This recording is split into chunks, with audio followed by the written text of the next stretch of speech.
Chapter 1. The cycle begins anew. The rough-hewn floorboards creaked beneath him as he awoke, startled, face down, and choking on panic and the musty smell of an unfamiliar room. Kallias pulled himself upright, lungs desperate for air, as though he'd forgotten how to breathe, heart making more noise than the morning winds whistling outside.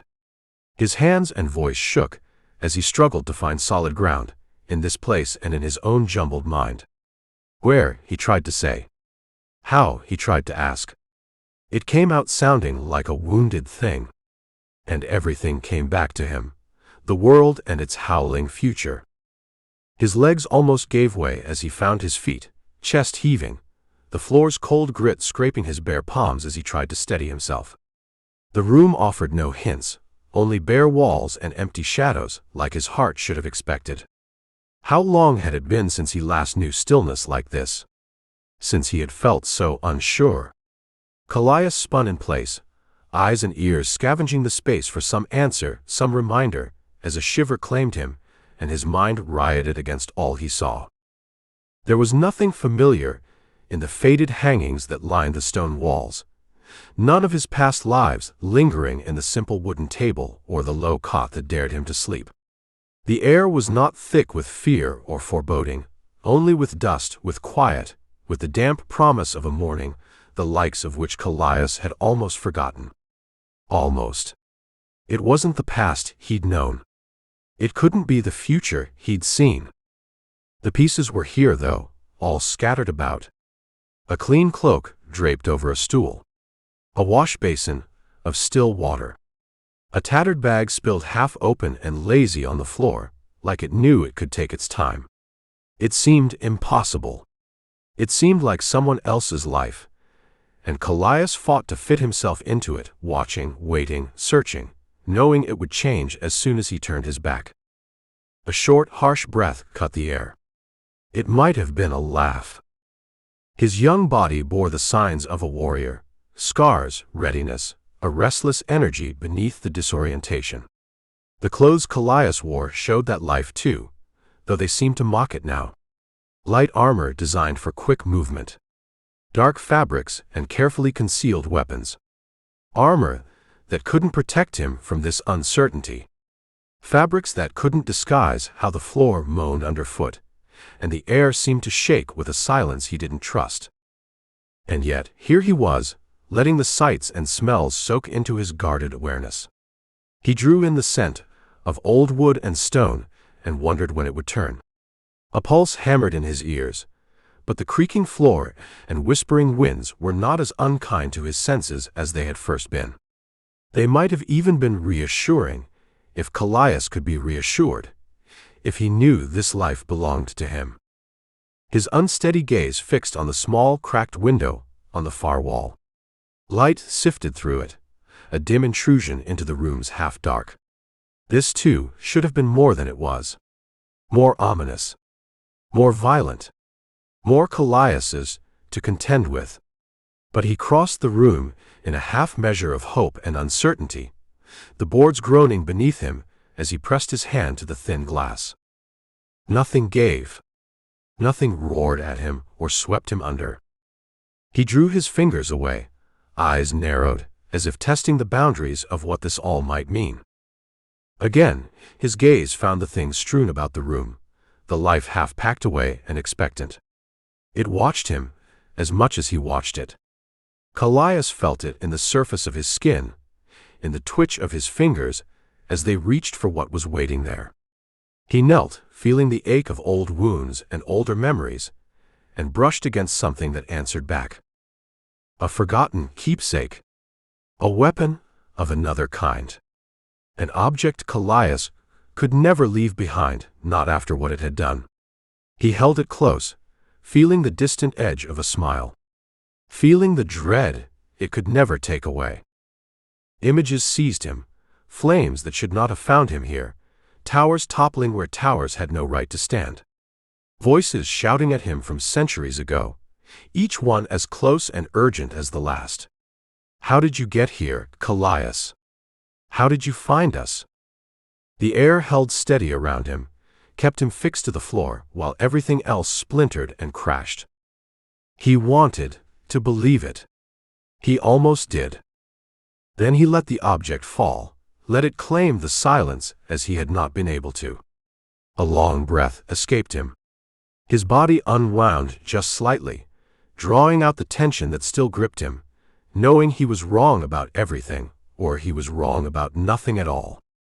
He would sort through all of it, he thought, and it both comforted and worried him. Kallias paused, collected himself, pulled at the tangled threads of his many lives. He pressed a hand to his chest, felt the faint thud of his heart, and prepared himself to confront the peace and danger that this new world held. There would be plenty of time for that, too. The room should not have surprised him. Kallias knew it was there, even as he opened the door, just as he knew what waited beyond it, who waited. His breath caught anyway, sharper than a sword and twice as fast. The morning was quick with their voices. His parents' voices. Centuries and lifetimes out of place, they went about their breakfast like no apocalypse had ever come, like no terrible end was already assured. Kallias stood and stared and waited for it all to go wrong. It didn't. Not yet. His father poured tea into delicate cups, unshaken hands measured and precise as they went through motions that Kallias hadn't seen since childhood. Another childhood. A lifetime ago. His mother's soft hum blended with the clink of ceramic and made him as dizzy as any battle he'd ever known. He watched them move, tidying the table, adjusting each piece of cutlery like they didn't know what was coming. Like they hadn't already lived it. Died through it. Kallias drew a quick, ragged breath and leaned against the doorframe, all his instincts telling him this was wrong and all his senses insisting that it was somehow right. How long had it been since he last knew them like this? So alive. So unburdened. So blissfully unaware. His mother's voice, as soft as the sun through the cracked window, floated toward him. "I'll fetch some more bread this morning," she said. It was as ordinary and unthinkable as anything Kallias could imagine. "I've repaired this pot for the last time," his father replied. "We'll need a new one soon." It came back to him, every word, every moment, just like it. They had changed so little that he didn't know how to hold on to the hope or fear that they inspired. How was he here to hear it all again? To see their faces? To lose them twice? Kallias felt the weight of those questions in his lungs, pressing against each labored breath, each anxious heartbeat, as he waited for the scene to vanish to prove him right. He waited for what seemed like hours, but his parents kept to their calm, rhythmic routines, utterly untroubled by the chaos in their son's heart. Their hair had gone gray too soon, he remembered. Their eyes had been kind, and still were. And every detail matched the man and woman Kallias saw before him now, his memories as tangible as the faded drapes and the damp smell of stone that hung around him. He stood on uncertain legs, wide eyes catching on their every movement, sure that he would break them, or they would break him if he came too close. "Not today," his mother said, gesturing to a plate. "Eat what's here first." Kallias braced himself, still clinging to the doorframe, still believing none of it would hold. He'd seen the things that should have happened, the things that still might, the moments that should have meant the end of them all. His breaths came in quick and shallow bursts. "Is that so?" his father asked, pouring another cup of tea, never missing a step in their morning choreography. Kallias had learned how to be so careful from him.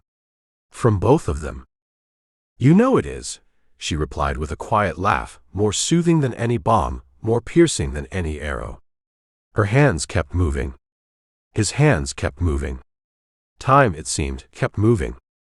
They spoke like the long dead should never have spoken, made plans like the long dead had never dared. They were perfectly alive, perfectly oblivious to Kallias, as though nothing had happened in the last 100 years. In the last 100 seconds. The table filled with simple breakfast fare. Cheese, jam, things Kallias had barely remembered tasting since he was a boy. His parents were still unaware of him, as he gathered himself and his courage and edged deeper into the room. He brushed against the worn table, letting its steady surface support him, and stared at his parents, eyes too wide, mind too tight around the thought that he was a child again, and not a child at all. The one thing he knew for sure was that this life didn't belong to him. Not yet. His father adjusted the chairs, his mother nudged a wayward cup back into its place, and Kallias watched in disbelief as they prepared for him to sit with them. This was no grand castle, no palace waiting for the world to burn. It was a farmhouse, a modest place on the edge of town. How had he gotten here, where no calamity loomed, no death clouded their lives? "Come on, son," his father called. "We don't bite." Kallias knew this moment, or ones like it. He knew how easily it could all slip away. He knew they shouldn't have lived to see it. He let the memory of that loss grip him again, and his voice caught somewhere between a shout and a whisper. "How?" he asked. "How is this?" His words came out more broken than he'd expected, than he'd allowed himself to expect. But he didn't finish the question, and his parents didn't finish their routines. They didn't hear him. Not yet. His mother cleared the last few things from the table, and Kallias felt the sting of recognition in every moment. She seemed as content as he was frantic. His father was as patient as Kallias was wild with the certainty that it would all turn to ash. The room was unchanged since he was a child, and yet changed entirely. The faded furnishings, the morning light, the very walls. They had all been here waiting for him, and he hadn't expected to find them. He hadn't expected them to find him. The breath Kallias finally took was deeper, though it hardly seemed his own. He let the air fill him, let it fill the silence. He let the chaos settle, as much as it ever could. This was what he knew. He had been thrown ahead. Centuries. Entire lifetimes. A sword did not do so much damage as time did. It would not strike so sharply, nor demand so much of him, nor make him so terribly, desperately sure. His hand moved from the table to his chest, as if it might keep his heart from spilling out. His steps took him from the room, as if they knew how to find answers before he did. The only question was what he'd do with them. Chapter 2: Visions of Doom. A chill clung to the dark room like a memory, and Kallias woke gasping, clutching for breath. The edges of his vision blurred, drowning in clamor and confusion, a mass of humans and demons battling in a frenzy of swords and shrieks. He saw his own form, fighting desperately, the armies of shadow rising like wraiths to claim him. Then the looming, terrible presence of the Obsidian Sovereign, a vision of power and despair that seized him with dread. Kallias shivered, a dampness spreading across his skin as he lay motionless, reality and nightmare entangled in the quiet gloom. The cacophony returned with brutal force, a deafening roar that echoed in his mind. He saw bodies surging, clashing, collapsing under the weight of the battle. Demons with eyes like burning coals, humans with blades that flashed like desperate signals. The sky was a bleak gray, filled with dust and death. Kallias gasped again, feeling the weight of it press down upon him, crushing the air from his lungs. His mind spun, tumbling through the fragmented vision, his pulse thundering in a wild rhythm that matched the distant drums of war. Kallias glimpsed himself amid the chaos, fighting with a desperate resolve that felt both familiar and foreign. His dark hair clung to his face, slick with sweat and dirt, his eyes wild and blue as they scanned the battlefield. The movements were his, yet not his, a nightmare reflection of the skills he'd honed, turned against impossible odds. Around him, the armies of shadow rose like ghosts, demonic clans emerging from the haze to close in with a terrible, relentless certainty. He choked on the thought, unable to tear his mind away from the relentless march toward oblivion. Then he saw the Obsidian Sovereign, towering above the madness, his form absorbing light like a living void. The air around him shimmered, distorted by the raw force of his presence. A cold, consuming dread gripped Kallias as he watched, unable to move, knowing the darkness was coming for him. He felt a searing, mortal blow, the finality of it ripping through him, his body convulsing in response to the overwhelming certainty of death. Reality twisted with the nightmare, each sensation sharp and disorienting. Kallias shivered again, his skin cold with sweat, his heart a frantic staccato beneath his ribs. The roar of battle seemed to fade, replaced by an oppressive silence that was no less suffocating.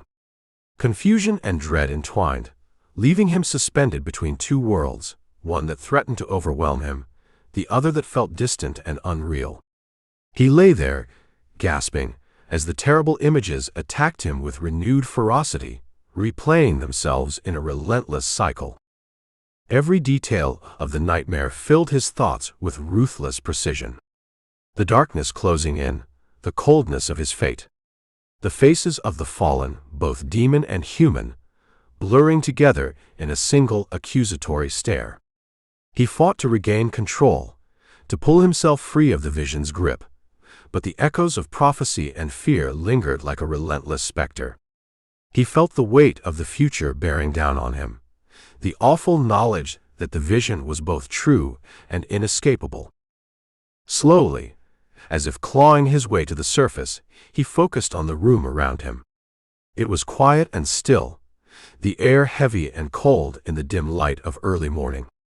The simple familiarity of it grounded him, and he drew a shuddering breath, his mind clearing as the specters of his nightmare faded into the corners of his consciousness. The stark difference between his dark, modest dwelling and the chaos of his vision struck him with a sudden clarity. His breath came more evenly now, though he still felt cold and worn out. He let his head rest back against the thin pillow, forcing himself to shake off the last tenacious fragments of his dream. Every muscle in his body felt taut and exhausted, the shadow of the Sovereign still looming in the recesses of his mind. But Kallias knew that it was only a glimpse of what might be, not what had to be. It was that hope, however faint, that kept him from surrendering to despair. Slowly, he pulled himself upright, ready to face the day and the future he was determined to change. A crisp bite lingered in the morning air as Kallias stepped into the secluded yard. The gray light of dawn cast long shadows across the practice grounds, but his movements were sharp and deliberate. He gripped his practice sword and swung with a force that cut the silence, losing himself in the rhythm of precise combat drills. His breath turned to mist, mingling with the first beads of sweat as they rolled down his face, while echoes of clashing metal and his own hoarse shouts reverberated through the empty space. With each step, each swing, Kallias's determination became a physical presence. The weight of the vision still loomed over him, but he pushed it aside, focusing on the present, on the tangible feeling of his body in motion. He moved with a practiced grace, muscles coiling and releasing like springs as he lunged and twisted. The morning was quiet and cold, but the yard was filled with the sounds of his exertion, a relentless beat of effort and resolve. Kallias fought against the future he had seen with every practiced motion, losing himself in the physicality of the drills. His movements were precise, calculated, a rhythm that was as natural to him as breathing. Each strike of the sword, each pivot and parry was executed with a fluid efficiency that spoke of years, lifetimes perhaps, of experience. Sweat poured down his face and back, drenching his clothes, but he never faltered, never paused, his eyes fierce and focused. His breath mingled with the cold air, becoming a steady, rhythmic accompaniment to his movements. The echoes of clashing metal and his own grunts of effort filled the yard, transforming the quiet dawn into a symphony of controlled chaos. He ran through a complex sequence, faster and faster, his practiced sword a blur of motion as he fought against invisible foes. His legs burned with exertion, and his chest heaved with each ragged breath, but he didn't slow down, couldn't slow down. Not today, he growled, driving himself harder. Not like this. The affirmations burst from him like battle cries, defiant and raw. His thoughts were a tangled mass of images and doubts, the memory of his nightmare pushing him to move faster, to strike harder. He was relentless, unyielding, the very force of his determination carrying him through the pain and fatigue. Kallias's gritted teeth and narrowed eyes showed more than just effort. They showed defiance, a refusal to accept the grim fate he had witnessed. He poured everything he had into the drills, each motion a declaration of his resolve to change the future, to defy the Sovereign's shadow. The exercises took on a desperate intensity, as if he could outrun his visions through sheer will and exertion. "Fight it," he shouted to the empty yard, sweat streaming down his face. "Change it." The words were harsh and urgent, punctuating the rapid beat of his footfalls and the relentless clash of metal on metal. He drove himself forward with the force of a warrior possessed, his mind and body pushed to their limits, refusing to yield to fear or fate. The nightmare images loomed, just as they had in the dark of the early morning, but now Kallias faced them with something stronger than fear. Each stroke of the sword was a promise, a reminder that he was not bound to the future he'd seen. He fought against the shadows, against the inevitability of his vision, with every ounce of strength he possessed.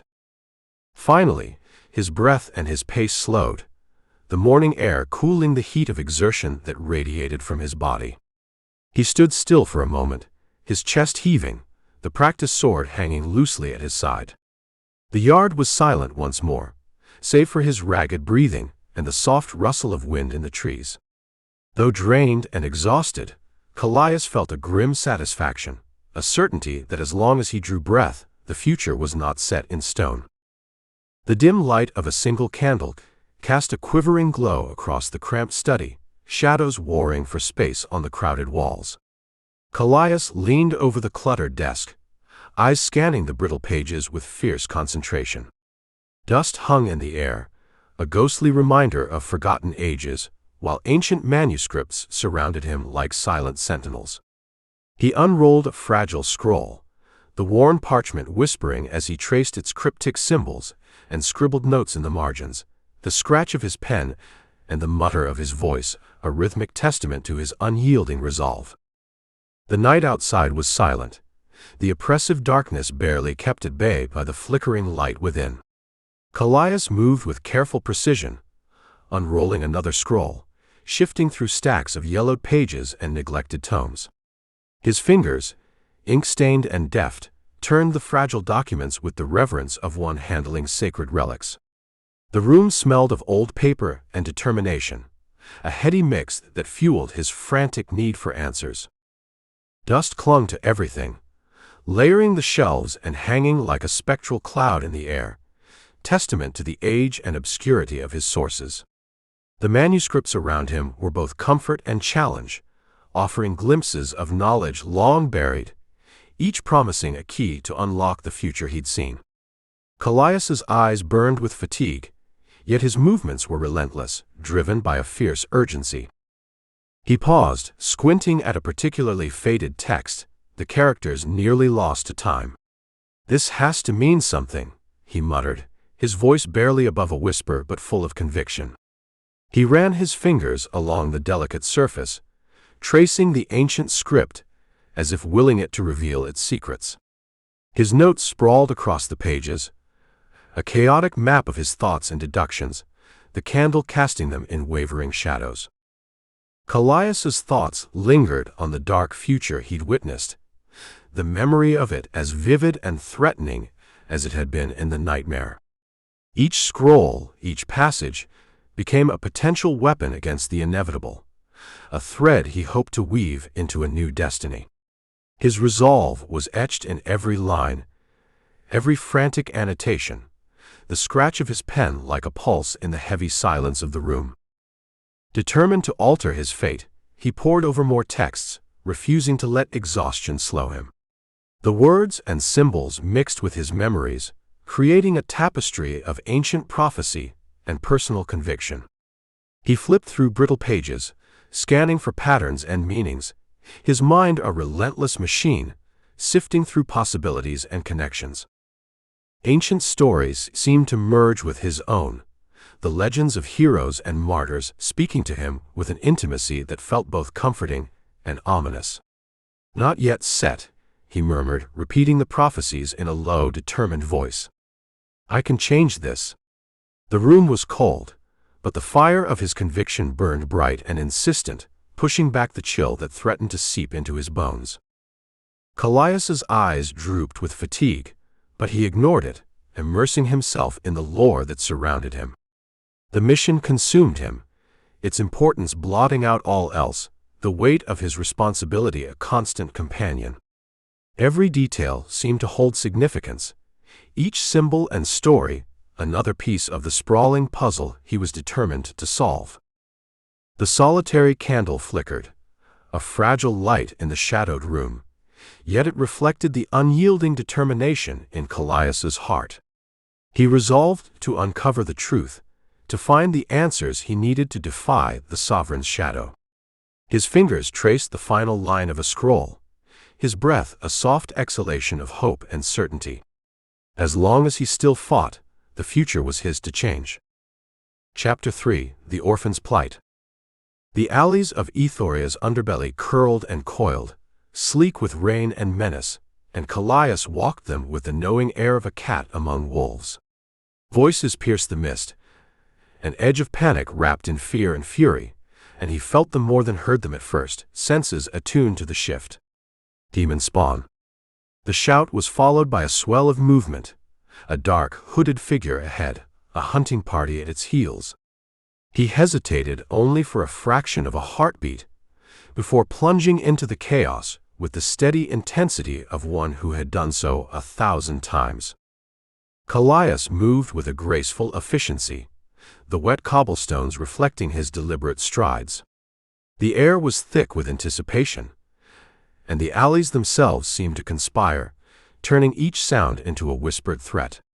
A clang of metal and the rising chorus of feet striking stone quickened his pace. He focused on the scene ahead, calculating his approach, the single-minded resolve of a seasoned warrior clear in his every step.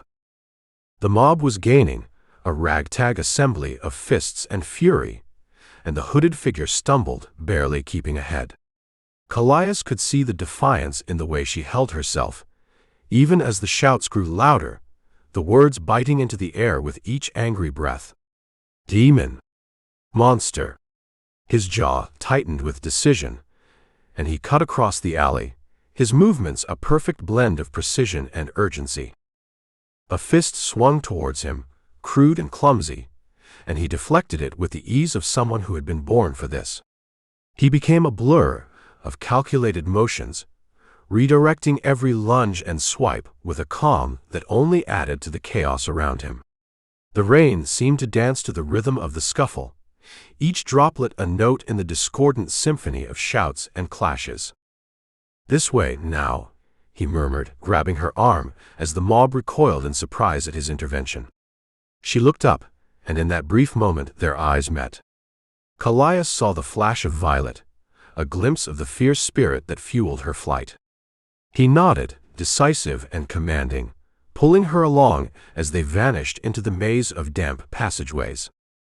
They ran, feet pounding the slick stone, breaths merging with the insistent drip of water.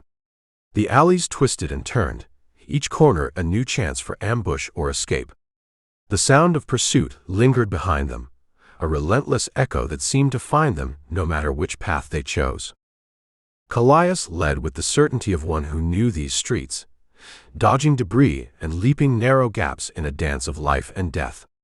He could sense her keeping pace, her movements matching his with a surprising ease that spoke of something more than simple desperation.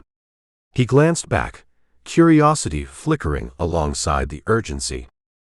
"You draw quite a crowd," he called over the noise, his tone a mixture of wry amusement and genuine admiration. "They dislike what they don't understand," she replied, her voice steady despite the exertion. There was a strength in it, a melodic defiance that matched the gleam in her eyes. A shout marked their presence, closer now, and Kallias veered sharply into a narrower lane, barely slowing. She followed without hesitation, the cloak billowing behind her like a shadow. The passageways conspired to keep them within reach, turning each sprint into a contest of endurance and will. Kallias moved like a predator, each action precise, each decision born of necessity and skill. He parried the closing distance with every ounce of experience, the attackers now visible at the fringes of their flight. Amara was beside him, and he marveled at her composure, the raw determination that drove her steps. She was no helpless quarry, and the realization settled into his mind like a key into a lock. He felt a shift, a tangible change in their dynamic as they raced the narrowing gap. The pursuers were relentless, emboldened by numbers and a sense of righteous anger. "We'll catch you, demon witch," one shouted, the words laden with a venom that carried across the damp air. Kallias slowed, a calculated move that drew their focus to him, giving her the chance to gain ground. He turned, a ghost of a smile playing at his lips, and met the charge with a flurry of deflections and counter-strikes.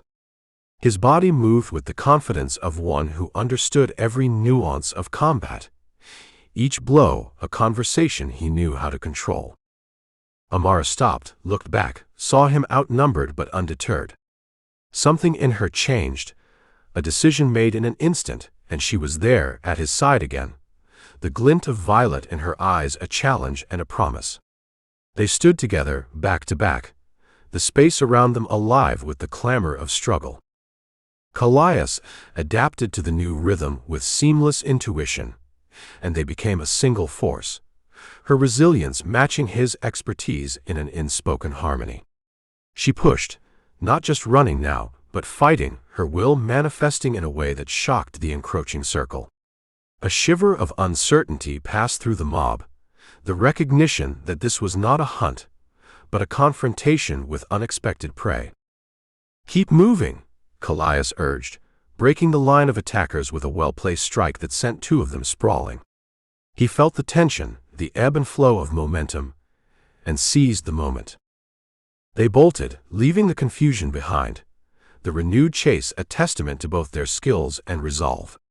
He led her through the labyrinthine alleys, each turn a gamble, each sprint a declaration of life against the looming tide of fate. The shouts grew faint, a mere whisper behind them, as they burst through a hidden side street into an open space. The rain continued its relentless patter, softer now, the world around them suddenly wider and strangely calm. Amara was breathing hard, but there was triumph in the way she carried herself, a victory in the simple act of standing with him after the chaos. Kallias looked at her, truly seeing her for the first time beyond the cloak and fear. "You're safe for now," he assured her, the words steady and grounding, a promise born of shared experience and the beginnings of trust. Her eyes met his, an acknowledgement of the connection forged in that frantic flight. She gave a slight nod, and he felt the weight of something unspoken between them, an understanding that extended beyond the immediate danger. "Why did you help me?" she asked, curiosity and gratitude mingling in her voice. He considered for a moment, choosing his words with the same care he had shown in action. "I've seen the way the world treats those it fears," he said, a hint of something deeper in his tone. "And I think our paths may be more entwined than either of us knows." She absorbed his reply, the depth of it resonating with her own unvoiced thoughts. "Thank you," she said simply, the sincerity in her voice carrying the weight of her past and the hope of a different future. The rain continued to fall, a steady rhythm that marked time in a world where both of them now stood, changed by the brief, intense collision of lives. They remained there, silent but not separate, aware of the shaping force of the moment and the vast, uncertain path that lay ahead. Chapter 4: The Scholar's Warning. Kallias pushed open the heavy oak door, and they stepped inside. Amara marveled at the dizzying height of the shelves, teetering under scrolls and forgotten tomes. It smelled of ancient secrets, she thought, mingled with the bite of candle smoke. They ascended a narrow, creaking staircase, voices and footsteps echoing together. An old clock ticked somewhere above. Faces on faded portraits seemed to follow them, and intricate tapestries rustled softly, as if whispering behind their backs. The two exchanged looks, then moved forward until the room widened into a circular study. Behind a cluttered desk, a silver-haired woman stood, her eyes as bright as her visitors were wary. She regarded them with calm certainty, and when she spoke, it was as if she'd known them all their lives. The woman's presence made Kallias pause. She was quiet, yet there was nothing fragile about her. The way she stood with such confidence and poise behind her desk made the study seem like a sanctuary. Amara felt herself drawn to the intricate designs on the walls, where light played tricks and made them appear alive. She caught sight of a worn satchel filled with journals and scrolls, spilling over like secrets too big to keep. "We have waited a long time," Amara said, her voice both welcoming and solemn. "So many questions, and so many dangers. Tell me where your journey begins." The study wrapped around them like a cocoon, filled with objects that seemed to hum with ancient knowledge. Kallias exchanged a glance with Amara, who had the look of someone seeing both an end and a beginning all at once. They moved forward, and the floorboards creaked in acknowledgement of their steps. "We come from a place of shadows and echoes," Kallias said carefully. His words were chosen like he was laying pieces of a map. "We hope you can bring light to both." Amara listened with the attention of someone who had spent a lifetime waiting for these very words. She leaned slightly over the desk, her gray eyes piercing but kind. The study seemed to breathe with her, and even the ticking clock softened its pace. "Perhaps it's the shadows that will bring the light to you," she replied, her fingers tracing an invisible line on the old wood. "Everything is tangled together." Kallias nodded, his expression a mix of relief and intrigue. Amara, still standing close by, felt the walls close in and expand again, like the tower itself was part of their conversation. She watched as Amara drew an astrolabe and a scroll from the desk, each glinting with something that felt very much like destiny. "They belong to you," Amara said, nudging the objects forward. Amara's eyes were wide. Kallias reached for the scroll, and the air in the room held its breath. The tower had witnessed lifetimes of stories, but this one, Amara felt in her bones, was different. Amara unfurled the parchment with a gentleness that betrayed its fragility. The study seemed to lean in as she traced the faded lines with one long finger. "See how they promised freedom, but delivered chains," she murmured. Her words dripped like ink, staining the air with their weight. Amara held her breath, mesmerized and horrified by each revelation, each promise betrayed. She had thought herself prepared for what the scholar might reveal. She was wrong. Kallias listened with the taut intensity of a bowstring pulled to breaking, while Amara pressed onward. She placed the parchment before them with solemn finality.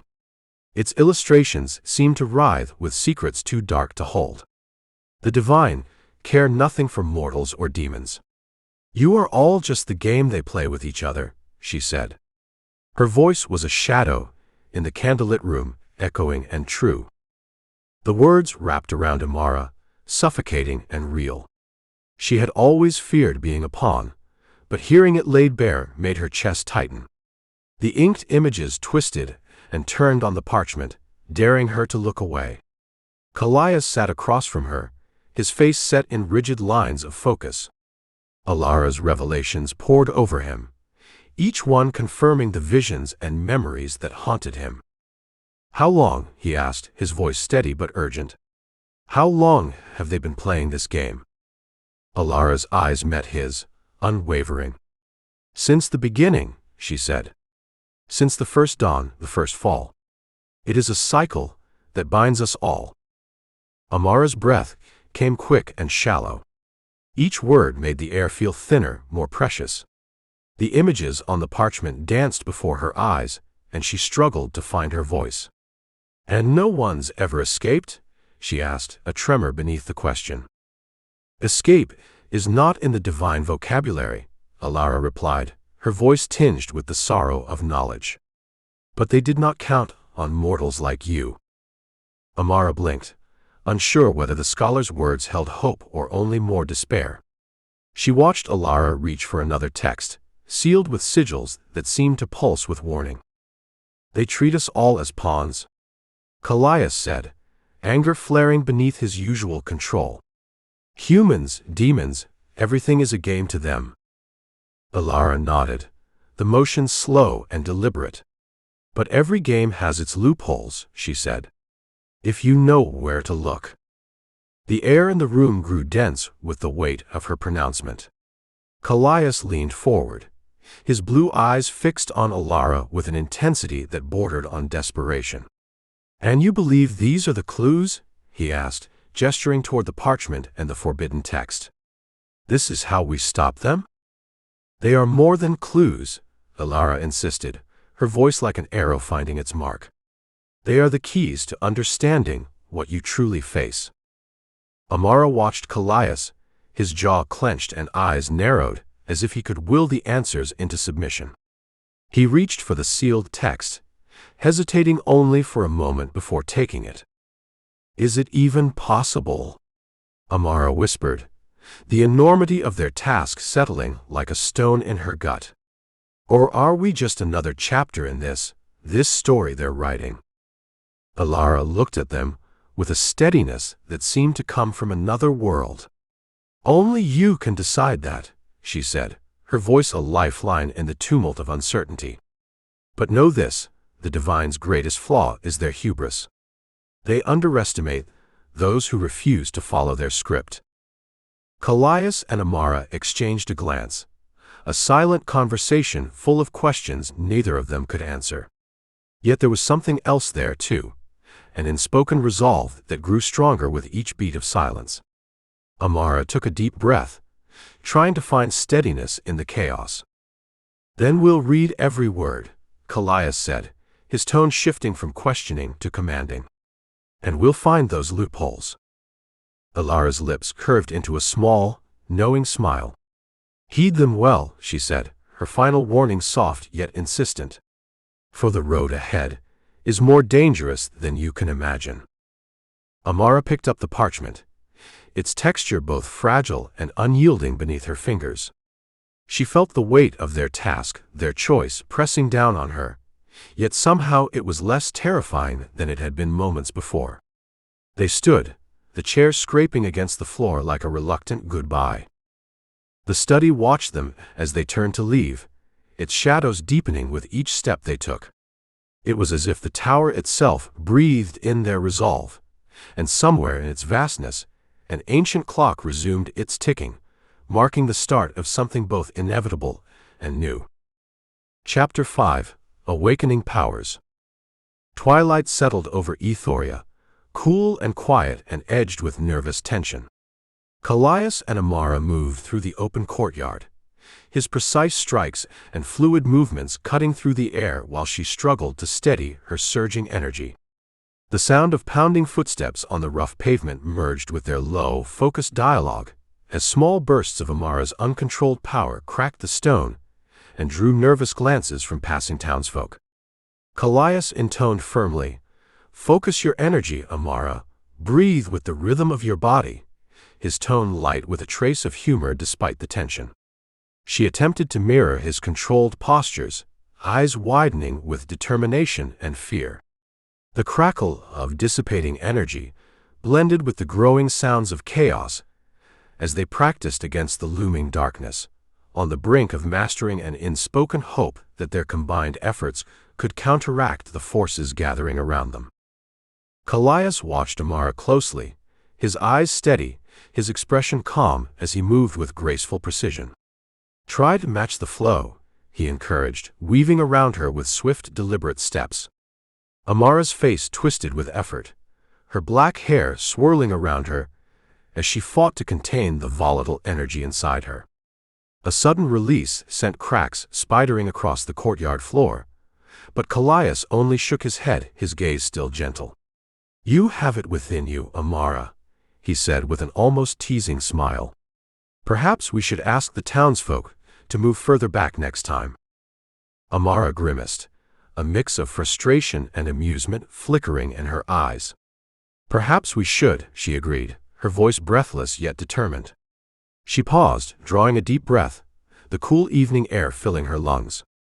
Her violet eyes met Kallias's, finding reassurance in their unwavering calm. With renewed focus, she launched herself into the forms again, trying to match his seamless grace. Another surge rippled outwards, scattering loose debris. Her hands trembled as she caught her breath. Nearby, a pair of townspeople lingered uncertainly, casting wary looks at the young woman in the center of the training grounds. The cracks and small explosions had drawn their attention, and they murmured to one another as they passed. Though too distant to overhear, their apprehension was clear in the way they hesitated, eyes fixed on Amara before hurriedly moving along. She caught sight of them and looked away, biting her lip. "Do not mind them," Kallias urged, voice soft yet firm. "You are doing fine." He watched her carefully, gauging her reaction as she struggled against the rising tide of her emotions. "Now, again. But this time, as I showed you, breathe with your body, not against it." Amara nodded, trying to draw strength from his calm assurance. Her arms moved, at first awkwardly, then with growing fluidity. She closed her eyes, concentrating on the rhythm of her breath, willing herself to absorb Kallias's measured confidence. Her hands pulsed with power, energy flickering around them like ghostly fire. This time, the burst of energy seemed less violent, less destructive. Amara opened her eyes, hope and disbelief mingling in her gaze. "Yes, exactly," Kallias affirmed, mirroring her with flawless precision, a relaxed intensity in every motion. "Again, just like that." He gestured for her to continue, showing no concern for the still visible marks of her earlier struggles. Her eyes remained fixed on him, watching his fluid strikes and how they sliced through the air without disturbing the tranquil evening. She attempted to mimic his movements, breathing deeply, her thoughts a whirl of focus and uncertainty. A sudden flare of demonic energy leapt from her fingertips, but this time she reined it in. The stone cracked with a muted, controlled pop, unlike the previous eruptions. She looked at the results, then at Kallias, a flicker of pride sparking within her. They continued the routine, a synchronized dance against the encroaching night. The temperature dropped, a chill edging into the air and mixing with the steady heat of their exertion. From the corners of the courtyard, other figures appeared, curiosity mingling with caution. Some were children, pointing and whispering as they watched the bursts of light. Others were older, faces set with apprehension, shaking their heads as they moved on. Amara's muscles burned with the effort of holding back her powers. Her movements were growing slower, more deliberate, as she tried to integrate Kallias's teachings with the raw force she could barely control. Her thoughts mirrored the struggle, hope battling with fear, as she wondered if she would ever truly master what lay inside her. She bit her lip, pushed harder. "You're close, Amara," Kallias said, reading the strain on her face. "Feel the energy, make it yours." His words reached her through the noise of doubt and fatigue, the lightness in his tone a thread to hold onto. Her steps grew firmer, more confident, despite the lingering edge of uncertainty. A breeze ruffled her cloak as the two figures moved in concert, their breath audible in the crisp night air. The townsfolk gradually dispersed, the cracks and bursts seeming to diminish in frequency and violence. Amara could feel the change, could sense her own shifting power like a beast being tamed. With each pass through the sequence, she found a growing confidence in her ability to control it. But the fear lingered, a shadow at the edge of her mind.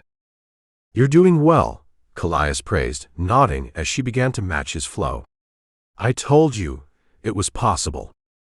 I know, Amara replied, voice stronger now. But it's so? She broke off as another pulse shivered down her arms, this one barely strong enough to disturb the stones beneath her feet. She stared at the ground, then back at him, determination bright in her violet eyes. Again, she insisted, and he laughed softly, gesturing for her to continue. Together, they pushed forward, moving in rhythm with the lengthening shadows, their combined effort a beacon against the uncertainties gathering around them. The world seemed to narrow to the small courtyard, to the rough pavement and their echoing footsteps, to the single goal of mastery and the unspoken hope it carried with it. Amara's earlier flares of energy became ripples, less a sign of lost control, and more like gentle warnings of what lay within. She felt the change in herself, and though she knew there was far to go, a hint of relief began to mix with her fierce concentration. Her movements were smoother, her breathing less labored, and with each breath, her fears felt a little less certain. The air crackled with dissipating energy, and the last onlookers faded into the growing night. Even in the distance, they could hear the voices of townsfolk, carrying fragments of anxiety and curiosity. But Amara focused only on the task at hand, on the quiet conviction in Kallias's eyes, on the sense of progress and unity that for a moment made everything else seem distant and unimportant. As the night deepened, they showed no sign of stopping, intent on claiming a fragile but real hope from the edge of chaos. A rumble of chaos grew at the edges of the courtyard, shrieks and howls rushing forward as minor demons exploded into view. The creatures were twisted and feral, dark forms that surged wildly against the evening, the dull glint of claws catching the last light in angry flashes.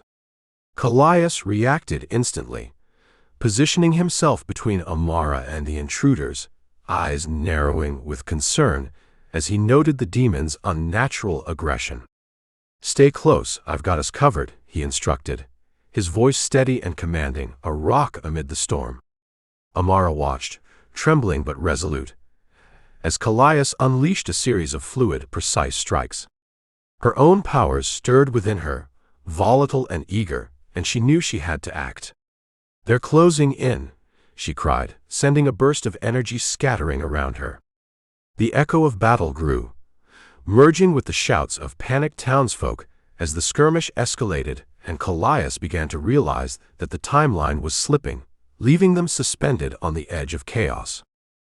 Kallias's first strike felled a demon in mid-lunge, the creature collapsing into a heap of twitching limbs. But there were more, many more than either had anticipated. They poured in like a flood, each one more vicious and reckless than the last, and the shock of their sudden arrival was still fresh in Amara's mind. Another of the creatures lunged towards her, but Kallias intercepted it, his blade slicing through the air with lethal accuracy. "Amara," he called, voice urgent but still calm. "Focus, we need to contain them." She nodded, eyes wide, the initial panic giving way to steely determination.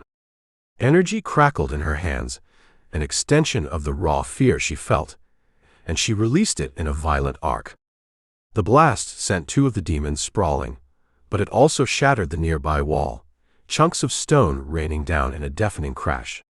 Amara winced, feeling the pressure of every stray glance from the town's edges. The demons seemed endless, their shrieks and howls echoing through the courtyard as they closed in from all sides. Some clawed their way over the rubble, others darted forward with wild, erratic movements, a cacophony of teeth and claws. They showed no fear, only an inexplicable drive to reach Amara and Kallias, as if drawn by some unseen force. "This is not normal," Kallias muttered, deflecting another attack and glancing quickly at Amara. He recognized the reckless abandon, the lack of any natural instinct to retreat or regroup. It was as if something was pushing them, forcing their assault in a way that was disturbingly unnatural. "I've never seen them this aggressive. We have to push them back," Amara shouted, desperation threading her voice as she felt the weight of the attack pressing in. She willed herself to focus, to remember the training, but the energy within her was chaotic and wild, refusing to be tamed. She unleashed another burst, less controlled, and again sent demons tumbling amid clouds of shattered debris. The force of it rattled her, fear and resolve mingling in her heart. From the far side of the courtyard, the confused cries of onlookers mixed with the demons' shrieks. The townsfolk had returned, some drawn by the noise, others caught in the unfolding chaos. Their voices carried fragments of fear and disbelief as they tried to make sense of the sudden violence. What's happening? Are they under attack? Where are the guards? Keep your distance, Kallias commanded, directing his voice towards the growing crowd. His attention snapped back to the battle, and he drove forward with a series of rapid, lethal strikes. Each move was calculated. Each blow landed with a precision that spoke of experience and skill beyond his apparent years. Yet even as he fought, his eyes flickered with growing concern. Amara's movements were less refined, but no less desperate. Her energy pulsed around her, flickering in dangerous arcs as she tried to force it into submission. The demons seemed drawn to the chaos she created, rushing towards her even as they fell to Kallias' strikes. She braced herself, focusing on her breathing, but the sheer number of attackers was overwhelming. Amara, Kallias called again, this time more urgently. It's not just a raid. They're trying to. His words were cut off by another lunge from one of the creatures, its claws scraping wildly at the air. He dispatched it with a swift motion, but the realization weighed heavily on him. They're accelerating. The thought hit him with chilling clarity, like a piece of the puzzle slotting suddenly into place. The demons' aggression, their numbers, it all pointed to the same grim conclusion. The timeline was slipping, faster than he had anticipated, and he felt a cold dread mingling with his determination to see them through the fight. Amara sensed the shift in him, saw it in the set of his jaw and the narrowing of his eyes. "What is it?" she asked, breathless from exertion and barely managing to dodge another frenzied attack. "Kallias, what's happening?" "We need to end this now," he replied, his voice carrying the urgency of his newfound understanding. He redoubled his efforts, cutting through the mass of demons with a renewed ferocity, his strikes coming faster, harder. Amara drew on every last reserve of strength, battling both the creatures and the raw energy that threatened to overtake her. She knew she was reaching her limit, but there was no choice except to push forward. "Then let's end it," she murmured to herself, hands trembling with the force she tried to contain.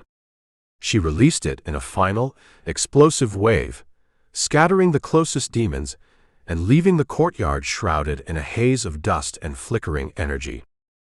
The sudden release gave them a momentary reprieve, the demons hesitating under the renewed onslaught. Kallias saw the opening, saw Amara's resolve, and moved to seize the advantage. "Together," he urged, fighting through the haze, the determination in his voice infectious. The demons, momentarily scattered, began to regroup, but the pair moved with a unity born of shared desperation and shared hope. They were on the brink, holding the line against the chaotic forces that pressed in around them, knowing that the battle was only one piece of the larger struggle they faced. But for now, they fought on, hearts pounding with the knowledge that their real challenge was only just beginning. The night air buzzed with the lingering tension of the battle, with the urgency of townsfolk scrambling for safety, with the hum of realization that this was only the start of what lay ahead. Amara looked at Kallias, breath catching in her throat. "It's getting worse, isn't it?" she said, the fear barely masked beneath her breathless determination. Kallias nodded, meeting her gaze with both the strength of his certainty and the depth of his concern. "Faster than we thought," he confirmed, readying himself for the continued assault. The demons were far from finished, and the scene closed around them with a sense of imminent chaos and the urgent decisions that now had to be made. Chapter 6: the resistance rises. Kallias stood on an upturned crate in the alley, rallying the crowd with the force of his words. The assembly of lean men, tired women, and hooded children looked up with caution, distrust, and a new, uncertain hope. A low mist settled around their ankles, giving way to puddles and uneven cobblestones that felt like bruises through the worn soles of their shoes. "Enough is enough," he shouted. "We must rise up against those who conspire with the demons." His audience turned their wary eyes to the entrance of the alley, where the chaos of the city continued without pause, bright and brash and far away from the shadows. "We have lived like this too long," he called out, letting his voice pierce the low rumble of Ethoria's traffic. "While they sit in their towers, growing rich on our blood and tears." He paused to scan the faces below him, seeing fear and hesitation, but also the flicker of rebellion. He nodded, holding their attention with steady, confident eyes. "The time has come for us to fight back." A bearded man pulled his cloak tight and spat on the ground. "What can we do against the might of the gods?" he shouted back, his voice filled with weary anger. "We can fight and we can win," Kallias replied with the surety of a man who had seen battles and prevailed. He raised a fist in the air, a solitary, defiant gesture against the looming shadows of distant towers. "Together, we can overthrow their tyranny." His words were met with skeptical murmurs and the shuffling of worn-out boots. The crowd held back, teetering between cynicism and hope. He saw them hesitate, like leaves unsure of which way the wind would blow, and decided to give them time. His eyes went back to the end of the alley, where two familiar figures appeared against the light of the bustling street. Kallias recognized them at once, and allowed himself a smile. Kallias and Amara. Just their presence seemed to cause a stir in the crowd, as whispers passed from one anxious mouth to another. "The boy who fights like a demon," someone said. "The girl with magic in her blood," added another. The cloaked and hooded citizens parted to let them through, curiosity mingling with distrust as they moved with the fluidity of practiced hunters. Kallias had short dark hair and piercing blue eyes that took in the scene with an intensity that suggested far more years than his youthful frame. His dark, practical clothing was fitted with lightweight armor, bearing the marks of careful maintenance. Amara walked beside him, her long black hair absorbing what little light there was. Her violet eyes shone with a mysterious, ethereal gleam. She wore a simple hooded cloak, her movements both graceful and alert, as if expecting the unexpected. "Courage, friends," Kallias continued, catching their approach from the corner of his eye. He filled his voice with the warmth and resolve that had earned him respect in less forgiving places. "If we do not stand up to them now, then when? If we do not fight for ourselves, then who will?" "We need weapons," shouted a thin man in the back, his face lined with worry and anger. "We need food," cried a woman, clutching a child to her chest as she edged closer to the action. "We need the gods to leave us alone," muttered another, bitterness lacing his voice. Kallias raised his hands to calm them, the crowd's mounting desperation fueling his resolve. "All of these and more will be ours if we stand united," he said. "I was once like you, beholden to their false promises and lies. But I say no more." He thrust his finger toward the sky, as if accusing the stars themselves of treachery. Just then, the commotion of a scuffle reached his ears. Kallias's attention snapped to a corner of the alley, where a group of thugs, loyal to a corrupt official, descended on a small cluster of defiant citizens. The air filled with shouts and scuffling feet, the alley erupting into chaos as the crowd pulled back in confusion. "They found us," someone yelled, fear edging the words like a rusty blade. Kallias's reaction was immediate and instinctive. He leapt from the crate, rallying those nearest him. "Hold your ground. They cannot silence us all." His voice cut through the panic like a beacon, steady and unyielding. Kallias was already moving, weaving through the panicked crowd with precise, measured steps. An assailant swung a heavy fist toward him, but Kallias slipped the attack with the fluidity of water through an open hand. His own counterstrike was swift and decisive, leaving the thug sprawled and gasping for breath on the cobblestones. Another attacker lunged toward him, but a flash of light caught the man mid-step. He staggered back, confusion written across his face, as Amara approached with an unsettling calm. Her hands shimmered with otherworldly energy, subtle and controlled. She flicked her wrist, and a pulse of force sent the assailant reeling into a puddle with a wet, disbelieving thud. The scuffle continued, as shouts and curses mingled with the drip of water from the eaves and the distant clamor of Ethoria's busy streets. Cassius watched the pair with keen interest, seeing their skills and composure transform the tide of the skirmish. He barked a command to the nearby citizens, spurring them into action. "Now is our chance. Show them we will not be cowed." The resistance grew fiercer, inspired by Kallias and Amara's presence. As the corrupt officials' thugs realized the fight was no longer theirs, they began to withdraw, clutching bruised limbs and bruised pride as they retreated toward the brighter streets. The crowd erupted in a mix of triumphant shouts and nervous whispers, eyes turning once more to Cassius, waiting for his next move. Cassius approached Kallias and Amara with a welcoming smile, his eyes filled with admiration for their talents. "Your presence is as timely as ever," he said, extending a hand in greeting. "Your skills would be a boon to our cause." Kallias met his gaze with an even look, accepting the handshake with a nod. "It seems you've made quite a few enemies since we last crossed paths." "Friends and enemies often look alike," Amara added, her voice carrying a melodic quality that was both unsettling and oddly comforting. Her violet eyes watched Cassius with the same quiet intensity. "True enough," Cassius replied, letting a touch of dry humor soften the tension. He turned serious, his voice low and urgent. "The city's on the brink. We need your help to unmask their treachery." Kallias and Amara exchanged a knowing glance, their inspoken communication laden with history and purpose. The crowd's murmurs pressed in around them, the air thick with expectation and resolve. Cassius's presence commanded attention, even as he let them weigh the choice for themselves. "We are with you," Kallias said finally, the weight of his words clear and deliberate. "Then let's not waste time," Cassius urged, motioning for them to follow. "There's much to be done, and danger at every turn."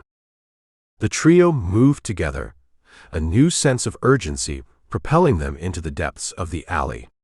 Citizens who had gathered now dispersed, animated by the hope that had sparked from the confrontation.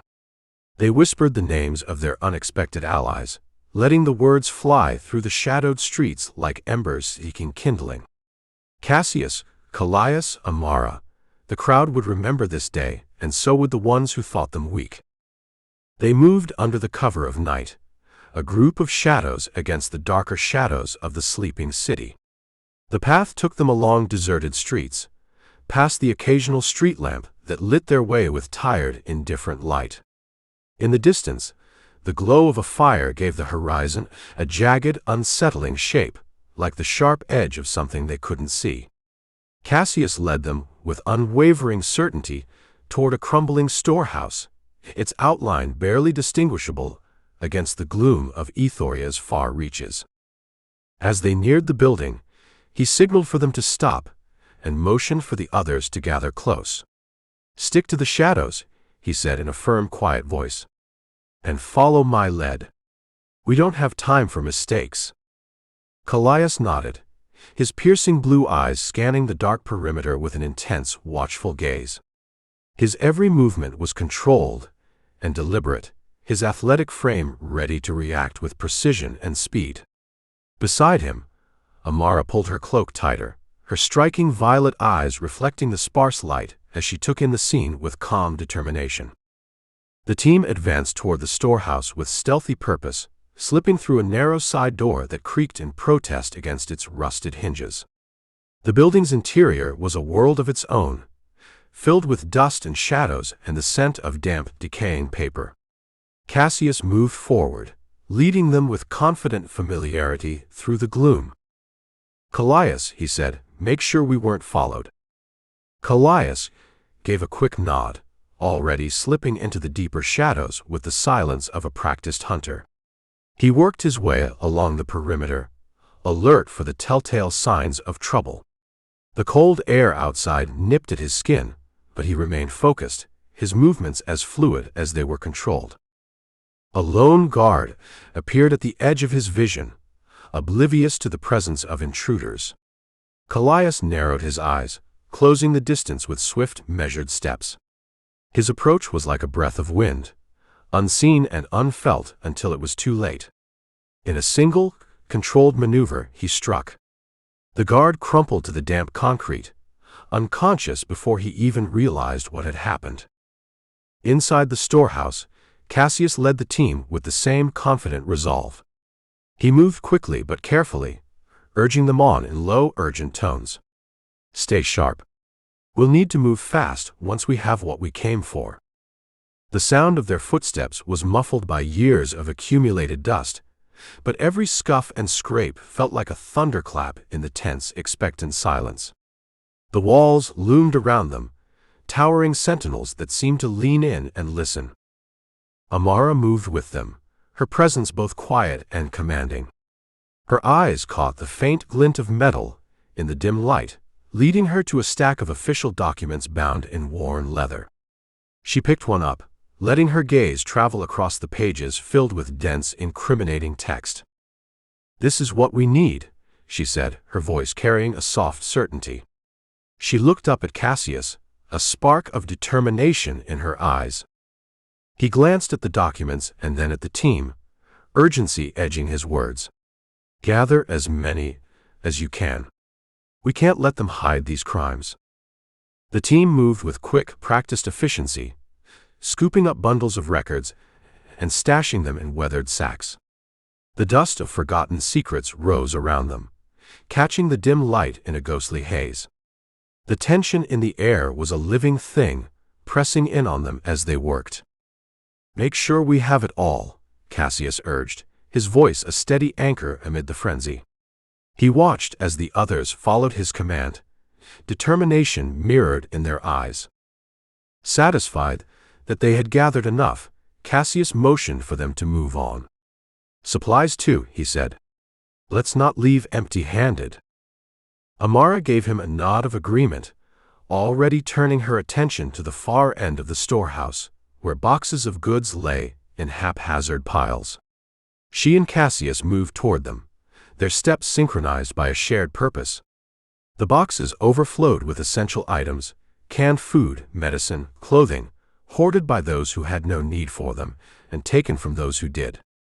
The rest of the team joined them, quickly packing the supplies into additional sacks. The sense of urgency was palpable, but so was the confidence in their movements. They knew what was at stake, and they worked with the swift precision of people who had faced long odds and prevailed. "This is our proof," Kallias murmured, glancing at the sacks filled with documents. "But the work isn't done yet. Let's get these supplies to our people." His words were a call to action, infusing the team with renewed determination. They moved quickly, the sacks weighing heavily on their shoulders as they headed toward the door. The cold night air hit them like a shock, waking their senses and sharpening their resolve. Outside, a line of desperate citizens stretched along the uneven pavement, waiting in the dim glow of distant fires and weak intermittent street lamps. They huddled together for warmth, their faces drawn and worried, but brightening with anticipation as they saw the team emerge. Kallias gave a quick nod, spurring the others into motion. They began distributing the supplies with practiced efficiency, handing out food and essential goods to the waiting citizens. Grateful hands reached for the items, clinging to them like lifelines in a storm. "Share what you can, and hold on to hope," Kallias said, his voice strong and reassuring despite the danger that surrounded them. The citizens took his words to heart, their expressions softening from desperation to determined resolve. The team continued the distribution, watching the change in the people around them. The mood was still tense, and the city still held its dangers, but the seeds of rebellion had taken root. Faces that had been hollow with hunger and fear now glowed with something else, something stronger. Amara glanced at Kallias, a faint smile touching her lips. "This is just the beginning," she said, her melodic voice weaving through the chill night air. Kallias nodded, his eyes meeting Kallias's with a look of understanding and commitment. "We'll finish what we've started." Together, they stood among the waiting citizens, a beacon of hope and defiance in a world that sought to crush both. The peril of their situation hung around them, heavy and oppressive, but the determination in their eyes was brighter than any fire on the distant horizon. Chapter 7: Unlikely Allies. The shadows loomed like silent watchers, draped across the ruins as Kallias led his group through the maze of pillars. The cold stone whispered beneath their feet, secrets of ages past mingling with the crackle of charged magic. Torches flickered along the narrow corridors, casting a trembling light that wavered like breath held too long. With careful precision, they dismantled the enchanted sigils, their fingers working nimbly while their eyes stayed vigilant for any signs of danger. The air was heavy with anticipation, and the low hum of incantations wove through the darkness like a thread through cloth. Every step felt like a gamble, a delicate dance with unseen consequences. And then, a tremor shook the ground, as if the world itself held its breath. Amara's cloak trailed like a shadow behind her, blending with the darkness as they slipped through the narrow passage. The chill of the stones seeped into her, but she moved with a practiced grace, her eyes never resting. Beside her, Kallias advanced with the precision of a predator, his blue eyes piercing through the dim light. The intensity in his gaze suggested an awareness that stretched beyond the present moment, a knowing that lent every movement a calculated purpose. "Here," Kallias murmured, pausing by a particularly dense cluster of sigils. His voice was barely more than a whisper, yet it carried the weight of command. Amara nodded, and together with their companions they began to disable the intricate enchantments. Each mark they erased felt like cutting a thread from a web that threatened to ensnare them. The magic fought back, sparking against their touch, but their determination held steady. The corridors wound deeper, and with each turn the oppressive hum of the ritual grew louder. The air around them crackled with tension, a living thing that threatened to burst at the slightest misstep. Kallias knew they were close to the center now, where the danger was most acute and the magic most potent. There was no room for error, no time for hesitation. "We must hurry," he said, urgency threading his usually calm voice. He exchanged a quick glance with Amara, who returned it with a look of unwavering resolve.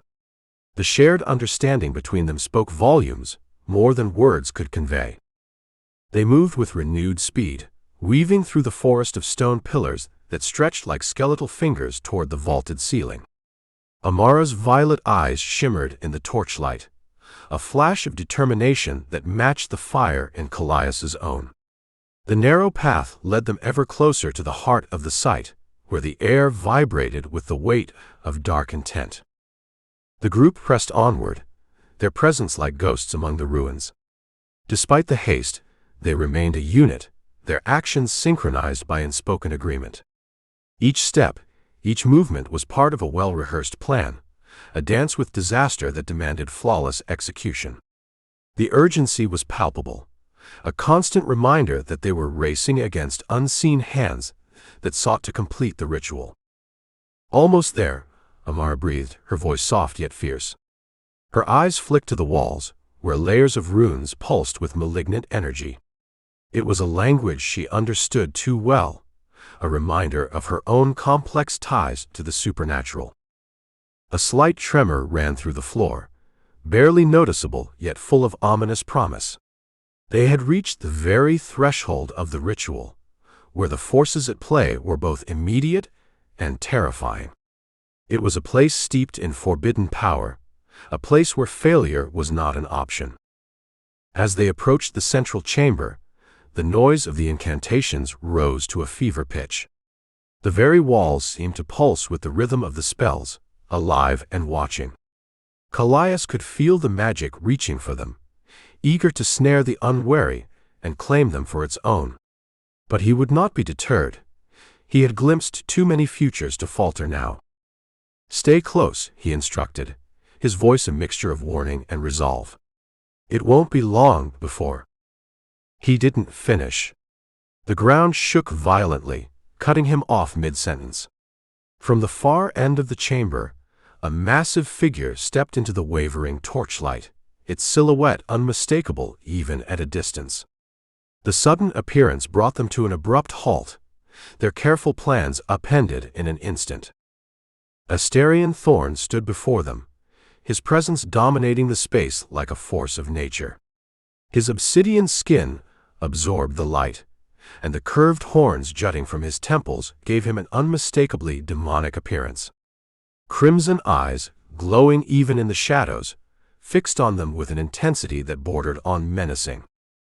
They recognized him immediately, and the realization hit like a blow. This was not a nameless enemy or faceless threat. This was something much more complex, much more dangerous. It was Astarion himself, a being of power and intent they had not anticipated. For a moment, the world seemed to pause, suspended between breath and silence. Kallias felt the shift in their mission, the sudden recalibration of goals and priorities. This was no longer a simple act of sabotage. It was something far more intricate, far more profound. Astarion's entrance changed everything. Astarion stood like an ancient sentinel, the chamber's crumbling stones his only companions as he faced the intruders. His massive arms crossed, the air itself seemed to bow beneath the gravity of his presence. The silence stretched, filled with the echoes of abandoned purpose, until he shattered it with words that carried the weight of centuries. "I reject the lies of demon kin and the whims of false gods." His voice was a low rumble, a mountain speaking to the wind, and his eyes burned with a truth that was at once terrible and compelling.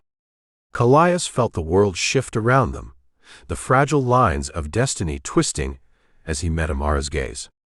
The unspoken understanding passed between them like a silent vow, and in that moment, he knew the encounter was far from over. The echo of Astarion's declaration seemed to linger in the air, a palpable presence that refused to dissipate. It spoke of deep disillusionment, a profound rejection that went beyond simple rebellion. Kallias recognized the conviction in Astarion's words, a fierce independence that resonated with his own defiance of predestined paths. Yet, there was caution in his stance as he considered the towering figure before them. "We seek the same," Kallias finally said, his voice carefully measured. He watched Astarion closely, searching for any flicker of understanding or hostility in those burning crimson eyes. Astarion remained silent, his gaze unflinching and his posture like carved stone. The uncertainty stretched between them, a chasm both wide and narrow, filled with the potential for both conflict and alliance. Amara's presence at Kallias's side was a steadying force, her eyes fixed on Astarion with a mixture of curiosity and recognition. Her own history was one of rejection and discovery, a journey that mirrored Astarion's more than either might have expected. She could feel the weight of the moment, the fragile balance between trust and mistrust. "You are not alone in your doubts," Kallias continued, choosing each word with the precision of a strategist. "We know what it means to defy what always was." Astarion's eyes narrowed, a flicker of interest cutting through his impassive exterior. There was a shift in the atmosphere, a subtle change that suggested he was listening more closely now. He uncrossed his arms, a gesture that felt as significant as any spoken word. The chamber, once a place of impending dread, took on a different tone as Amara spoke. Her voice was soft yet firm, carrying a conviction that matched Asterian's own. "The world you reject is the same that seeks to destroy us," she said, her gaze steady and unyielding.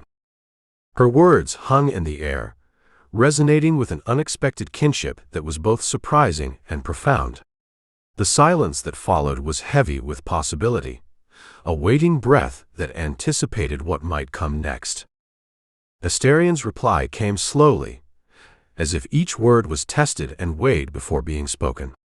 "You speak as if you know," he said, his tone edged with curiosity and a hint of skepticism. "As if you understand what it means to turn against the only truths you have ever known." His statement was not a question, but it begged an answer all the same. It demanded honesty, a genuine response that would determine the course of the encounter. Amara nodded, the movement small but full of certainty. "We do," she replied simply. The simplicity of her words gave them a power that was undeniable. Kallias stepped forward, the calculated distance he often maintained with others momentarily set aside.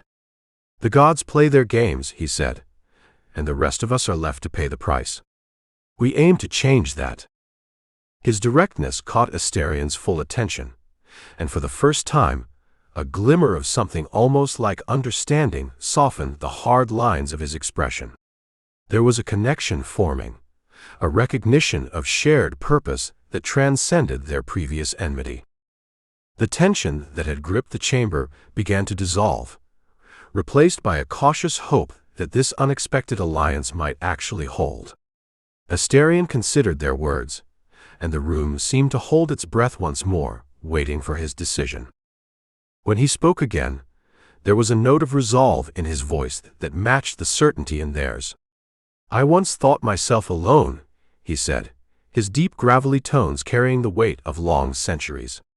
"But I see now that we share a common enemy." He looked at each of them in turn, his eyes lingering on Amara and Kallias, as if appraising their sincerity and their strength. The deliberation in his gaze gave way to a nod of agreement, a commitment that transformed the encounter into something new and vital. "I will join you," Asterian declared, his voice like the closing of an ancient pact. "Together, we will break the chains of those who believe themselves our masters." His words were a turning point, the final piece that brought clarity to a complex and shifting picture. It was an affirmation that united them, setting their course toward a future filled with both peril and promise.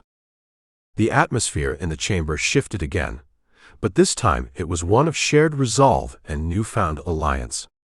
The echoes of forbidden magic that had once threatened to ensnare them now seemed distant and irrelevant, eclipsed by the more immediate reality of their common cause. Kallias and Amara exchanged a glance, one that spoke of both relief and determination. The subtle nods among them reflected the gravity of what they had accomplished and the enormity of what lay ahead. They regrouped, their ranks now bolstered by an ally whose presence was as imposing as it was reassuring. The challenges before them were great, but with Asterian at their side, the balance of power had shifted in ways that none of them had dared to hope. As they left the ruined chamber behind, there was a sense of momentum that carried them forward, driven by the promise of defiance and the shared belief that even the most ancient destinies could be rewritten. The world they sought to change would not yield easily, but they were ready to meet it head-on, their resolve as unyielding as the stones that surrounded them. Chapter 8. The Hidden Temple. The mountain had swallowed them whole, and the corridor stretched out like the throat of some ancient beast. Darkness pressed close, pooling around their feet, as Kallias pushed open the heavy door and gestured for the others to follow. Their boots whispered against stone that had forgotten the sound of living voices. Dust stirred reluctantly, then settled as they made their way into the shadows. The narrow passage clung to them, its walls tight and suffocating. Cold air carried a hint of something old and dangerous, like a memory of violence that refused to fade. Kallias moved with deliberate caution, each step as precise as a craftsman's chisel. The floor, cracked and uneven, hid pressure plates beneath a thick layer of grime. An occasional click cut through the silence, and Amara glanced at him, her eyes wide with concern. "Watch your step," she whispered, her voice barely more than a breath. The words drifted back to Kallias, mingling with the ghostly echo of their footsteps. He nodded, a subtle acknowledgement that carried both reassurance and warning.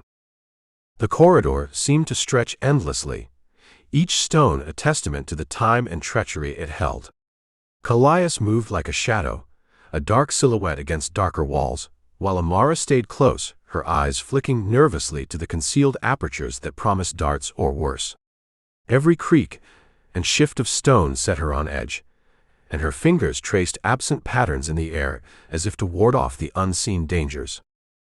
They pressed onward, a slow and careful procession.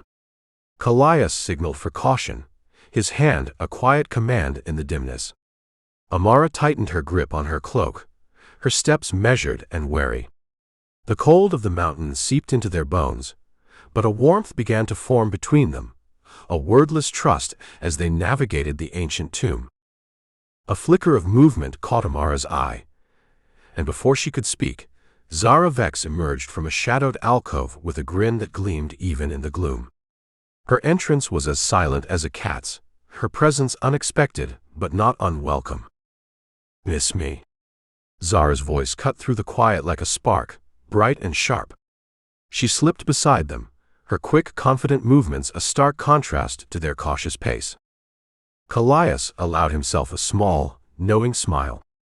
"You're early," he said, the words both an observation and a compliment.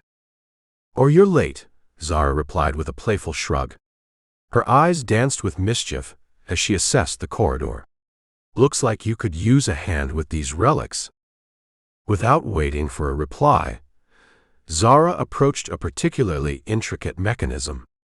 Her fingers danced over the ancient stone with expert precision, finding hidden triggers and secret levers as if they whispered their secrets to her alone. She gave the final catch a decisive twist, and the corridor shuddered in submission. "Not as stubborn as it seems," she said, her voice light with triumph. "Now, are we going to stand here all day, or are we going to see what's ahead?" Kallias exchanged a look with Amara, a moment of shared amusement that cut through the tension like a blade. "Lead the way," he said, gesturing for Zara to continue. The atmosphere shifted with Zara's arrival, humor threading through their careful progress like a bright, bold seam. She moved with the confidence of someone who knew her talents, explaining the workings of the traps with an ease that belied their complexity. Her instructions were quick and clear, a guide through the old maze's forgotten defenses. As they made their way deeper into the passage, the stone walls seemed to lose some of their menace, retreating in the face of the group's growing camaraderie. Even the cold air felt less biting, though the danger remained as palpable as the dust that settled on their clothes.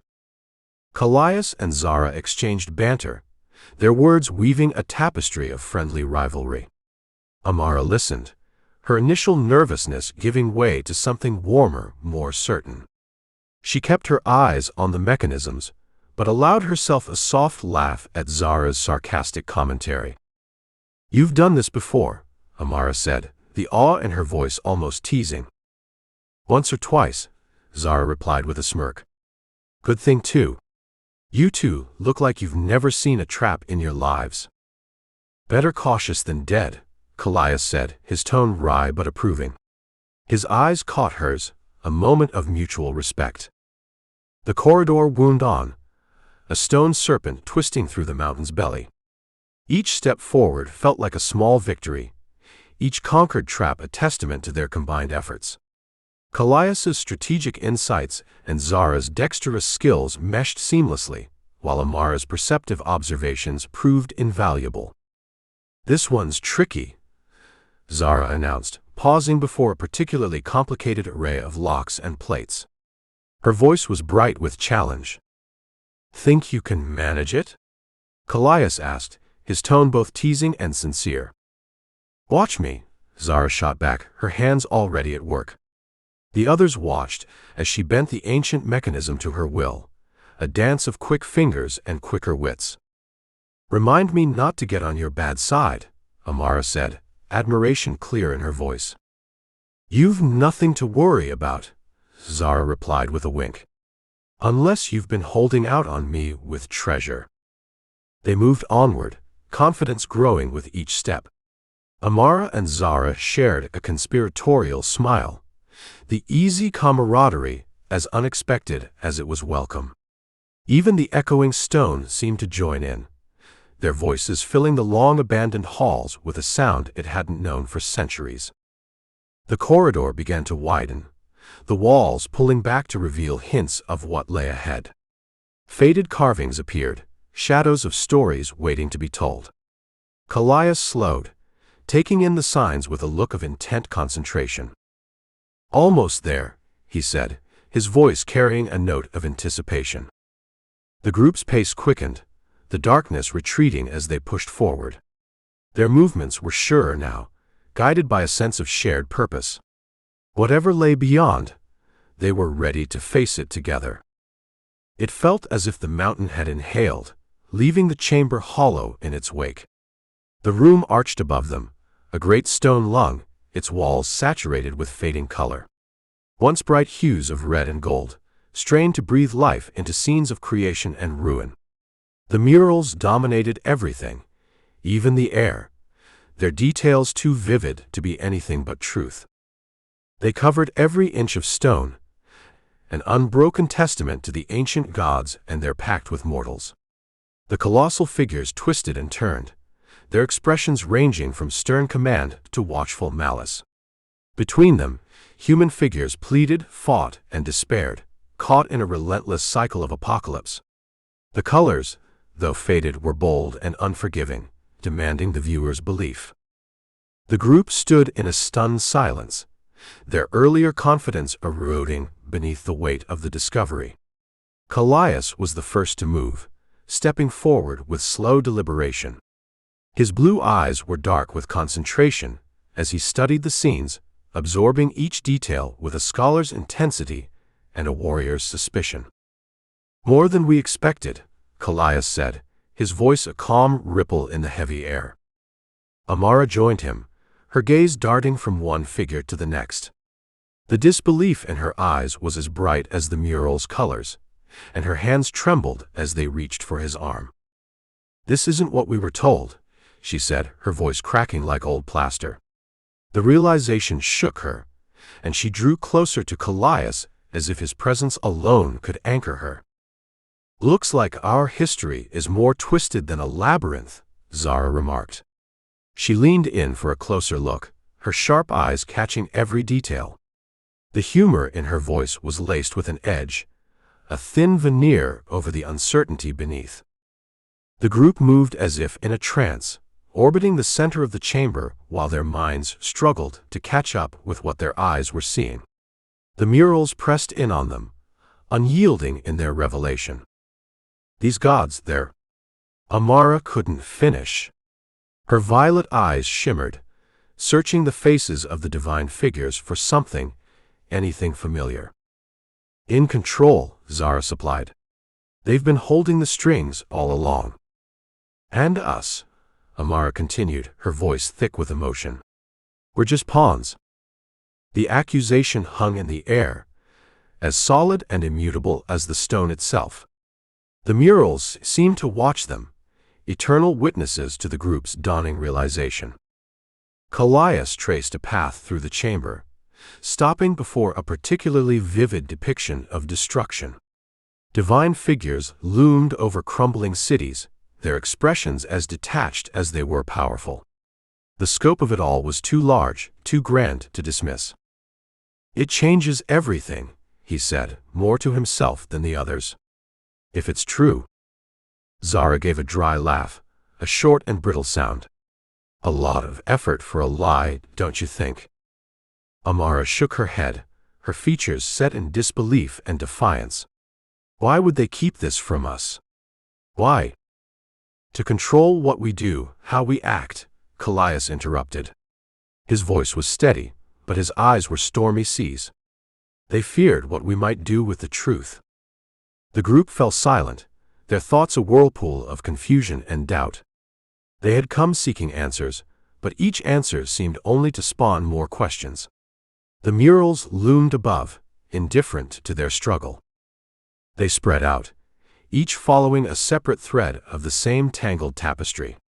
The stone floor felt solid beneath their feet, but the world they knew seemed to shift with each new revelation. Zara crouched to examine a smaller panel, where mortals joined hands in futile resistance. "I wonder where we fit into this mess," she said, her tone lighter than the heaviness of the moment.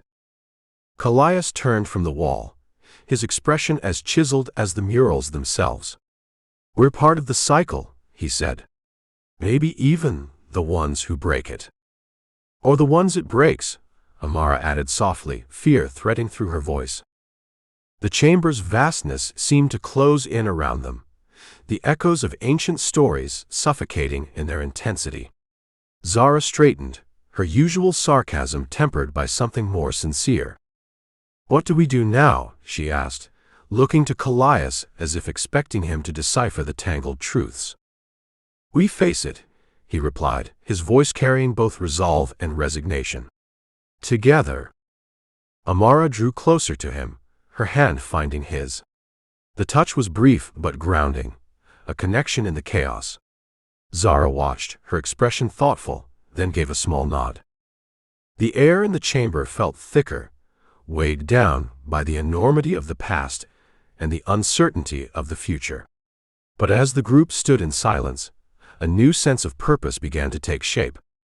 It was fragile and unformed, a mere thread in the vast tapestry of what lay ahead, but it was enough to bind them together. One by one, they turned from the murals. The colors, though less vibrant, burned into their minds with the promise of revelation.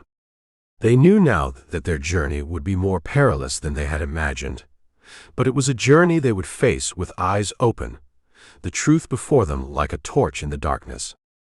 "More than we expected," Kallias repeated, his voice firm with determination.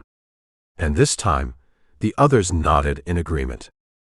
Chapter 9: The Divine Assault.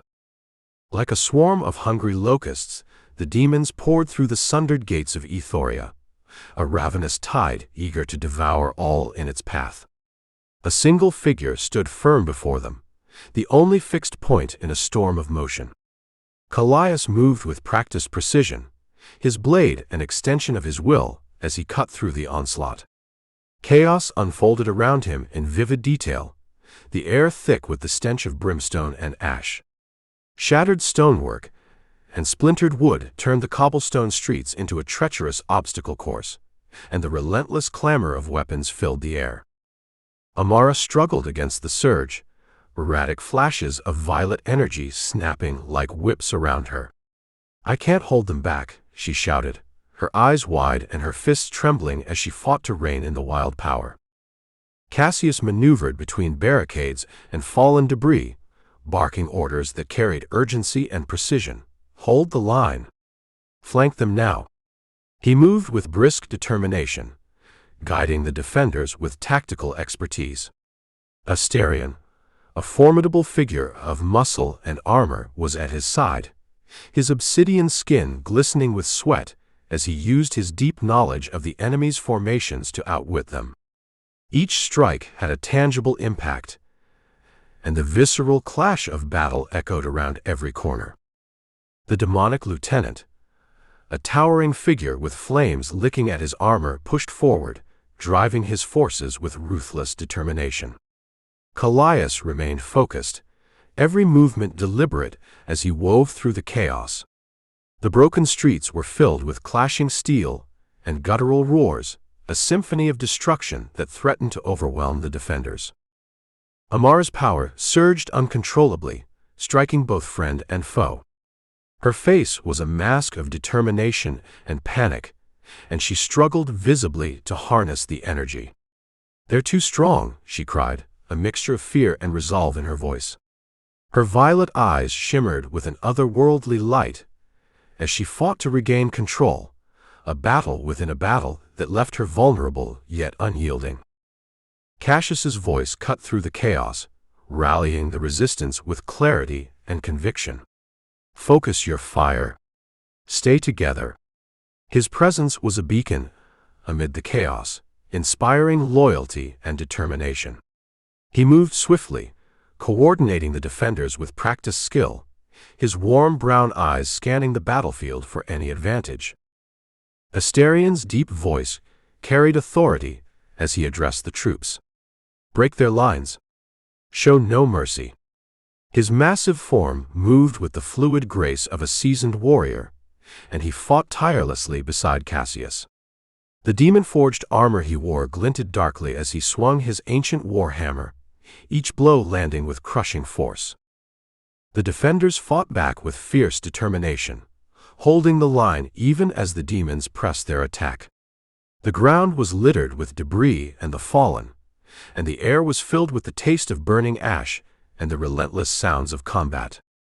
Yet amid the chaos, there was a sense of camaraderie and resilience among the fighters. Kallias, Amara, Cassius, and Asterian worked in unison, each playing their part in the desperate struggle. The battle was intense and unrelenting, but the defenders held their ground. Amara, with visible effort, began to focus her energy more effectively, the violet flashes becoming more controlled, yet still dangerously unpredictable. "Don't lose hope," Cassius called, his voice carrying strength and resolve. "We can do this." His leadership was evident, as he and Asterian capitalized on any weakness in the enemy's formations, using their combined experience to outmaneuver the demons. Amara's voice was strained, but determined, as she fought to contain her power. "I'll try to hold them off." Her eyes shone brightly, and her energy lashed out in concentrated bursts, providing the defenders with a much-needed edge. Her struggle was apparent, but so was her unwavering commitment to the fight. Asterian's words were blunt, but encouraging, as he struck down an advancing foe. "They bleed like any other." His focus was unwavering, and he moved with strategic purpose, his presence both commanding and reassuring. The chaos of the battlefield was all-encompassing, with every sense engaged in the frenzy of combat. The sounds of clashing weapons, the shouts of fighters, and the roars of demons created an overwhelming backdrop to the struggle. The defenders fought on, driven by the leadership of Kallias, Cassius, and Asterian, and the unpredictable power of Amara. The air was heavy with smoke, and the smell of sulfur, adding to the surreal and nightmarish atmosphere. Kallias continued to fight with relentless precision, his blade moving with graceful efficiency. He remained a calm center in the storm, directing the defenders and countering the demonic advance. Slowly, the relentless tide began to show signs of faltering, the defenders' resilience taking its toll on the enemy. Amara's energy became more focused, the violet flashes cutting through the demons with deadly accuracy. She breathed heavily, the strain evident but her spirit unbroken. Cassius and Asterian seized the moment, pushing the advantage with strategic strikes. Their coordination was seamless, and they fought with an intensity born of desperation and hope. "Press forward," Cassius urged, his voice full of determination. "Now's our chance." The defenders responded with renewed vigor, following their leaders into the fray. The battle was fierce, with vivid sensory details capturing every moment. The characters' dialogue showed their resilience and their bond, a touch of warmth and humor contrasting with the grimness of the fight. The chaotic streets of Ethoria were a battlefield of destruction, but the defenders managed to slow the demonic advance. The struggle continued, but there was a sense of hope amid the desperation. Kallias, Amara, Kallias, and Asterion stood together, their determination a beacon against the relentless darkness. The clash of battle raged on, and the defenders fought with unwavering resolve. The destruction and chaos were vividly described, leaving a sense of urgency and tension as the scene drew to a close. The fight was far from over, but the spirit of Ethoria's defenders shone brightly against the looming threat. The embers of battle still glowed among the ruins, smoldering reminders of the demon's fury. Kallias surveyed the scene with piercing eyes, his brows furrowed as he absorbed the unsettling truth. This should not have happened. Not yet. Ethoria was unbroken but bruised, its defenders regrouping amid the debris and the lingering echoes of combat. His fist clenched and a low murmur escaped his lips. This came too soon. Around him, Kallias sifted through shattered scrolls and hastily drawn maps, his face shadowed with growing concern. Asterion stood like a dark sentinel, his crimson eyes scanning the retreating demons with cautious precision. His terse nods and gravelly confirmations painted a grim portent. Someone or something was accelerating the apocalypse timeline. The air hung heavy with smoke and the acrid scent of burning wood. Fighters moved through the smoldering clearing, battered but unbowed. Kallias watched them with a mixture of pride and worry, knowing that the battle had been both a victory and a warning. The world felt off-kilter, as if the very fabric of fate had been torn. Kallias spread the scrolls before him, his movements brisk but shadowed by unease. This attack was meant to be months from now, he said, his voice tight with disbelief. Why are they moving so soon? His eyes met Kallias's, seeking answers in the midst of uncertainty. Asterion's gravelly voice cut through the tension. They test us, he said, his words deliberate and heavy with meaning. Someone grows impatient. His massive form moved among the scattered debris, and his expression was one of grim determination. The defenders gathered around, their faces reflecting a mixture of relief and exhaustion. Amara stood close to Kallias, her violet eyes still shimmering with residual power. She was a vision of resilience and fatigue, her presence both comforting and unsettling. "We did it," she said softly, her voice tinged with disbelief and determination. "We held them back." Her gaze lingered on the retreating demons, her thoughts clearly racing ahead to what the future might hold. Kallias looked up from the maps, his brow furrowed with a mix of worry and resolve. "But at what cost?" he replied, his tone somber. "If they're moving this fast, we may not be ready for what's coming next." He scanned the clearing, his mind already strategizing their next move. Asterion's voice was a rumble of authority as he added, "We have no choice but to prepare." His words carried the weight of centuries of warfare, and his presence was both commanding and reassuring. He surveyed the defenders, his massive frame a testament to their resolve. Kallias nodded, his expression one of intense contemplation. "The prophecies spoke of a timeline," he said, his voice thoughtful and measured. "But something's changed. We must adapt." His gaze was distant, as if seeing both the present and the future unfolding before him. The battered defenders took stock of their situation, gathering amid the ruins with a shared sense of camaraderie. The city was bruised but still standing, a testament to their determination. The destruction around them was vivid, but so was their unyielding spirit. Amara touched Kallias's arm, her voice filled with a mixture of concern and hope. "Do you think it's the Obsidian Sovereign himself?" she asked, her words barely above a whisper. Kallias's eyes met hers, a flicker of something unreadable passing between them. "If it is, he's playing a dangerous game," he replied, his tone both cautious and resolute. "But we're not out of moves yet." Cassius's eyes sparkled with a trace of dry humor, even amid the tension. "Just another day saving the world, right?" he said, a wry smile touching his lips. It was a small moment of levity in an otherwise grim situation, a reminder of their shared struggle and the bonds they had forged. The defenders moved among the debris, their dialogue capturing the urgency and resolve of the moment.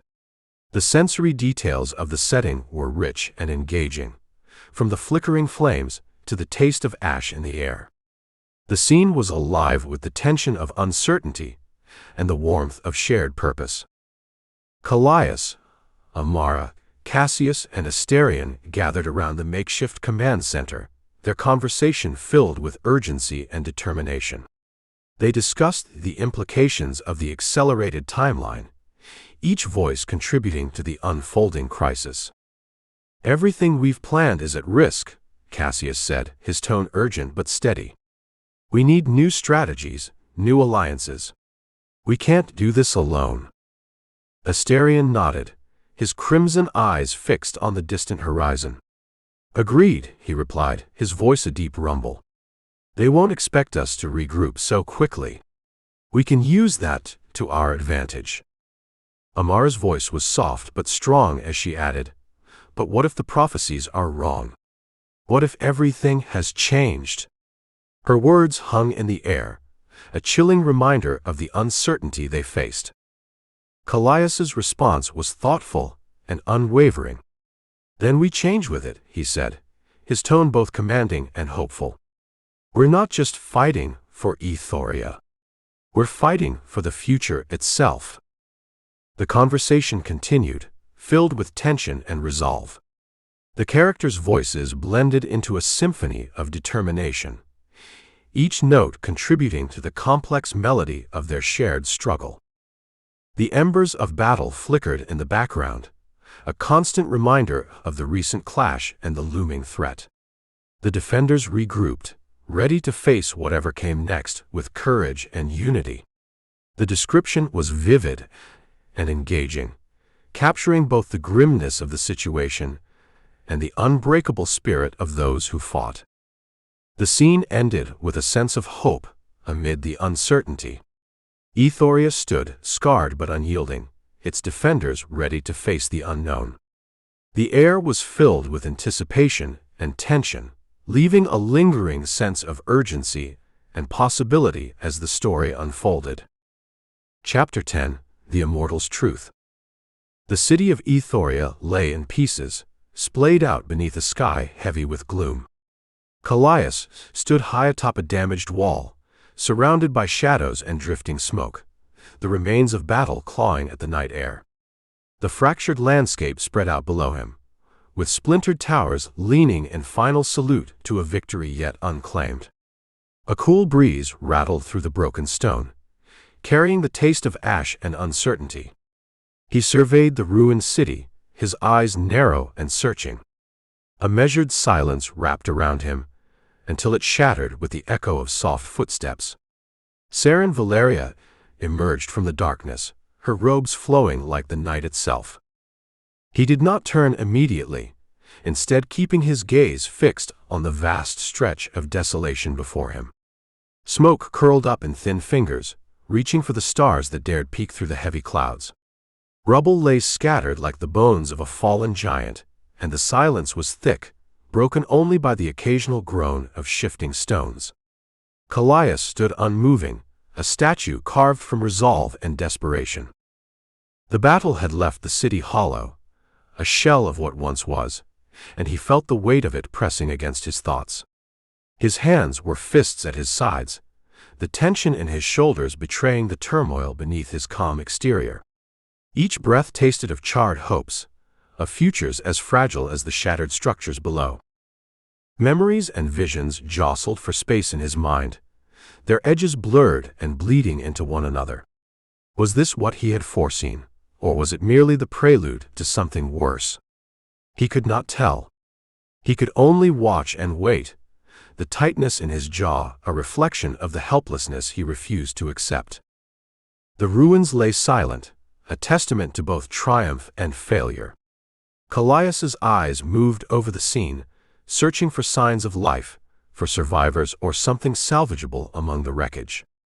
He saw only emptiness, haunted by ghosts of those he had failed to protect. The city's remains stood like a question, the air thick with dust and uncertainty. Kallias felt the doubt clawing at him, the gnawing suspicion that he had misread the future he thought he understood. Every scar, every gap in the stone mocked his certainty.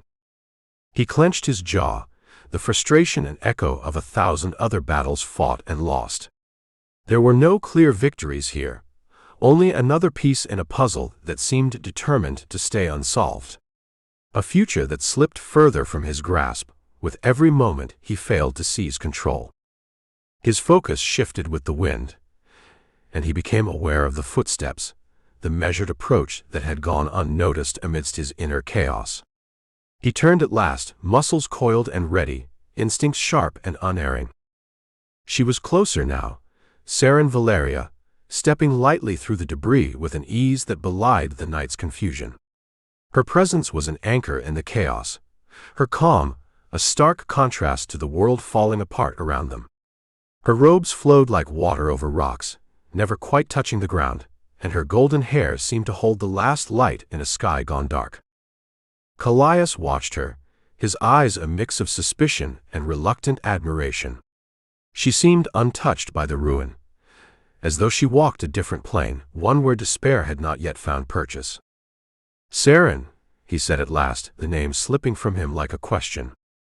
"Kallias." Her voice was soft, but carried through the stillness with a certainty that matched the look in her eyes. She paused, letting the silence between them stretch and settle like the dust around their feet. He regarded her with a gaze both piercing and wary, wondering how much she knew and what she intended to reveal. They faced one another, two figures outlined against the night's canvas, and in that moment the broken city was forgotten. The rubble faded into the background, mere shadows to the more immediate battle of wills playing out on the wall. He didn't speak again, letting the weight of his unasked questions hang in the air between them.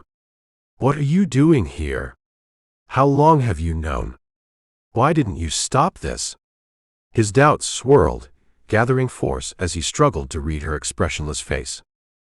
Seren watched him, a gentle curiosity mingling with the serenity she wore like a second skin.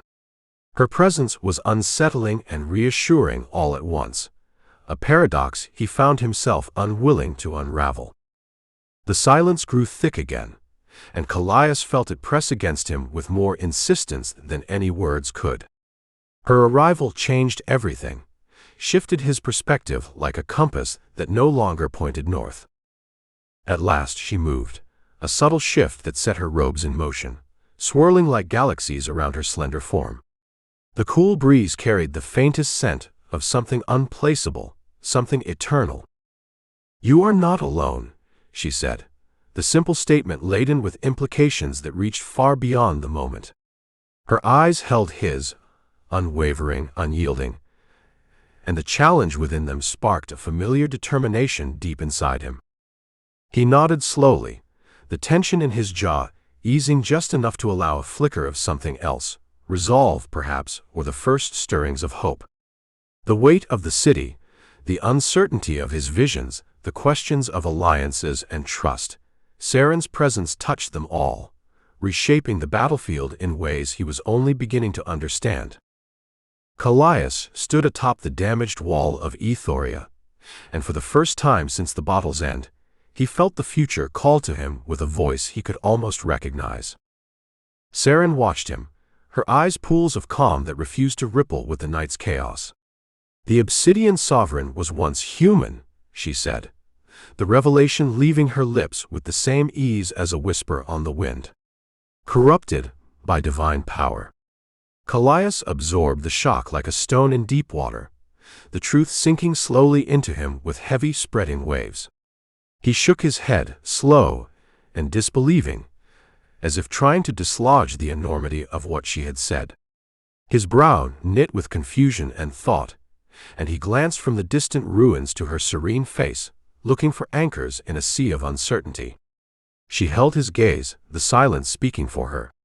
"The Eternal Eclipse is coming, And it may be our only chance to confront the gods directly, Seren added, her words an intricate net woven with implications and challenge.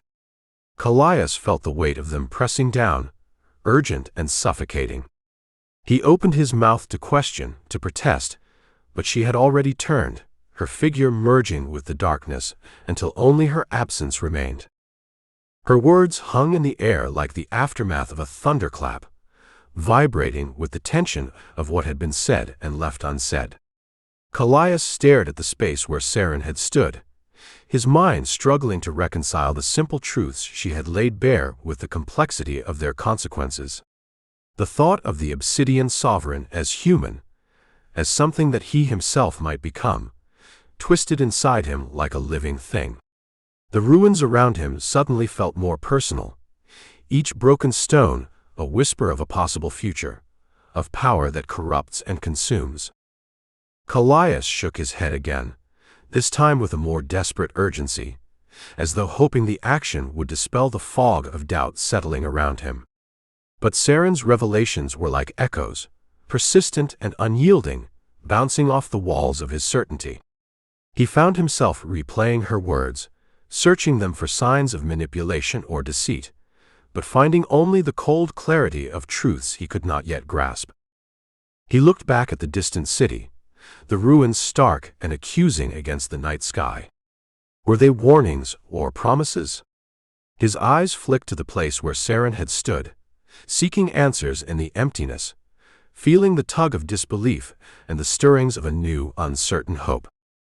She had said the Eternal Eclipse was coming, and he felt the enormity of it loom over him, shadowing the ground he thought he stood on so firmly. An opportunity to confront the gods. Did she mean it as a path or a trap?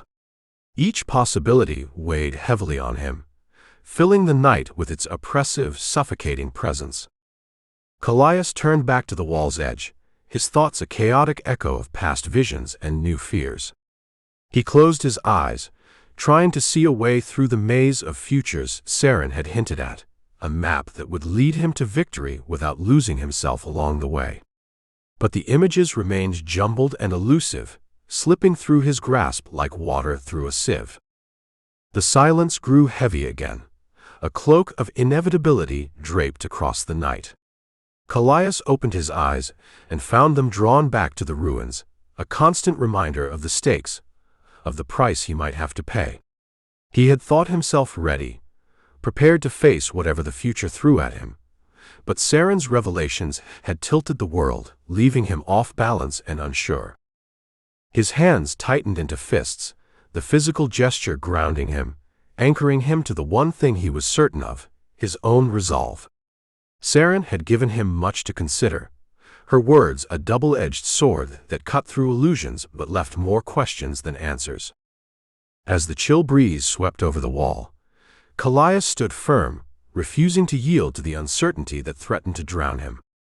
The Obsidian Sovereign, the Eternal Eclipse, the gods themselves, all seemed closer and more terrifying than ever. Yet he felt a flicker of determination spark within, fueled by the very doubts that gnawed at him. He thought again of Seren's calm certainty, the way she had delivered her truths without hesitation, and he felt a pang of something that was almost admiration. But there was also distrust, a shadow of suspicion that lingered long after she had disappeared into the night. His mind turned over the pieces she had given him, trying to fit them into a coherent whole. Each revelation felt like a new fracture line, threatening to split his carefully constructed plans apart. He had to act, had to decide quickly whom to trust and which path to take.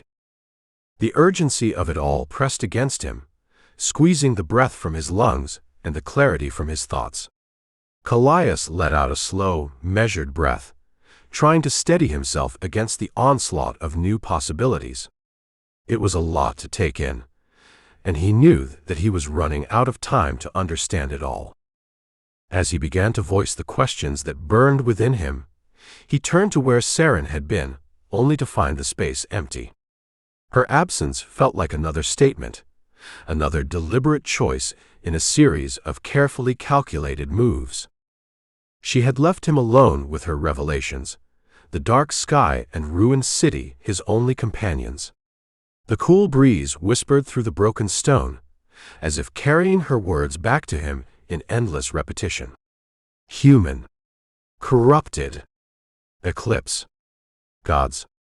He turned them over in his mind, feeling the urgency swell to fill the space she had left behind.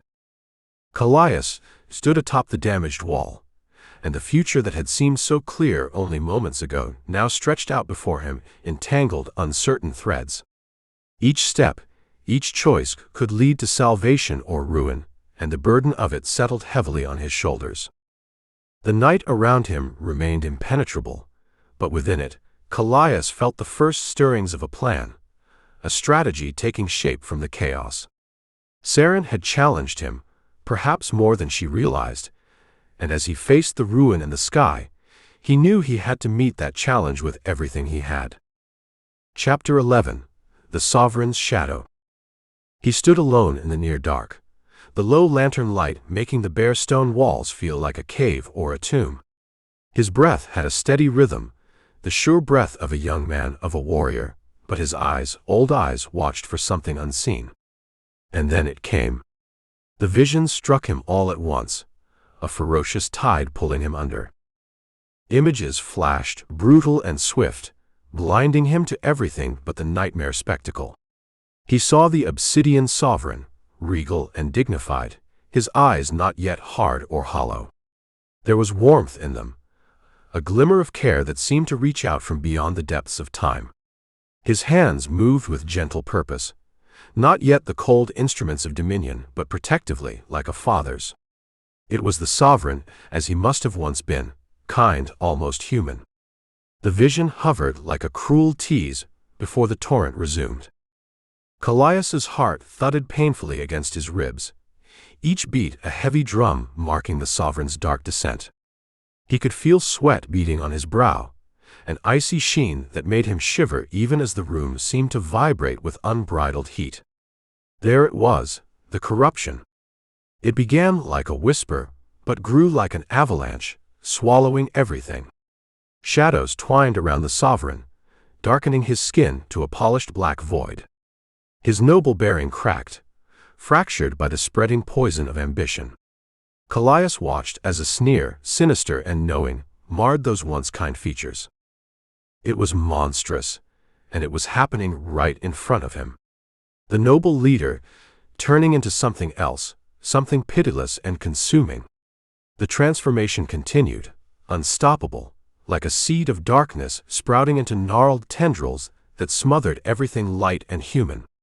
The very air in the chamber grew dense and charged, pulsing in time with the collapse of ancient power and the rebirth of something terrible. Kallias could hardly breathe, but he forced himself to hold on to see it all. He had to. It was like a great cosmic battle, being fought within the small space of his mind. He could hear it too, an eerie hollow echo that seemed to bounce off the stone walls. As if the Sovereign's very essence, his humanity, was being hollowed out, leaving only a cold void in its place. Every detail seared itself into Kallias's consciousness, branding him with truths he could never forget. His fists clenched tight, white-knuckled, as if physical pain might ground him against the storm.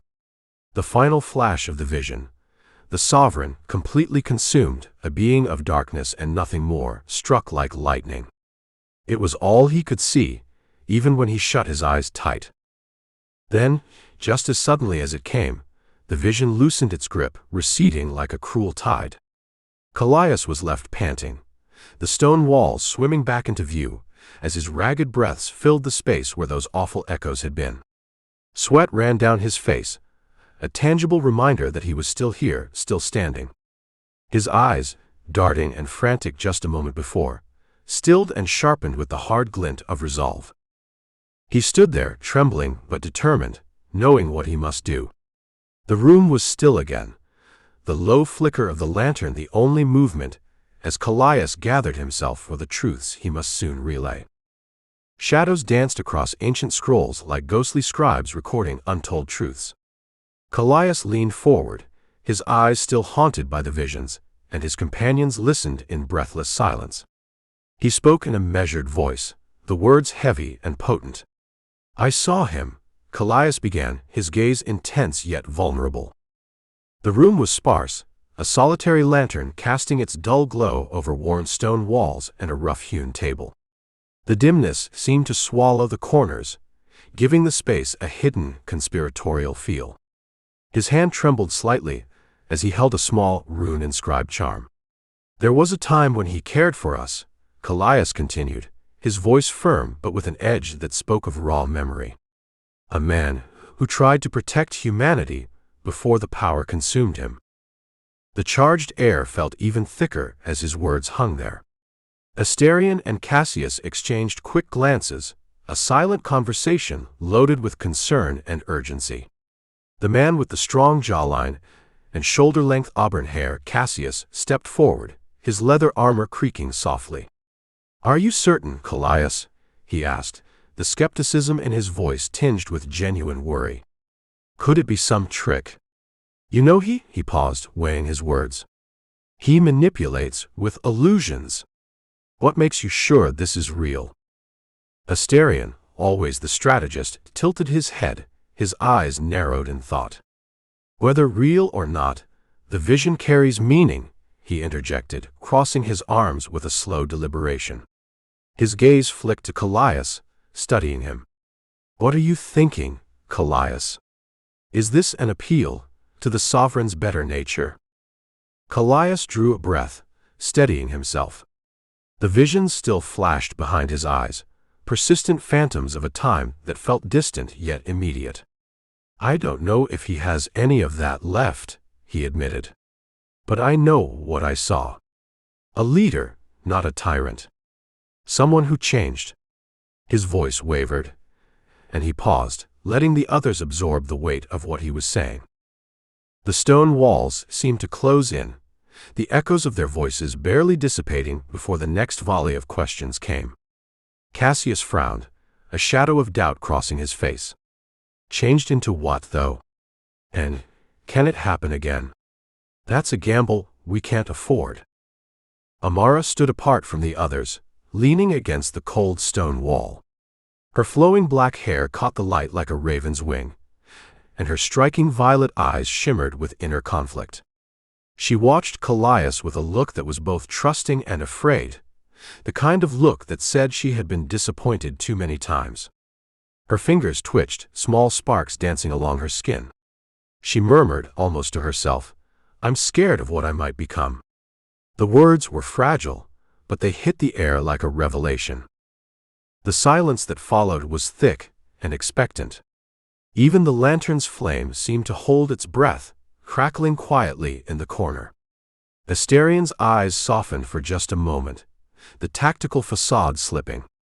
"Amara," he began, his voice losing some of its hard edges, "don't." She cut him off with a quick, determined shake of her head. "The same blood flows through my veins. You know that." Her words were direct, but loaded with emotion. It consumed him. What if? She trailed off, her voice failing her as she struggled to hold on to her composure. The sparks along her skin grew brighter for a moment before subsiding, her otherworldly power as volatile as her fears. Kallias met her gaze, his own eyes steady. "You're stronger than you think, Amara," he said with quiet conviction. "We're all afraid. But we have to understand this.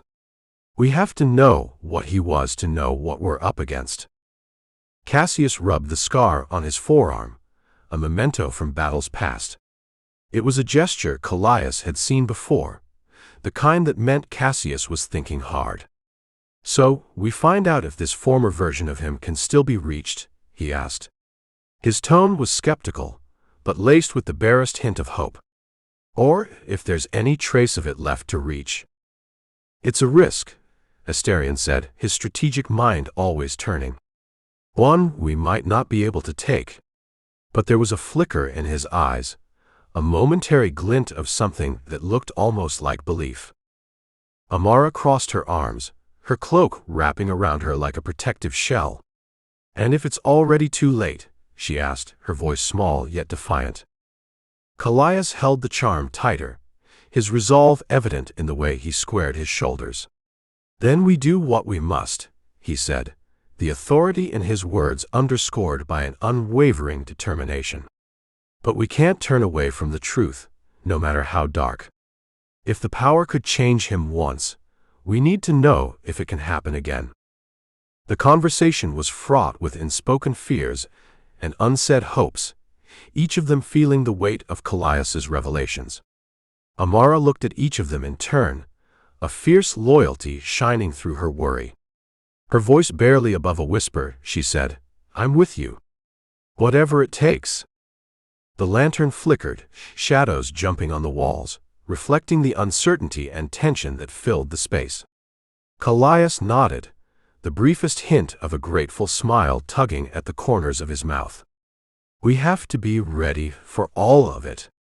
The past, the future, everything in between." His words were met with solemn nods and thoughtful silence. It was all they had left, this grim resolve, and they clung to it as the final moments ticked by. The air felt heavy and charged, as if the stone walls themselves were bracing for the storm. They stood there, together and alone, the spark of rebellion in their eyes, as Kallias's vision set them on a path that would lead to either salvation or ruin. Chapter 12. Assault on the Celestial Archive. They stood before the Celestial Archive's colossal entrance, its towering stone facade glowing with a pale otherworldly light. The group slipped inside under Seren's guidance, the vastness swallowing them, as Zara moved ahead with deliberate precision. Her fingers brushed against intricate carvings as she disarmed concealed arcane locks and bypassed enchanted pressure plates on the smooth cold marble floor. Amara followed close behind, carefully tracing faded runes etched along the walls and softly intoning technical observations like, "The lattice of wards begins to unravel here," while the rest of the group shadowed their every step. Every echo of their footsteps blended with the low hum of divine energy and the whisper of shifting magic, establishing a rhythm of cautious urgency. Brief exchanges like Zara's "Let's hope these relics have no secrets for us," underscored their unity as they edged deeper into the archive's labyrinthine corridors. The entrance loomed over them as they paused, its magnitude almost intimidating in its silence and splendor. Layers of shimmering patterns seemed to shift and reconfigure with every movement, giving the stone an almost living quality. It beckoned with both mystery and threat, promising wonders and perils in equal measure. "Remember," Seren's voice carried a calm assurance, "the path is not always as it appears." With a shared glance, they entered. Zara took the forefront, her footsteps light and deliberate. Her movements were as precise as a dancer's, each one calculated to avoid the unseen dangers she knew lurked beneath the surface. The carvings along the walls grew more intricate as they progressed, each symbol a potential trigger for some hidden mechanism. Her fingers moved swiftly and confidently, leaving a trail of deactivated traps in their wake. "Fascinating," Amara murmured, eyes scanning the labyrinth of inscriptions around them. "These wards have layers, centuries of them." Her voice, though soft, carried the weight of her scholarly passion. She ran her hands over the stone, feeling the magic pulse faintly beneath her touch. Each rune and sigil told a story, and she read them like a living history, piecing together the complexities with methodical care. Zara glanced back, a smirk playing at her lips. "And here I thought they only had layers of dust." "Your lack of appreciation is as impressive as ever," Amara replied, her tone measured but amused. Seren glided behind them, her presence almost ethereal. She seemed to drift over the marble, the fabric of her robes whispering like distant winds. Though she said little, her confidence guided them deeper, the vastness of the archive slowly unraveling before them. The rest of the group followed with quiet determination, keeping close and alert. Each step was taken with mindful care, the enormity of their surroundings pressing in like a living force. As they ventured further, the glow from the entrance faded, leaving them in a dim luminescence that felt both ancient and eternal. "The complexity is astounding," Amara said, pausing to study a particularly dense cluster of symbols. "The pattern shifts here, see the change in resonance." Zara moved beside her, crouching to inspect a subtle pressure plate beneath their feet. "Clever," she said, disabling it with a flick of her wrist. "Whoever built this really didn't want company." Their voices were the only human sounds, punctuating the divine hum that permeated the air. The walls seemed to close in and expand with each echo, creating an atmosphere that was both oppressive and liberating. The magic was palpable, an almost physical presence that thrummed with a life of its own. They navigated through twisting corridors, each bend revealing new challenges. Hidden doors opened into chambers filled with elaborate contraptions, each designed to thwart intruders with deadly efficiency. But with Alara's keen insights and Zara's unmatched agility, they pressed forward with unwavering determination. The soundscape shifted subtly with each passing moment. What began as a distant hum now resonated with layered harmonics, blending into a symphony of mystical vibrations. It was as if the archive itself was aware of their presence, reacting to their every move. Zara chuckled, a low sardonic note. "I think we're wearing out our welcome." "The archive responds," Saren observed, her voice a quiet melody that seemed to blend with the magic around them. "It recognizes intent." Amara paused, eyes narrowing in concentration. "We must be close. The resistance is increasing." With renewed focus, they pushed onward. The corridors twisted and turned, in a chaotic yet deliberate fashion, forcing them to adapt with each step. Amara and Zara moved with synchronized precision, the rest of the group mirroring their pace and purpose.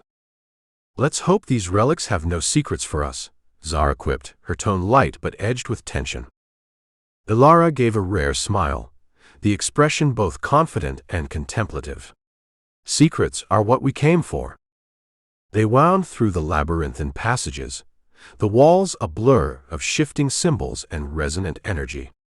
Every twist seemed designed to confuse and mislead, but they navigated with an unspoken unity, driven by the urgency of their quest. As they moved deeper, the complexity of the magic grew more pronounced. Layers of wards and enchantments overlapped in a tangled web, each more sophisticated than the last.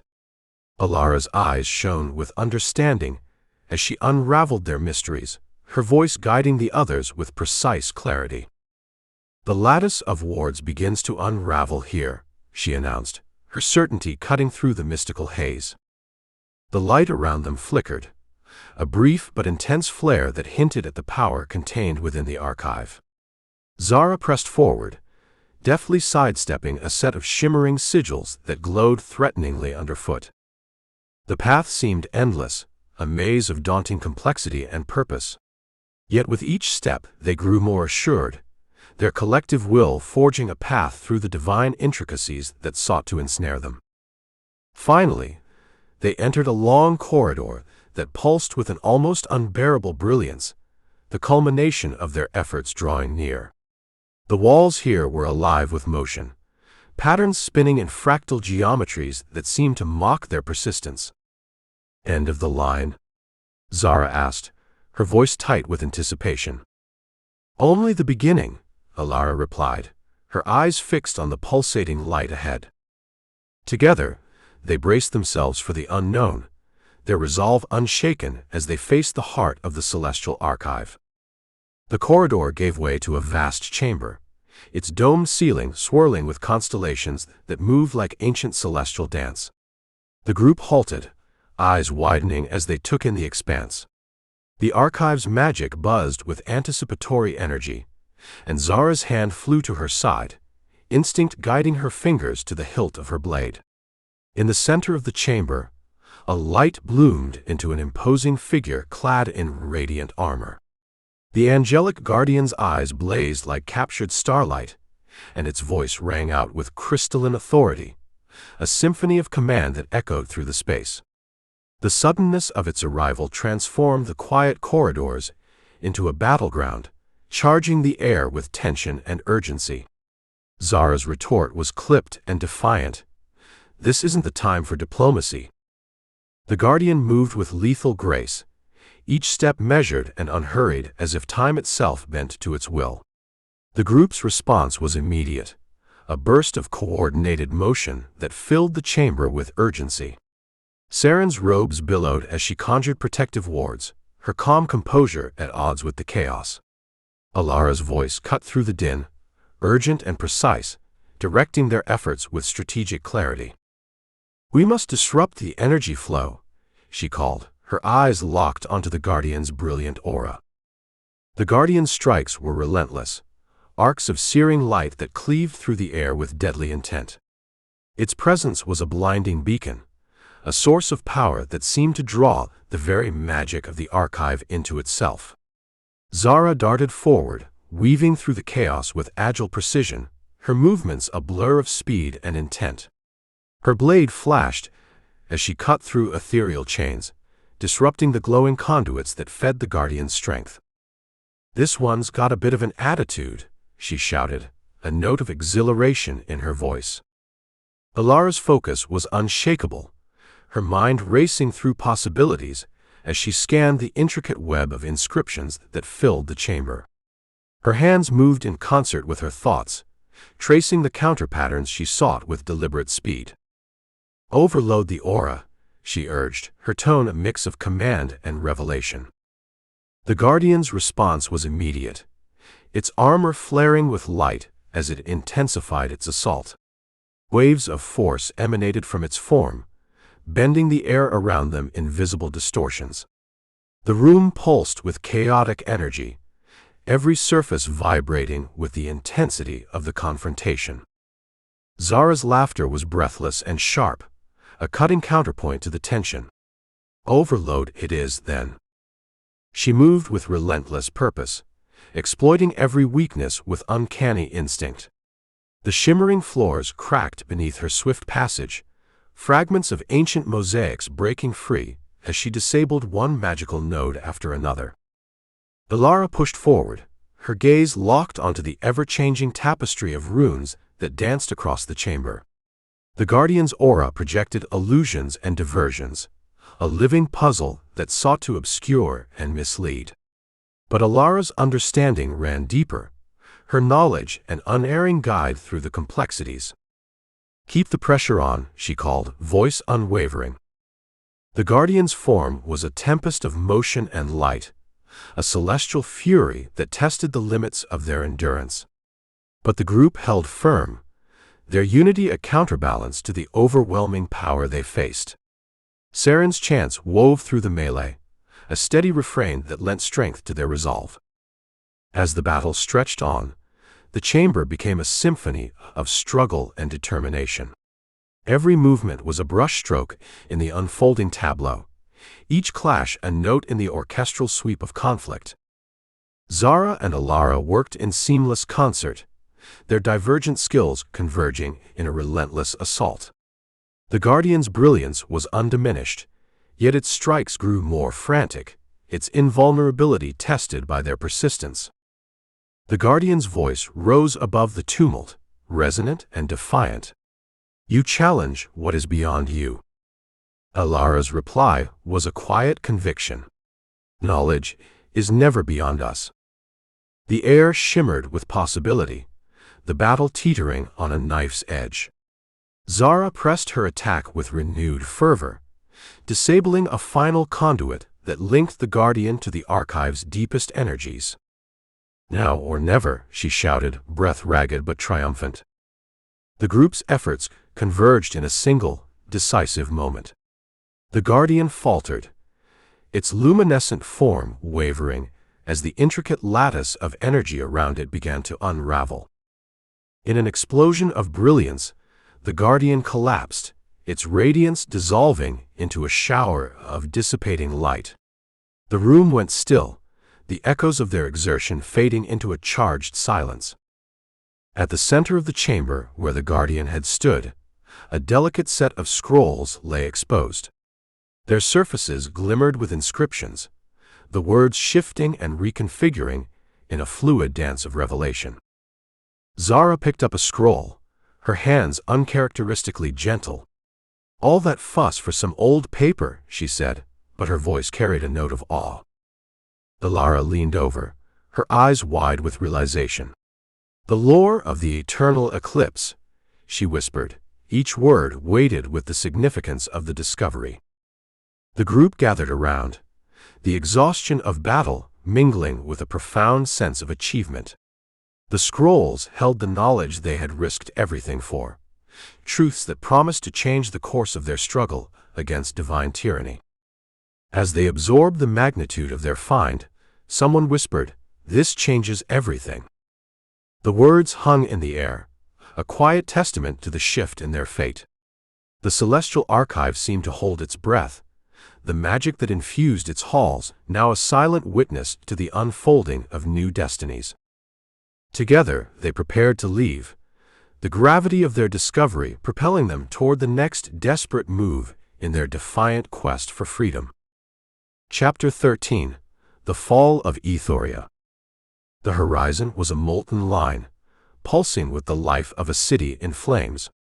Kallias and his allies hit the streets like a hailstorm, driving straight into a siege of roaring demons.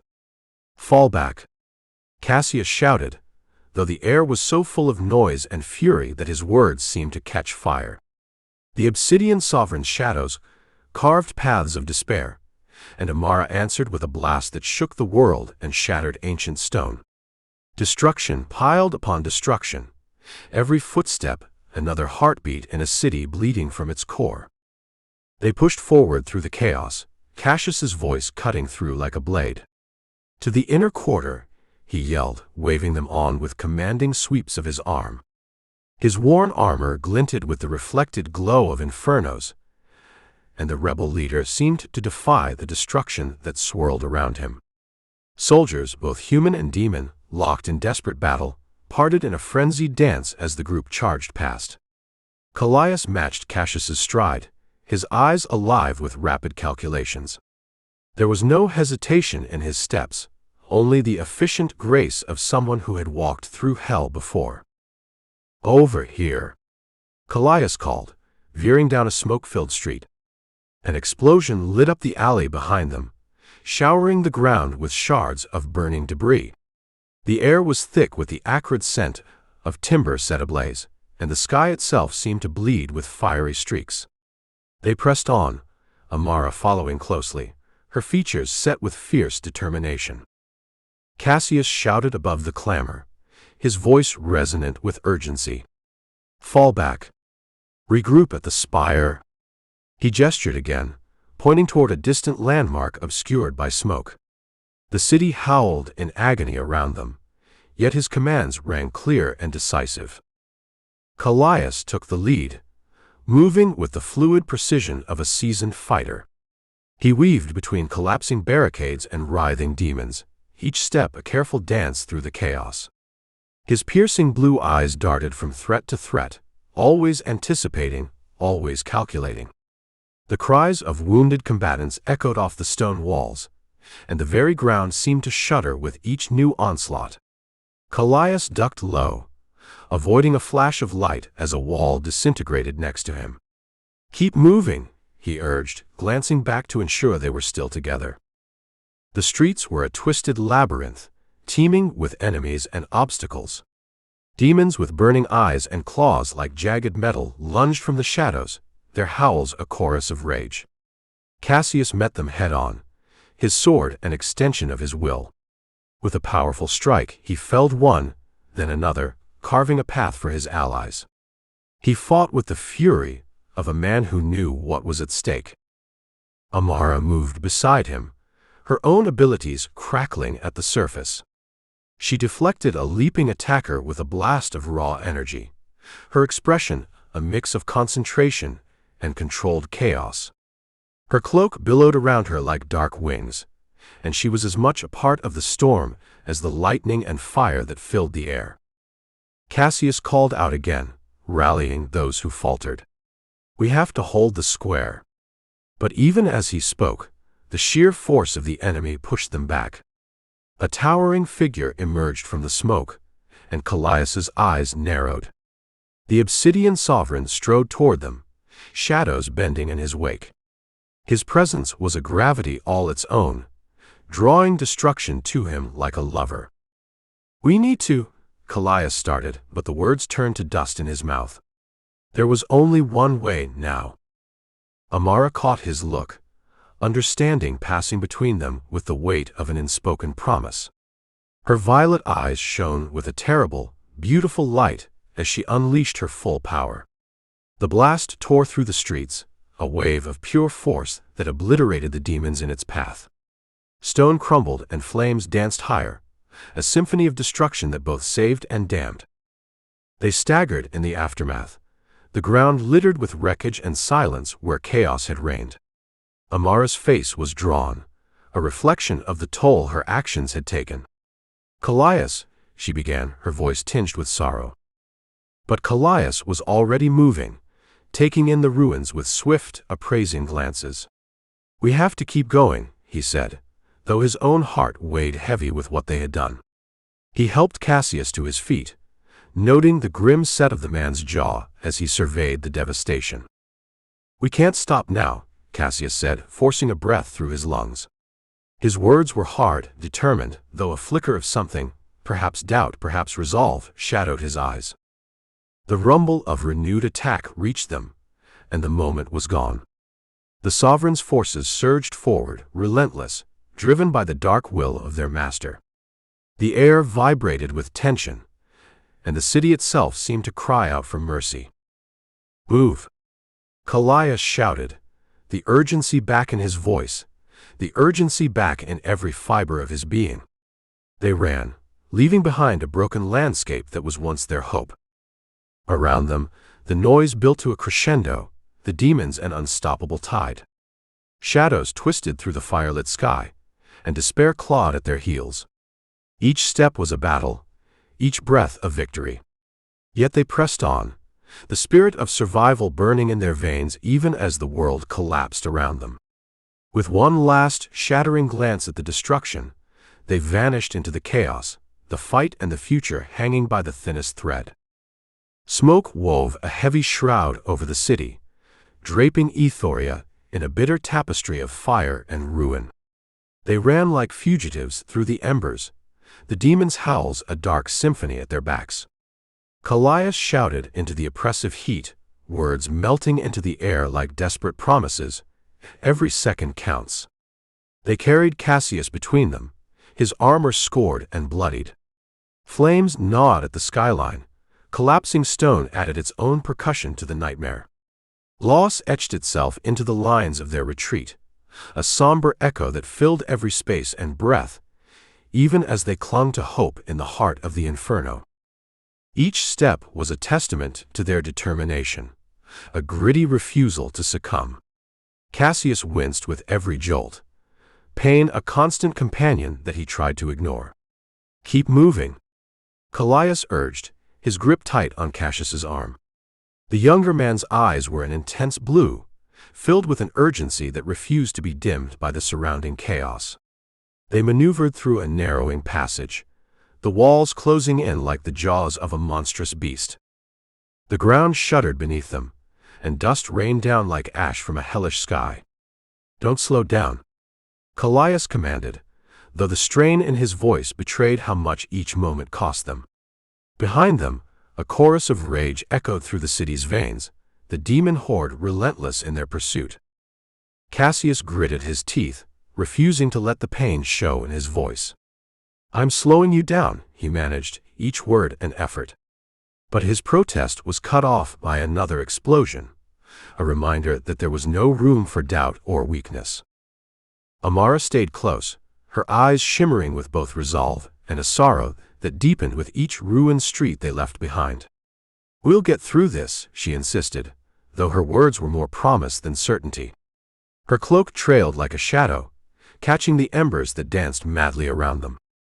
A particularly violent tremor shook the ground, and Kallias staggered.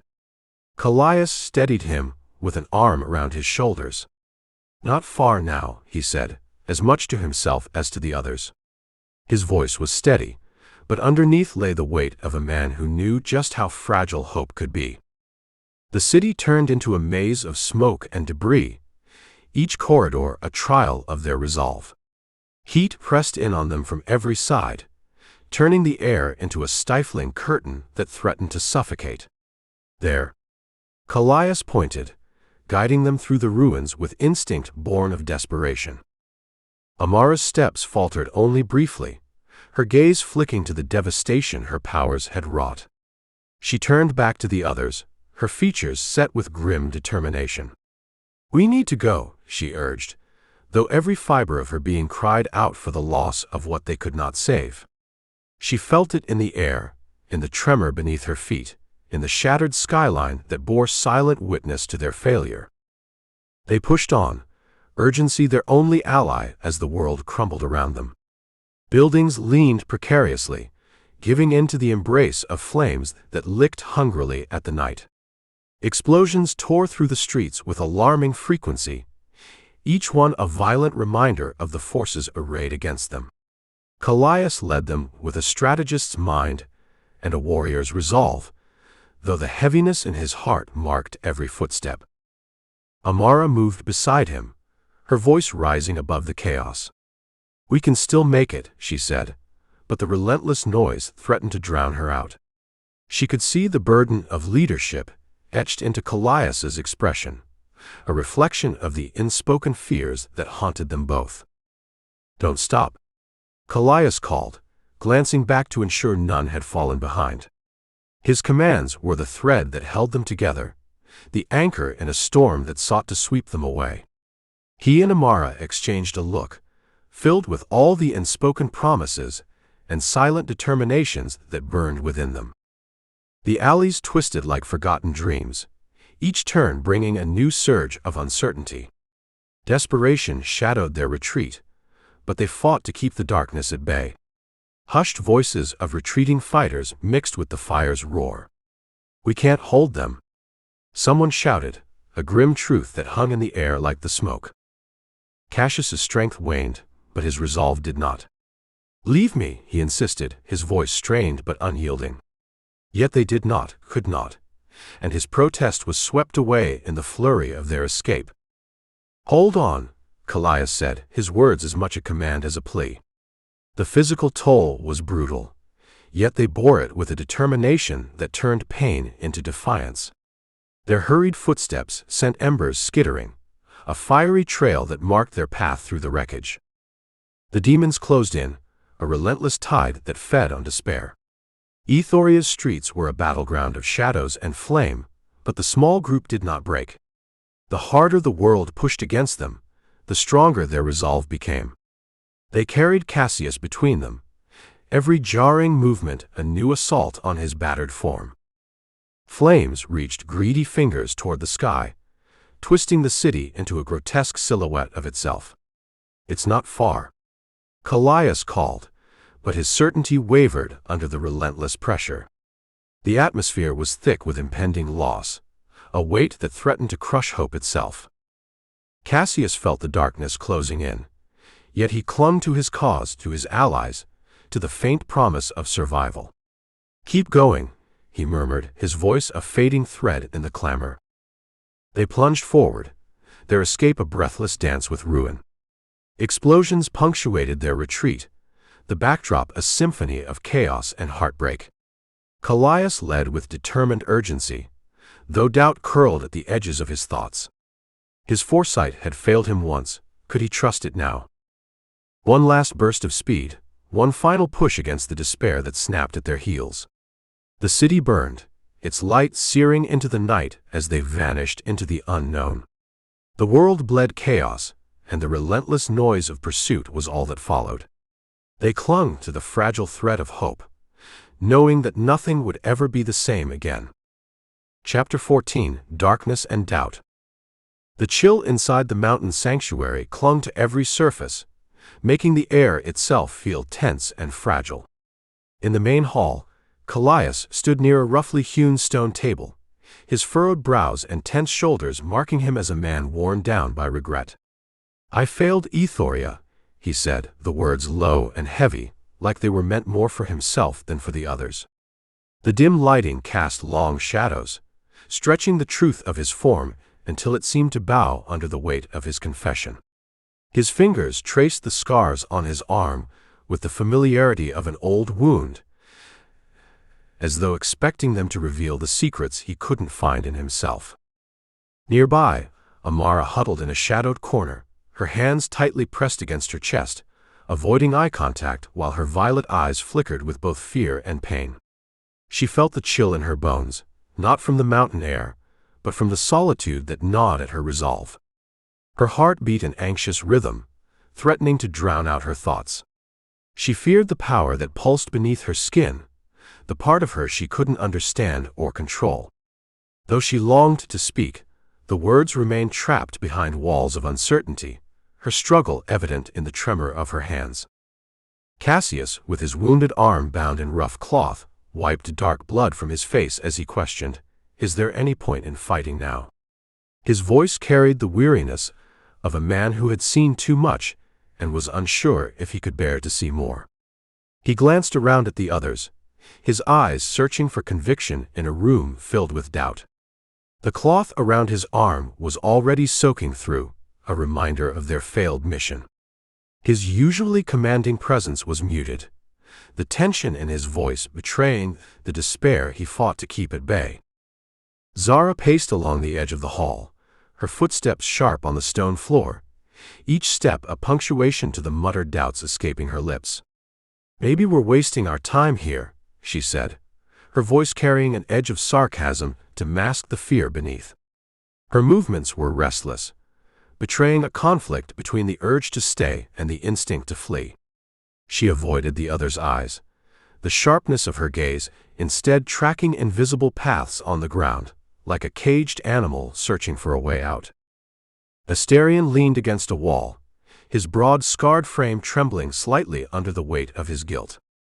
His crimson eyes dimmed with the heaviness of past failures that haunted every breath. "My presence only makes things worse," he said, the words a gruff confession to no one in particular. The massive figure seemed to shrink under the burden of his conscience, the warrior within him at odds with the vulnerability he now faced. Though his posture remained steadfast, his expression betrayed the cracks in his formidable facade. In a separate alcove, Alara pored over ancient scrolls spread out on a creaking table, tracing runes with calloused fingers that betrayed her obsessive urgency. The low hum of discord buzzed around her, but she was consumed by the need to uncover anything that might alter their dire situation. Her elegant features wore the look of deep contemplation, her keen gray eyes missing nothing as they swept across the yellowed parchment. "There's always something more to discover," she whispered to herself, her quiet determination an anchor amidst the group's fractured conversation. The cool mountain air drifted in through a narrow window, mingling with the palpable tension in the room.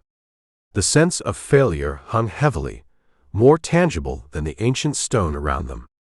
It filled the spaces between their words, lending weight to every silence. Kallias watched the others from the corner of his eye, gauging their reactions with a calculated detachment that belied the urgency pressing on him. "I failed Ethoria," he repeated, louder this time, drawing their focus. The admission cost him, each word chipping away at his reserve. His mind raced with visions of what was to come, the shadows of future failures more vivid than the present. He closed his eyes for a moment, seeking clarity and finding only the murkiness of uncertainty. "But we haven't lost everything." Amara's gaze flickered toward Kallias, a brief moment of connection before retreating behind her internal walls.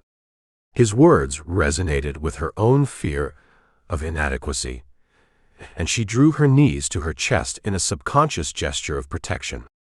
She fought the urge to disappear into the corner, knowing that her silence spoke louder than anything she might say. It was easier to hide than to confront the weight of her existence, easier to accept the distance between her and the others than to risk closing it. Kallias leaned forward, his strong jaw set with determination as he spoke. "We're battered and broken, but we're not finished," he asserted, willing conviction into his voice. He turned to Kallias, a glimmer of shared purpose igniting in his eyes despite the fatigue. The scent of iron clung to him, a constant reminder of their losses, but he refused to let it define their end. He looked to Amara, Zara, Asterion, and finally Alara, knowing that their survival hinged on finding hope amidst the ruin. "Not finished, just desperate," Zara interjected, crossing her arms as if to hold herself together. Her cynicism was a shield, one she wielded expertly to deflect both hope and despair. She wanted to believe in Kallias's words, but a lifetime of mistrust whispered caution into her ear. She was an outsider, always had been, and it was foolish to think she could be anything else. Desperation gets you killed. Asterion's deep, gravelly voice rumbled through the room as he pushed away from the wall, the heavy sound an unexpected comfort. "Desperation is all I've ever known," he said, stepping forward with deliberate slowness.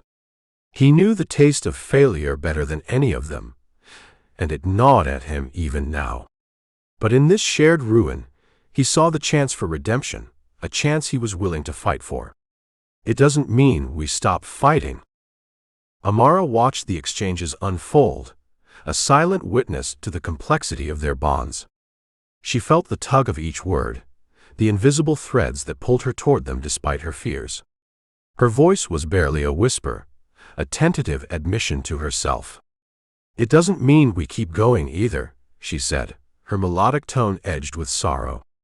She wanted to stand with them, but doubt weighed heavily, and the power within her surged unpredictably, a reminder of her otherness.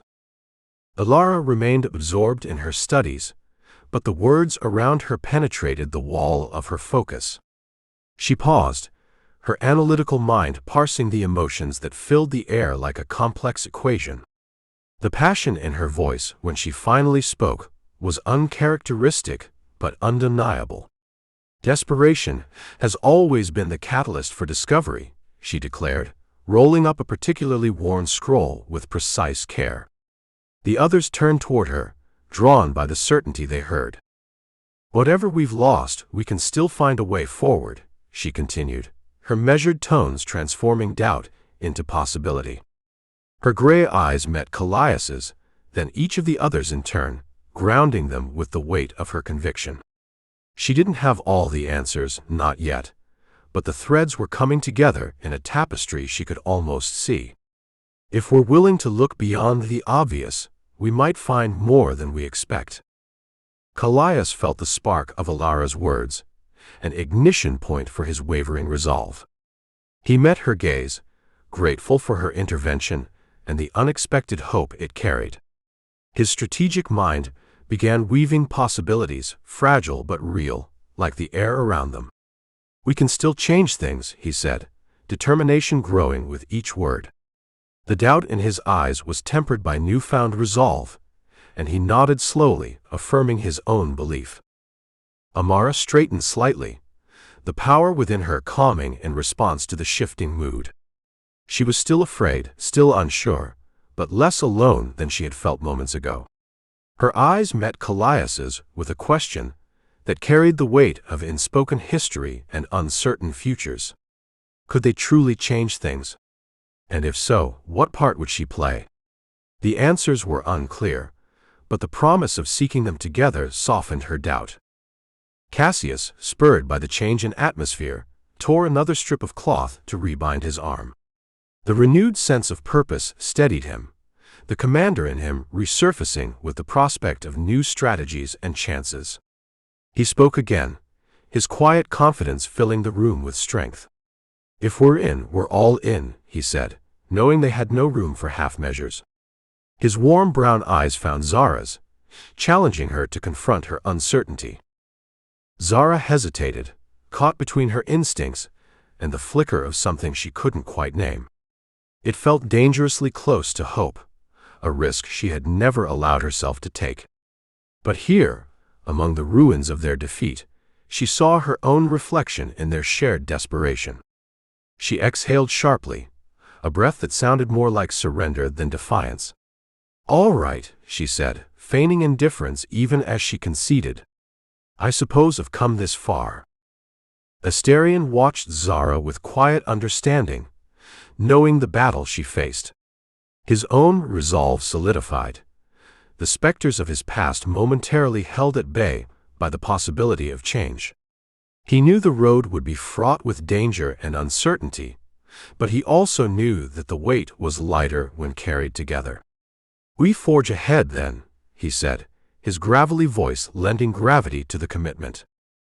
The chill in the sanctuary remained, but its bite was softened by the renewed purpose they found in each other. They were far from resolved, but for the moment it was enough. As the fragile threads of their trust began to knit together, the air grew thicker with anticipation and the low hum of unity. Though they stood on the edge of desperation, they no longer stood alone. The study was sparsely furnished, a room of practicalities devoid of comfort. In a corner, Kallias paced near a frosted window that framed the desolate mountain peaks, pausing every few steps to mutter reassurances to himself. The ice on the glass caught the dim light, casting fractured shadows that stretched across the floor like unresolved promises. "We can't afford to lose each other now," he said, louder than intended, his voice reverberating off the cold stone walls. He moved with an intensity that seemed at odds with the emptiness around him, every step a battle against the fear of losing the only allies he had left. At a narrow wooden desk cluttered with candle stubs and scattered parchments, Cassius massaged his bruised temple, wincing at the pressure. "Are we strong enough to turn this around?" he softly asked, the words trailing doubt like a shadow. The noise of Kallias's pacing filled the spaces between them, making Cassius's questions seem more fragile and uncertain. His fingers brushed against the edge of a worn map, and he felt the weight of his responsibility pressing down with renewed force. Asterion's low, gravelly tone merged with the tension in the room. "My past haunts every step," he admitted, his voice carrying the heaviness of centuries. He stood nearby, his presence as solid and daunting as the stone walls themselves. Cassius looked at him, seeing a reflection of his own doubts in the demon's crimson eyes. "We all have our ghosts, Asterion," Cassius said, his tone steady but lined with weariness. "The question is, can we outrun them?" Zara sat on a creaking bench by the doorway, her fists clenched tightly in her lap. "Maybe it's best if I just walk away," she snapped, bitterness cutting through her words like a sharp blade. The urge to bolt from the situation gnawed at her, a familiar whisper of self-preservation she couldn't quite ignore. "Seems like the best bet," she added, sarcasm lacing her tone as she challenged the silence. Her green eyes darted to the others, searching for a reason to stay despite herself. Asterion slowly stepped forward, his movements heavy and deliberate. "Running won't change what's inside," he said, his voice resonating with a raw honesty that seemed to settle on Zara like a challenge. She met his gaze with defiance, but the uncertainty beneath her sharp exterior was visible in the way she held herself, poised for either flight or fight. Amara remained distant on a threadbare rug, her eyes fixed on the floor, as if it might swallow her whole. She struggled to suppress trembling hands, and the whispered pleas for silence that escaped her lips. "Please," she murmured, the single word filled with the weight of her turmoil. She was a fragile presence amidst the tension, her fear of her own power and of being truly seen leaving her feeling isolated and adrift. Alara's whispered, urgent recitations punctuated the charged silence as she scanned a newly discovered passage in her scrolls. Her focus was unbroken, even as the emotional chaos swirled around her. The lines of runes drew her in, and she traced them with fingers stained from ancient ink. "They're moving faster than I thought," she said, her voice measured but insistent. The others turned toward her, drawn to the certainty they heard beneath her scholarly detachment. Kallias stopped pacing long enough to absorb Alara's words, the hint of a frown crossing his features. "Then we don't have time for doubts," he said, urgency threading through his voice. He resumed his pacing, the rhythmic motion reflecting the conflict within him. Leading them was a heavier burden than he had imagined, the weight of expectations pressing down like the cold mountain air. "We don't have time for failure either," Cassius countered, a trace of irony coloring his words. His pragmatic nature kept him grounded, but he feared it might also keep them from seeing the larger picture. The question of whether they were enough gnawed at him, a specter he couldn't dismiss. Losing isn't an option, but neither is pretending we're not at risk. Kallias paused, meeting Cassius's gaze with a determination that seemed to defy the odds against them. "We have to believe we can change things," he said, willing confidence into his voice. The strategic part of him knew the risks, but the part that had seen futures both grim and hopeful knew they had no choice but to try. His resolve wavered only slightly, a flicker in his piercing blue eyes. "Change doesn't come easy," Astarion said, acknowledging the doubt with a gravitas that was uniquely his. He carried the knowledge of centuries in his massive frame, and he knew that redemption was never straightforward. His past was a constant presence, and yet he stood with them, willing to face whatever might come. "But I'm with you for what it's worth." Zara snorted, a sound that tried to be dismissive but failed to mask the flicker of emotion beneath. "Is it worth anything?" she asked, the question directed as much at herself as at Astarion. Her guarded exterior cracked, just enough to reveal the depth of her insecurity, the fear that nothing she did would ever matter. She wanted to be more than a ghost, but the prospect was terrifying. Amara heard the doubt in Zara's voice, felt it resonate with her own fears. Her whispered pleas for silence grew softer, an acknowledgement of the turmoil inside her.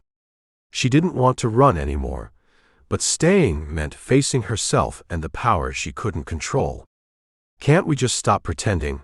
she whispered, her voice a fragile bridge between her isolation and the group's tentative unity. Alara looked up from her scrolls, her keen gray eyes scanning the room with a mix of curiosity and understanding. The tension was almost palpable, a living thing that stretched and twisted between them. "Pretending is how we lost the first time," she said, rolling up a parchment with precise care. Her words carried a quiet authority that anchored the emotional tempest, offering a different kind of clarity. "Then we face it," Kallias said, his tone decisive as he tried to pull them all onto the same uncertain path. The scars on his arm itched, a reminder of both past and future failures, but he resisted the urge to focus on them. Together, or not at all. The room fell into a charged silence, the gravity of Kallias's words hanging in the air. Each of them faced the weight of their own doubts and fears, the possibility of moving forward both terrifying and exhilarating. "We face it," Cassius echoed, his voice softer but no less resolved. He looked around the room, seeing in each of them the potential for both ruin and redemption. They were a motley crew, an improbable alliance, but that might be their greatest strength. "If you're in, I'm in," Astarion rumbled, his voice carrying the same certainty as the mountain that surrounded them. The prospect of failure loomed large, but it was a risk he was willing to take. Zara was silent for a moment, the pause stretching until it felt like she might truly walk away. But she stayed, and the admission that followed was both begrudging and genuine. "Fine," she said, her tone less bitter than before. "Just don't expect me to play nice." Amara felt the shift, subtle but real, and her fear of being the one to break their fragile unity diminished slightly. She nodded, a small gesture that felt enormous in the context of her struggle. Her power hummed quietly beneath the surface, less chaotic now, as if responding to the tenuous bond forming between them. Amara observed the interplay with the curiosity of a scholar and the care of a friend. Her discoveries had given them something to hold onto, and she felt the stirrings of hope where only logic had been. "I'll have more soon," she said, confident that knowledge could yet guide them through the uncertainty. The study remained cold, the furnishings sparse, but the atmosphere was anything but empty. They were a group of contradictions, bound together by desperation and the flickering promise of change. As the charged silence settled around them, the weight of their commitment was as heavy as the stone that surrounded them. Uncertain, unsteady, but for now, enough. Chapter 15. The Eclipse Revelation. In a shadowed chamber, lit by the flickering light of torches, anxious murmurs mingled with the scent of old stone and a hint of lingering magic. The air buzzed with unspoken fears and questions, each heartbeat a testament to the weight of uncertainty that hung in the space. It was here, where shadows whispered and echoes lingered, that a group of weary warriors gathered, unaware that a shift in their fate was about to unfold. As the flickering torches cast dancing shadows across worn stone, the low hum of anxiety was interrupted by the soft rustle of a cloak.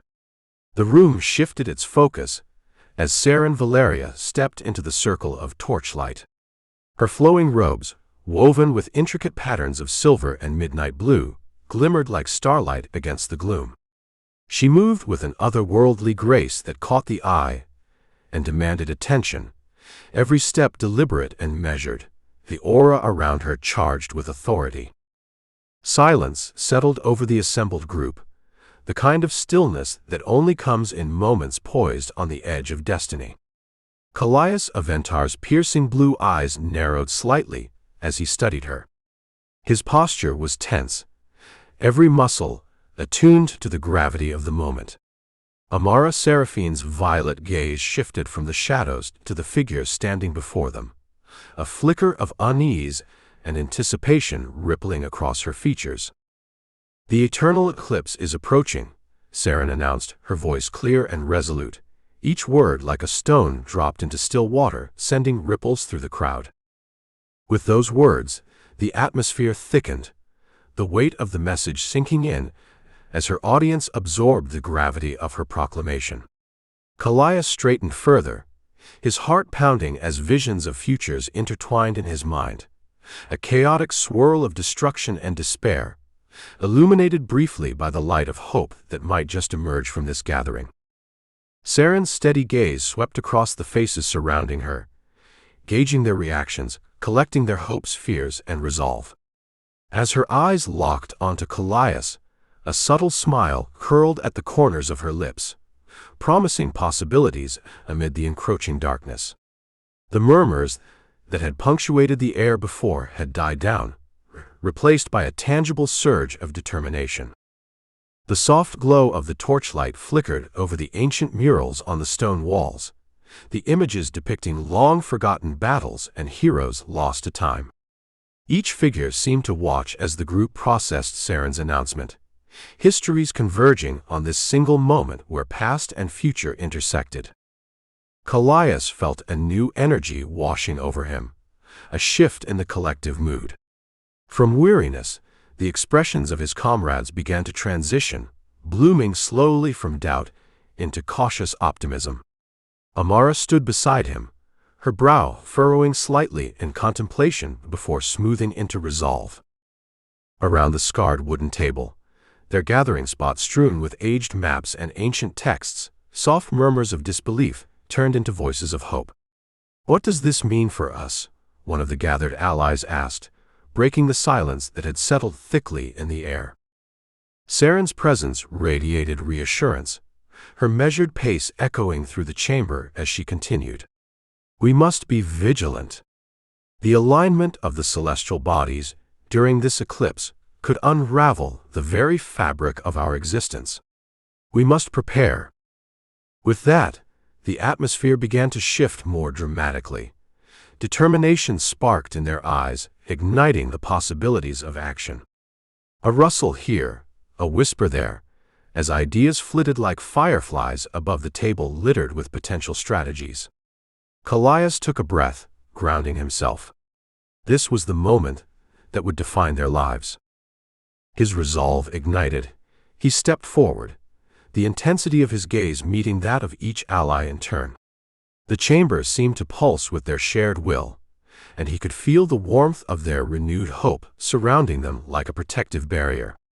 Amara, standing beside him, visibly relaxed, her fingers lightly brushing the edge of the map as she traced a route with newfound confidence. The familiar worn parchment began to map their hopes and plans, connecting their fates together in a tapestry of urgency. "We can no longer afford to wait," Kallias declared, his voice ringing through the chamber, commanding their attention once more. "The cycle of destruction must be broken. Our time is now."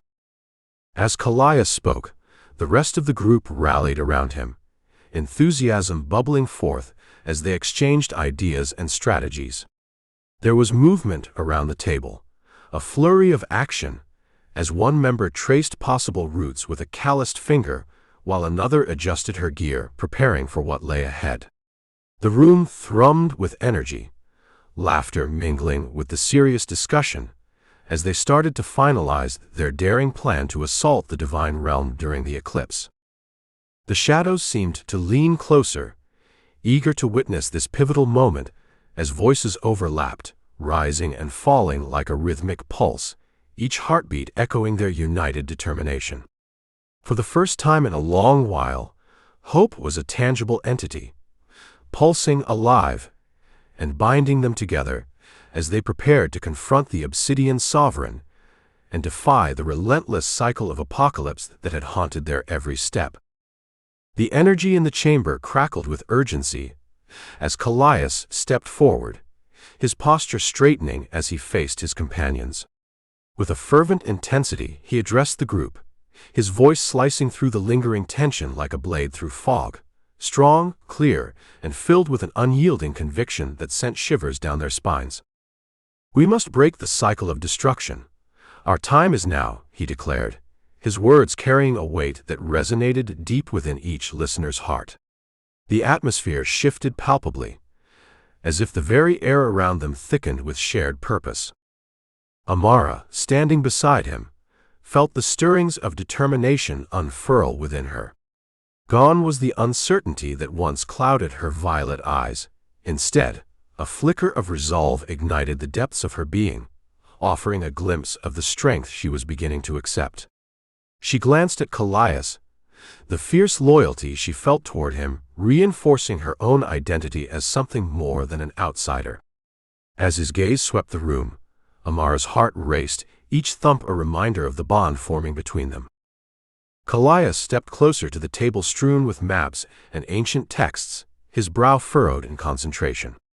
"We need to coordinate our attack for the eclipse," he continued, using a finger to trace the outlines of the divine realm on the parchment. "If we are to breach the Obsidian Sovereign's stronghold, we will need every ally we can muster, along with an exact understanding of the terrain." Others leaned in closer, eager to absorb every word, exchanging glances filled with budding hope and resolve. Kallias could see the flicker of determination igniting in their eyes as they engaged with the task ahead. One member reached forward, a calloused finger tracing potential routes and safe passages, while another adjusted her gear, her expression steely as she absorbed Kallias's orders. As ideas were exchanged, animated voices rose, mingling together like a rising tide. "If we approach from the east, there's a lesser-known path that could offer us cover," suggested one of the allies, a practical voice who had spent countless hours studying the realm's geography. The room buzzed with excitement, ideas ricocheting off the stone walls as the urgency of their mission propelled them forward. "We could split our forces," chimed in another. "Create a diversion to draw attention away from the main approach." Kallias nodded, taking mental notes of each proposal while the tension transformed into a palpable current of energy. Amara watched, with growing admiration. Kallias radiated an aura of strength that was almost magnetic, compelling the others to rise to the occasion. This was not just a plan, this was a defining moment. As she considered her own role, Amara felt her confidence solidifying, strengthening like steel forging under fire. Every moment counts, Kallias reminded them, his voice cutting through the fervent planning. We must be meticulous. Our adversary will not be caught off guard. We need to exploit every weakness, every crack in his defenses. We can use the cover of darkness during the eclipse, a voice suggested, looking around at the group. We must also prepare for the possibility of betrayal.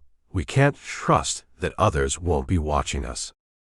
I will lead the eastern flank, Kallias stated, the conviction in his voice leaving no room for doubt. His intense blue eyes scanned the room, connecting with each ally, reinforcing their shared commitment. Who will join me? Hands shot up around the table, determination etched into their expressions. Amara felt her heart swell as she raised her own hand, her internal resolve blossoming into an unwavering commitment. Kallias met her gaze, a shared understanding passing silently between them, reinforcing the strength they both offered one another.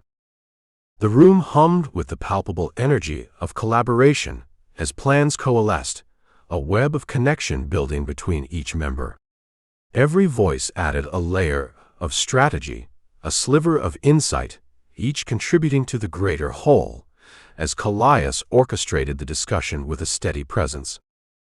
In the shadows, the dim torchlight flickered, casting ghostly shapes on the ancient murals that lined the walls, a tapestry of past heroes and battles that had led them to this moment.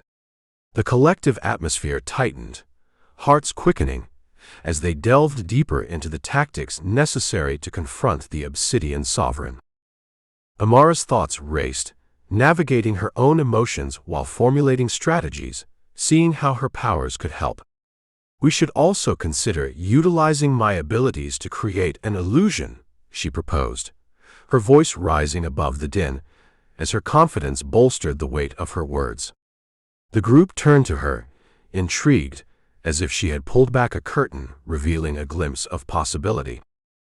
Kallias nodded in affirmation, a small smile breaking the otherwise serious demeanor he often wore. Your strength will be essential, Amara.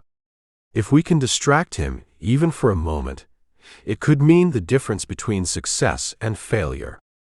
The air was thick with urgency, their plans solidifying in real time, the tension shifting into purpose. Kallias leaned closer to the table, rallying them into action. We must finalize our roles before the eclipse. Gather your supplies, prepare your skills, and let us converge at dawn. With those words, a sense of camaraderie hung in the air, binding them together in their shared mission. Voices blended into a harmonious buzz, excitement crackling around them. They were not merely allies in a war. They were a family forged in the fires of adversity, ready to confront the dark force that loomed on the horizon. As the meeting drew to a close, Amara felt the weight of the moment solidify within her. She was no longer a solitary figure, floating on the edges of their world. No, she was woven into the fabric of this united front, filled with determination that resonated deeply with Kallias's conviction and the strength of their mission. Together, they would break the cycle, and together they would face the challenges ahead, on the brink of an eternal eclipse. Chapter 16, Storming the Heavens. As the last echoes of the barrier's collapse reverberated through the air, Kallias Aventar propelled himself into the luminous void beyond, his piercing blue eyes drinking in the spectacle of the celestial realm. Crystalline spires jutted from the ground like the claws of a titanic beast, while churning pools of shimmering energy danced with erratic light, casting shadows that flickered like restless spirits. It was a surreal battlefield. But there was no time for wonder. His allies surged forth behind him, a tightly knit unit poised for the chaos that lay ahead. With movements honed by years of rigorous training, Kallias led the charge, his practical combat attire blending seamlessly with the dark tones of the landscape. Each step he took resonated with purpose. He kept his gaze locked on the distant targets that emerged from the distortion ahead, the enemies that had long awaited their incursion. The air buzzed with the clash of energies, an unsettling symphony of crackling spells and shattering divine structures. Zara flitted along the periphery like a wraith, her short, vibrant red hair a stark contrast to the muted shades around her. She expertly danced between beams of energy, her fingers deftly unraveling the intricate wards that pulsed ominously in the air. "Watch out," she called, ducking beneath a flare of light that arced dangerously close, her agile body weaving through the chaos with an almost playful grace. The scar above her eyebrow was a reminder of close calls, but it never dulled her spirit. Ilara followed closely behind, her long silver hair catching the errant light as she recited incantations with quiet determination. Each syllable spilled from her lips like threads of silver woven through the fabric of reality, tangling with the divine energy that thrummed around them. The words formed a protective shield, rippling and shimmering in a protective dance, diverting the onslaught of chaotic magic that swirled like a storm. "Keep your focus," she urged, her analytical gray eyes scanning for threats even as she composed intricate counterspells with practiced ease. At the rear, Asterion stood as an immovable sentinel, his towering, muscular form framed against the bizarre skyline of the celestial realm. The curves of his obsidian black skin glistened beneath the chaos, and as he braced himself, his war hammer was at the ready, an embodiment of resilience and strength. When the first winged guardian appeared, its brilliance blinding, he surged forward with a power that rippled through the air, each swing dispersing shards of celestial light as though carving a path through the very essence of the realm. Amara, her long flowing black hair undulating like dark tendrils in the wind, stepped into the fray, hands outstretched to command the chaotic energies swirling at the edge of the breach. Her striking violet eyes shimmered with an otherworldly gleam as she embraced her power, fingertips tingling with the electric potential of the magic around her. With each surge of her energy, the chaotic whirlings transformed into a fierce current, sweeping aside disarray and forging a clearer path for her companions. "Keep close," Kallias called, his voice a steady anchor amidst the turmoil. Zara gave a quick nod as she landed agilely beside him, a calculated grin flashing across her face. "I wouldn't dream of leaving your side, Commander," she teased lightly, the playful banter providing a flicker of warmth in the tempestuous atmosphere. As they advanced, the intensity of the celestial battlefield only heightened. The energy crackling around them shimmered as if alive, illuminating the otherwise darkened skies, forging ephemeral bridges between the shimmering spires. "Be prepared," Kallias shouted, rallying his comrades, the urgency of their mission settling heavily upon their shoulders. Together, they pushed forward into the heart of the ethereal turmoil. The sound of crumbling divine structures echoed, reverberating like thunder through the chaos. With synchronized intent, Kallias's voice rang out above the din, calling to his team, urging them toward the impending confrontation. Each step carried the weight of fate, propelling them into the storm of the celestial conflict that awaited, a desperate hope simmering amid the exhilarating adrenaline. Before they could catch their breath, a regiment of angelic guardians emerged from the swirling light, their gleaming weapons cutting through the ether with an unmistakable sense of purpose. Corrupted spirits trailed in their wake, each one an echo of purity turned dark, their faces twisted into rictus smiles. Kallias, at the forefront, clenched his fists, the intensity in his piercing blue eyes sharpening as he prepared to face the oncoming storm. "Form ranks," he shouted, the command sharp as a blade slicing through the noise of chaos that surrounded them. There was no hesitation in his voice, only an assertive clarity that resonated deep within the hearts of his allies. As if by instinct, they fell into formation, a seamless blend of power and purpose.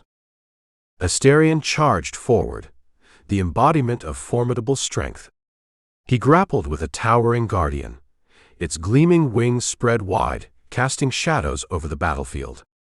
Each of his strikes was delivered with brutal force, causing celestial light to scatter like shattered glass. "Come on, you overgrown chicken," he roared, his deep gravelly voice full of defiance, sending a ripple of laughter through the chaos. The power behind his hammer crackled as it connected, sending shockwaves through the enemy ranks and dispersing brilliant shards of light into the ether. Meanwhile, Zara darted to the side, a wisp of red in the darkness. Her sharp green eyes were focused, attuned to the intricate web of arcane wards that surrounded them. With deft precision, she unspooled the layers of magic that pulsated in the air, fingers dancing through the vibrant symbols like an artist crafting a masterpiece. "Keep them distracted," she called, the thrill of the challenge sparking within her as she disabled another ward with a flourish.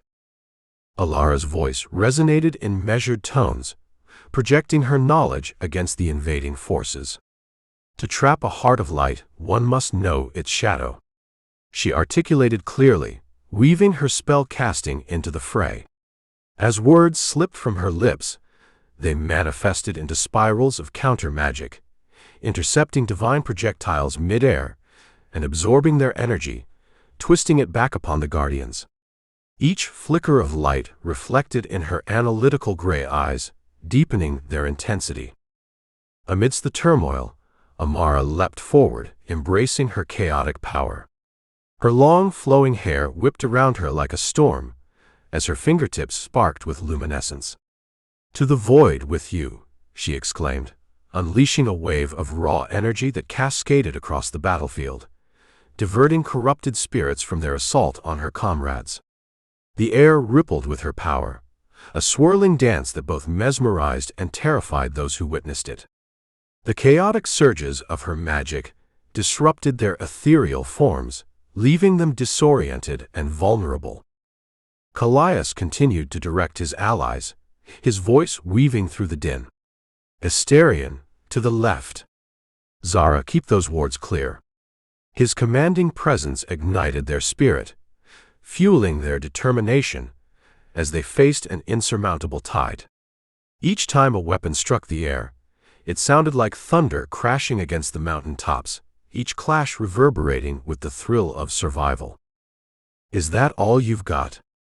Astarion taunted, swinging his war hammer in a wide arc that sent an angelic foe tumbling backward, the brilliant light swirling into darkness. The thrill of the battle coursed through him, every swing resonating with purpose, a testament to redemption even in the face of formidable odds. Through the maelstrom, Zara continued her dance, narrowly avoiding celestial projectiles as she brought the wards to heel.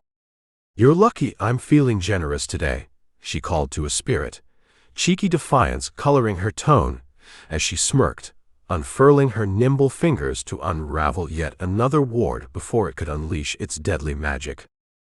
Alara remained steadfast, weaving spells like an experienced scholar connecting threads of forbidden lore. Each counterspell cast held the weight of knowledge gained from years of study. "There's no pattern in their madness. React fast." Her voice was filled with quiet strength, and her resolve became a shield for the team as they weathered the onslaught. Just as the forces converged upon them, Kallias charged forward, rallying his allies with fervor. "Push through. No turning back." His voice boomed above the chaos, reverberating through the fabric of the celestial battlefield. With his rallying cry, they surged together as one unit, carving a path forward and refusing to succumb to despair. As Astarion swung fiercely, knocking aside another enemy, Amara caught the energy in her hands, gathering the raw chaos to unleash once more. With a sweep of her arms, she sent it arcing into the horde, engulfing spirits in a tempest of light. In that moment, the energies collided with explosive force, momentarily staggering the guardians and providing just the opening the team needed. The battlefield became a whirlpool of frenetic energy, and for a brief heartbeat, they were all suspended in the divine dance of fate. Kallias felt the raw power swell around them, and knew they were prepared to seize the moment. With enemies momentarily disoriented, they forged an opening toward their goal, their path illuminated by the fractured remnants of celestial light as they readied themselves for the next stage of their perilous journey. As the last echoes of combat faded into the luminescence of the celestial battlefield, Kallias gathered his breath and focused his gaze on the heart of the realm. Their enemies' forces were battered but not broken, and he could feel the rising tide of urgency pushing against them. "This is our moment," he declared, his voice steady and fierce, igniting a renewed fire within his allies. "Push forward, no turning back." His words ignited the team, each member sinking into a rhythm that embodied their combined strength and resolve. Kallias surged ahead, a beacon of unwavering determination leading them deeper into the luminous heart of chaos, where shadows twisted into unexpected forms. Asterion followed closely, the ground trembling beneath the force of his footfalls. He wielded his war hammer with both grace and ferocity, each swing connecting with an angelic foe as the remnants of the guardians splintered under his might. "More! I can take them," he boomed, embracing the thrill of combat like an old friend. His powerful strikes tore through the enemy ranks, revealing a path through the scattered chaos, a trail of shattered light left in his wake. Zara, quick and vigilant, maintained the perimeter, her sharp eyes scanning for any traps that might spring forth to ensnare them. She moved fluidly, slipping between flickers of divine magic, and expertly disabled fresh wards as they emerged from the cracked celestial ground. "Not today, sweethearts," she quipped, a smirk dancing on her lips as she maneuvered, creating safe passage through the oppressive magical onslaught. Amara followed, her scholarly robes billowing like the wings of a phantom as she projected counter-magic with precision. "Remember their patterns," she urged, her voice a calm oasis in the storm of conflict. Her incantations wove through the air, resonating with authority as they deflected incoming attacks, converting the energy of the Guardian's strikes into fodder for their own defenses. Each word she spoke coiled like a tether binding them to victory, a shield of knowledge to protect her allies. With a resolute heart, Amara stepped forward, drawing upon the chaotic energies swirling at the heart of the celestial realm. Her eyes, usually calm pools of violet, shimmered with fierce light. "We will break through," she declared, reaching out her hands as waves of chaotic energy sparked from her fingertips. The raw magic surged, wrapping around her, and then slashing toward the barrier that obstructed their path, ripping open the last vestiges of opposition like a predator tearing through flesh. At that critical moment, Kallias shouted, "Now!" They poured through the space she created, each member crossing the threshold of danger toward the promise of something greater. Kallias felt the heat of the energies enveloping them, stoking the embers of hope within. "Keep pressing forward," he called, galvanizing their advance. His presence was magnetic, a steadfast anchor that kept them grounded even as they launched deeper into the ethereal storm.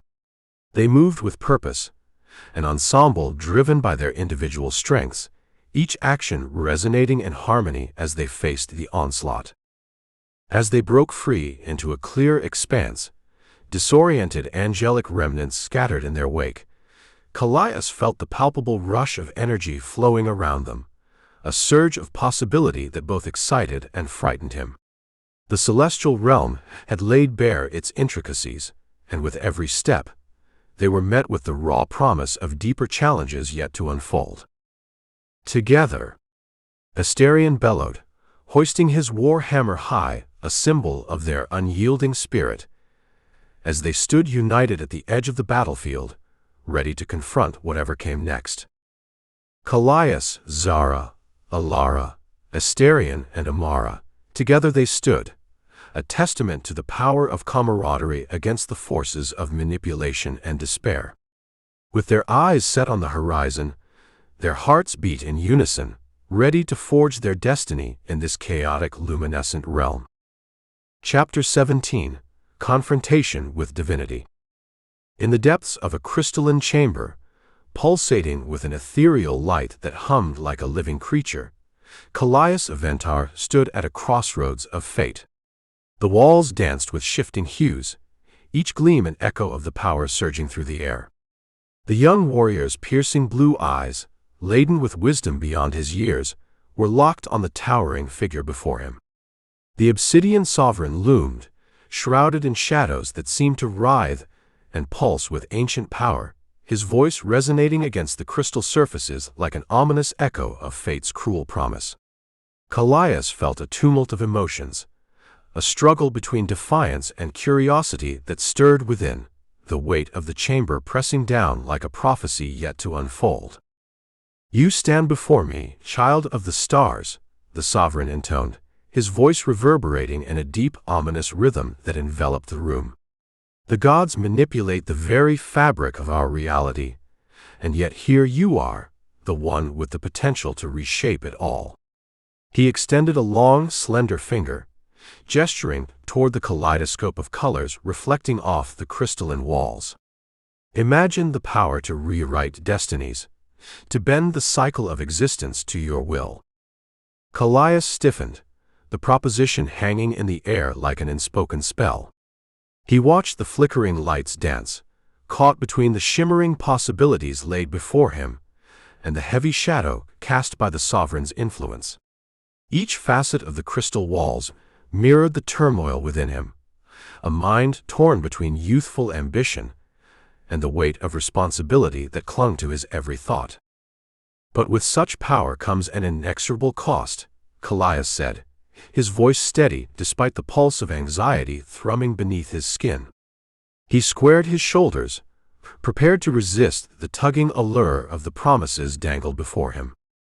"Ah, but costs can be managed," the Sovereign replied, his tone shifting with a persuasive undertow. "The cycle of existence must be preserved, but who determines how it unfolds? Join me, and together we shall seize control. A new age waits to be born from your will, yet you hesitate, caught in the quagmire of your moral chains." The air around Kallias charged with a tangible energy as the Obsidian Sovereign leaned closer, shadows swirling about him like a living cloak. The young warrior's heart raced, caught in the gravity of the Sovereign's dark allure, the promise of power glimmering tantalizingly just out of reach. And just as the unsteady weight of temptation began to settle in Kallias' heart, the chamber shuddered with a sudden intensity. A new presence, fierce and protective, broke through the magnetic hold of the Sovereign's words. "Remember our journey and the cost of divine tyranny," Amara Seraphine interjected, stepping forward with resolve etched upon her graceful features. Her long black hair cascaded around her, shimmering against the refracted light. Her violet eyes, filled with determination, fixed onto Kallias with an intensity that grounded him amidst the storm of possibilities. The atmosphere shifted, the crackling tension morphing into a renewed sense of clarity. Kallias felt the steady warmth of her resolve seep into him, anchoring his wavering thoughts. Amara had seen the dangers they faced, the shadows that sought to consume their free will. With a fierce energy rippling through the room, Kallias returned his focus to the looming figure before him. "You will not control my fate," he declared, his voice cutting through the layered promises that hung in the air. The crystalline floor vibrated violently as a surge of power erupted between them, shattering the delicate equilibrium. Kallias lunged, his movements deliberate and precise, embodying the training that had honed his warrior spirit. Strikes cascaded from his hands, each pulse of magic illuminating the chamber, sending splashes of brilliant light ricocheting off the walls in dazzling arcs. In response, the Sovereign unleashed a torrent of dark energy, swirling arcs of shadows that warped the air around him. The stark contrast between Kallias' radiant brilliance and the oppressive darkness of the Sovereign was a stark tableau of their opposing wills. The clash sent waves through the air, reverberating with the sound of competing destinies. Kallias fought with the strength of his convictions, while the Sovereign countered with the cold certainty of authority. Sparks ignited, illuminating the chamber in vibrant flashes as combat waged on. The pressure built, each blow and counter-exchange rattling the foundation of the chamber, the walls responding to the chaotic interplay with a beautiful disarray of light. The air thickened, charged with the potency of their clash as shadows collided with the pure essence of magic. Every heartbeat rang like a war drum, echoing their fervent determination, the stakes far greater than just themselves. Kallias could sense the energy gathering, each moment driving him closer to a reckoning, and with it the promise of change that lingered like a heady scent in the air. With renewed fervor, Kallias pressed forward, weaving between shadow and light, his heart echoing the deep-rooted desire to carve his own destiny. "I reject your vision," he called out, voice strong and unwavering. "I choose my own path, and I choose freedom." The Sovereign's eyes flickered, a momentary glimmer of surprise as he recognized the depth of Kallias' conviction. For a heartbeat, time seemed to stretch, the chamber itself holding its breath. The atmosphere erupted, Kallias' declaration rippling outward as the battle reached its fevered pitch. In that moment of defiance, as Kallias stood resolute against the relentless tide of manipulation, the very fabric of reality trembled.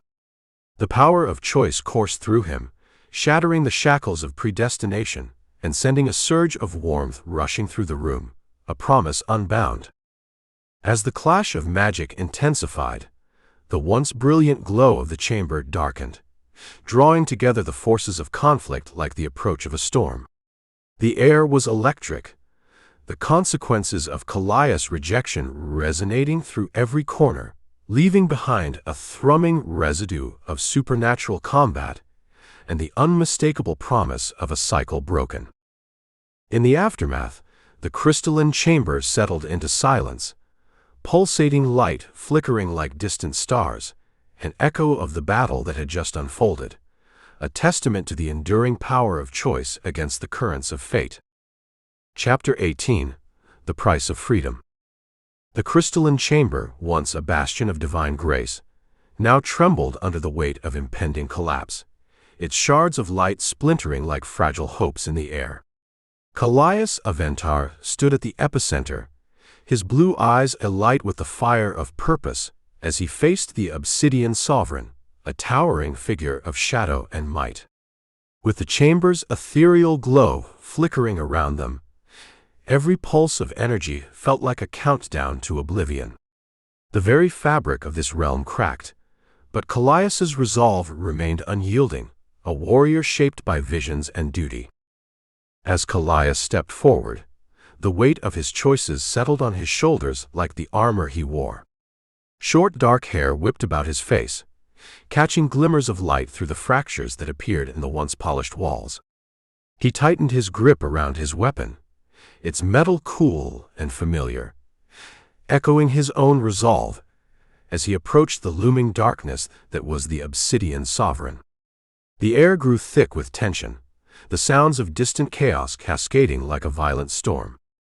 The Sovereign stood motionless, his skin an impossibly dark shade, absorbing the fragmented brilliance that surrounded them. A crown of crystalline spires perched upon his brow, glowing ominously, as if each pointed peak was a shard of some long-forgotten curse. Kallias' heart raced, knowing that what lay before him was more than a mere adversary. It was the manifestation of everything he fought against. Then the silence broke, sliced by the thunderous clash of steel against shadow. Kallias moved, propelled by purpose, darting forward with calculated ferocity. Each strike was a whisper of defiance against the all-consuming darkness.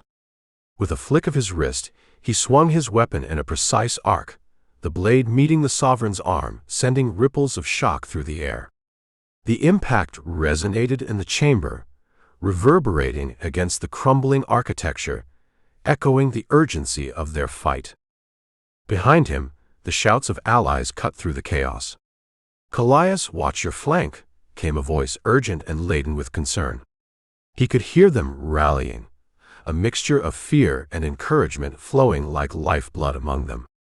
They trusted him to lead, even as the chamber trembled with the weight of the battle and the threats they faced. But the Obsidian Sovereign was no mere foe to be easily vanquished. With each of Kallias's strikes, he returned blows as well, shadows swirling to shield himself from the radiant energy that Kallias wielded. There was something unnerving about the way he moved. The flicker of shadows danced around him, shifting in ways that seemed almost sentient, mirroring his anger. A chilling laugh echoed within the chamber, making Kallias's resolve waver momentarily. "You think you can stop me?" The Sovereign taunted, his voice deep and resonant, carrying an ancient weight that reverberated in Kallias's bones. But Kallias was undeterred, fueled by the memory of all those who suffered under the Sovereign's reign. With renewed vigor, he pressed forward, dodging an incoming sweep of shadow that threatened to engulf him. He could see the ethereal light reflecting in the Sovereign's eyes, a spark that suggested vulnerabilities he had to exploit. As he launched into a relentless assault, the atmosphere shifted. Each blow he landed felt like a strike against fate itself, sending shockwaves through the air that rattled the remnants of the chamber. Crystals broke away from the walls, sending sharp fragments cascading down, splattering against the floor with a tinkling sound that echoed his determination. With each clash, the Sovereign faltered, the confidence in his voice beginning to dim. Kallias swung again, this time landing a forceful blow squarely against the Sovereign's shoulder. It was like cracking ice underfoot, a sound that resonated with the catharsis of the moment. The towering figure staggered back, shadows momentarily dissipating as he reeled from the force, and Kallias could feel the air around him shift, an energy rippling through the atmosphere like a long-held breath being released. But even as triumph seemed within grasp, the walls around them shrieked in protest, the crystalline structures groaning as they too began to fracture.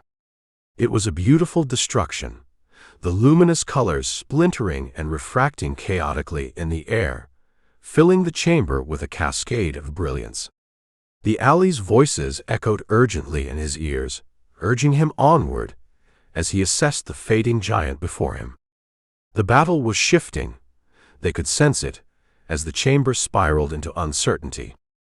Amidst this turmoil, Kallias steeled himself, fixating on the dark form that now faltered, showing cracks of his own as the ethereal light around them faded. It would not be long before the final push was needed. And in that fleeting moment, as the air grew dense and charged, Kallias drew from every ounce of determination, channeling the chaos of the crumbling world into his next move. The thought of victory was tantalizing, but the price of failure loomed larger. He had to finish this. As the Sovereign shifted once more, seemingly regaining composure, Kallias gathered his strength and focused on the momentum of the fight. In that single heartbeat of silence amidst the crumbling architecture, he braced himself. He would finish this. Amara stood at the edge of chaos, her heart heavy with the echoes of the divine realm crumbling around her. Each fragment of light and shadow that spiraled in the air felt like pieces of her own soul being scattered, and grief twisted within her like an unseen thread. The widening rift between worlds shimmered ominously before her, and the burden of choice settled like a storm in her chest, urging her forward against the tide of despair. As she witnessed Kallias and the Obsidian Sovereign locked in their fierce dance of combat, she could feel the energy pulsating in the chamber, an echo of a heartbeat shared by the world itself. Her violet eyes shimmered with a mixture of determination and sorrow, a reflection of her unique heritage that made her both feared and special. There was something bittersweet about it all. Even as the world fell apart, the stakes had never felt higher. Amara's thoughts swirled, caught in a maelstrom of emotions. For so long, she had wandered through her existence, hiding from the very essence of what she was. An orphan of shadows, raised in solitude and weariness. The ghosts of her past tugged at her, reminding her of the solitude she had known. But the memory of the kindness Kallias had shown her ignited a fire deep within her, a warmth that propelled her forward even as doubt threatened to bind her. "I cannot let them down," she whispered to the winds of the collapsing realm, the decision forming as a gentle whisper in her heart. The power that coursed through her veins was not just a tool, it was a bridge between what was feared and what could be saved. Her family may be lost, but here now she had a chance to protect those who stood beside her. With measured resolve, she stepped closer to the shimmering rift, where the boundary between worlds had begun to tear. The space crackled with energy, drawing her in, and she felt an almost magnetic pull toward the chaos, the whisper of potential luring her forward. She took a deep breath, her flowing black hair brushing against her shoulders like gentle waves. Each breath steadied her resolve, pushing her to embrace the power she had so long feared. Drawing upon the duality of her existence, Amara extended her hands towards the rift. A soft glow emanated from her palms, a radiant energy that began to coalesce with her intent. It shimmered in hues that spoke of both her demonic and human essence, intertwining like a melody rich with complexities. As the energy intensified, she could feel it ripple through her, bringing a comforting warmth that coursed through her very soul. "I won't let you take them," she declared softly, her voice clear even amid the roaring chaos. With every fiber of her being, she concentrated, channeling the tumultuous energy into a focused beam that snaked toward the rift. A spectacular display erupted around her, casting brilliant light against the darkness, a luminous tapestry of hope amidst despair. But the power she harnessed demanded a heavy toll. With every ounce of energy Amara poured into the rift, she felt her strength waning, fatigue wrapping around her limbs like a heavy cloak. A bittersweet smile crossed her lips, not of defeat but acceptance. This was her moment, a chance to seal the rift and protect those who had come to matter to her in ways she could never articulate.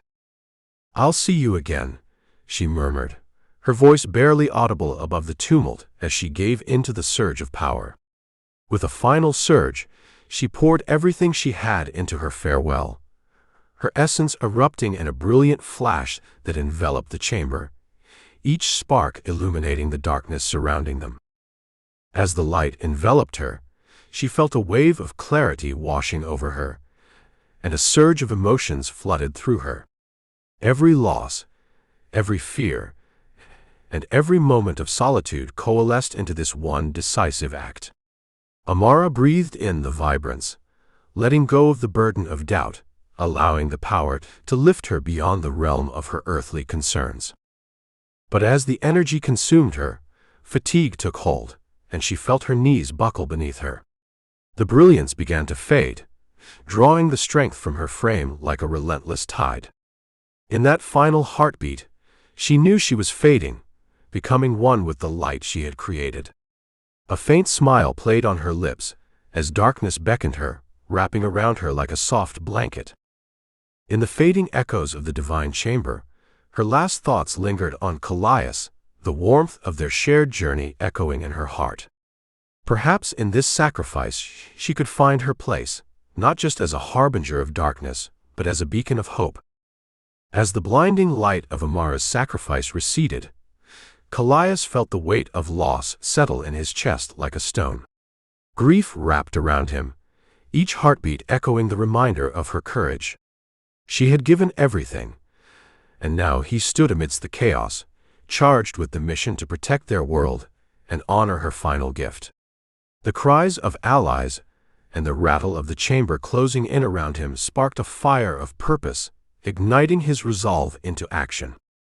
The weight of despair threatened to crush him, yet somewhere within that tumult, there was a warmth, a lingering essence of her power that enveloped him like an embrace. He could feel her spirit mingling with his own, lending him strength when he thought he could falter. Amara had sacrificed herself, sealing the rift, and it ignited a fury within him that could not be ignored. Kallias's eyes flickered toward the Obsidian Sovereign, whose towering form wavered in the shimmering light of the collapsing chamber, shadows dancing and shifting like flames around him. With a low growl rising in his throat, Kallias forged forward. Every fiber of his being was suffused with purpose as he confronted the darkness before him. He remembered Amara's smile, the fleeting moments of joy they shared, and he steeled himself against the pain. For Amara, he murmured to himself, the words a pledge that echoed within his heart. It was time to channel the grief into strength and take down the looming figure that represented everything they fought against. As Kallias sprinted forward, the ground trembled beneath him, and pieces of the crystalline structure began to collapse around them. A surge of adrenaline coursed through his veins, and with each step the world around him seemed to slow. The moment held an intensity that swelled as he closed the distance between himself and the Sovereign. Kallias's weapon sang through the air, fueled by the spirit of his fallen friend. With precision that belied the chaos, he struck at the shadows, aiming to shatter the darkness that enshrouded the Sovereign.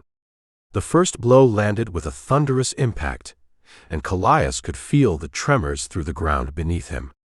The air vibrated, a living thing responding to the ferocity of their struggle. "Your reign ends here," he shouted, his voice carrying a commanding edge that rang through the crumbling architecture. The Sovereign sneered, summoning the shadows to protect him, but Kallias was relentless, each strike connecting with greater determination, each parry reinforcing his resolve. With every clash of metal, Kallias drew upon the essence of Amara, each swing echoing the bond they shared. The Sovereign stumbled, momentarily caught off guard as the energy pulsed through Kallias. He pushed forward, feeling as if the very essence of the world was driving him onward. The magnificent throne of shadows before him began to splinter, shards of darkness cracking beneath the weight of his strikes, sending flickering echoes into the chamber's twilight. Then came the defining moment. In an explosive show of will, Kallias drew back his weapon, channeling all the force of his anger, sorrow, and the love he felt for his fallen ally. The energy pooled around him, a vibrant shield that exploded with brilliance, illuminating the ruins as he unleashed one final assault. The very air thickened, swirling with ethereal light as Kallias leapt forward with breathtaking grace. His blade struck true, and with a force that felt divine, the impact resonated through the Sovereign's form. A thunderous crack shattered the air, and the shadows around the Sovereign rippled violently, revealing a vulnerable core. The darkness fractured, scattering like falling leaves, while the crack in reality roared wide, responding to the resonance of Kallias's blow. Triumphant energy surged through him, but the Sovereign fought back, staggering on legs made of shadow and intent, refusing to yield. The air turned electric, alive with the chaos of the collapsing chamber, and Kallias quickly rallied his allies, voice fierce and commanding. "We must go. Now." Around them, debris rained down, and the structure groaned under the strain, the radiant light dwindling as reality threatened to fold in upon itself. Kallias pivoted, leading his surviving allies through the labyrinth of chaos, threading between falling pillars and sharp shards of crystalline glass. Each step was a race against time, a desperate sprint to safety amid a realm tumbling into darkness. As they maneuvered through the quaking hallways, Kallias kept his focus, the voices of his companions merging into a rallying cry for survival. Panic clawed at the back of his mind, but he steeled himself, every ounce of fear morphing into resolute determination. "Stay close," he bellowed, leading them toward the last flickers of light as the divine realm disintegrated around them. His heart raced as he felt the rush of time ebbing away, the world crashing to its knees, yet with each stride he pushed onward, driven by the memory of the brave soul who had given everything. Kallias led them through a final archway, just as the chamber's heart began to implode, the last vestiges of light bursting in a dazzling finale. The corridor was swallowed by shadows, the air thick and clammy, but he could sense the way out ahead, the faint glimmer beckoning them forward. Finally, they burst free from the collapsing realm into the open sky, the chaos left behind, though its echoes still resonated in the air. Kallias paused, heart hammering in his chest as he scanned the horizon, the weight of grief pressing heavy yet purposeful. In the silence that followed, the world seemed to hold its breath, a heavy stillness settling in after the tumult. Kallias's thoughts drifted back to Amara, the sacrifice she had made, and the haunting reminder of her absence. Even amidst the victory, he could feel her spirit lingering, guiding him as he stepped toward the future. With resolve, Kallias gripped his weapon, lifting it high as a tribute. "We will remember," he whispered to the wind, the promise imbued with both sorrow and strength. In that moment, he knew they would carry her memory with them into whatever lay ahead. Their battle far from over, but a testament of their bonds forged in the fire of sacrifice and friendship. Chapter 19: A World Reborn. The sounds of restoration filled the air, reverberating off the remnants of walls that still stood, though their integrity had long been compromised. As dawn broke over the battered city of Ethoria, sunlight pierced through clouds of dust swirling in the still air. Survivors moved like bees around a hive, clearing away the remnants of yesterday's destruction, their faces set with resolve. The streets, once bustling with life and laughter, now echoed with the clang of metal on wood, punctuated by the steady rhythm of work, the harsh yet familiar soundtrack of rebirth. At the forefront stood Cassius Silvarus, a formidable presence wrapped in worn leather armor, adorned with rebel insignias. His warm brown eyes scanned the scene, filled with a mix of determination and empathy. "Reinforce those walls," he called out, his voice a firm guiding hand that directed the flow of laborers. Teams responded swiftly, echoing his commands with a practiced synchronicity that came from countless skirmishes, both physical and emotional. Team B, focus on the shelters. The night comes fast, and we'll not have our kin exposed to the elements again. His words were laden with purpose, a fervent promise born from the ashes of loss. Nearby, Asterion Thorn loomed like a dark guardian, his towering figure clad in heavy leather armor that whispered tales of battles long past. Crimson eyes glowed faintly as he moved among clusters of frightened locals and reformed demons alike, his presence both intimidating and strangely comforting. "We stand together, shoulder to shoulder, no matter our pasts," he spoke, his gravelly voice slicing through the air, demanding attention. Hands that once wielded destruction now guided and gathered, coaxing individuals into a semblance of unity, creating communal spaces where hope could take root. "Here," he said, offering a sack of dried fruits to a young woman whose gaze darted nervously to the ground. "Take this, share it with your neighbors." She looked up, surprise crossing her features, but a spark of gratitude ignited as she accepted his gift. The once feared demon, now striving to be a beacon of redemption, was slowly changing hearts with each small act of kindness. Further down the street, Zaravex darted between scattered booths and food caches, clipboard in hand. With each efficient move, she marked safe zones on her tattered map while offering quick, pointed instructions. "No hoarding. We take what we need, not a morsel more." Her sharp green eyes surveyed the bustling throng, ensuring supplies were distributed fairly. Her keen instincts picked up on every subtle shift in the crowd, her voice laced with dry humor to ease tensions among the workers. "I'll be counting up every piece of fruit, so don't even think about stashing it in your pockets," she teased, a smirk tugging at her lips as she caught the eye of a local boy trying to sneak a snack. High above the restoration efforts, perched atop a broken wall, Ilara Nivalis focused her keen gray eyes on the activity below. With quill poised and scroll unfurled, she meticulously documented every unfolding detail of the restoration. The sight of humans and demons laboring together tugged at her heart, filling her with a renewed sense of purpose. "The history we record now will shape the tales of tomorrow," she murmured softly, her voice barely audible over the clamor.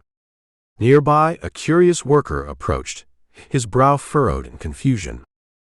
"Why bother with all this writing, Ilara?" he asked, glancing at the busy scene. "Isn't it enough we're rebuilding?" She turned to him, her voice imbued with quiet passion. "Knowledge is power. The stories of today will guide us in the times to come," she explained, gesturing toward the young people laughing as they shared tasks.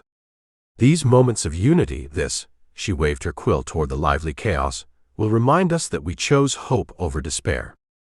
Amid the hustle and bustle, the ambience vibrated with energy. Saws sliced through splintered wood, hammers struck metal, and the rough murmur of survivors transformed despair into action.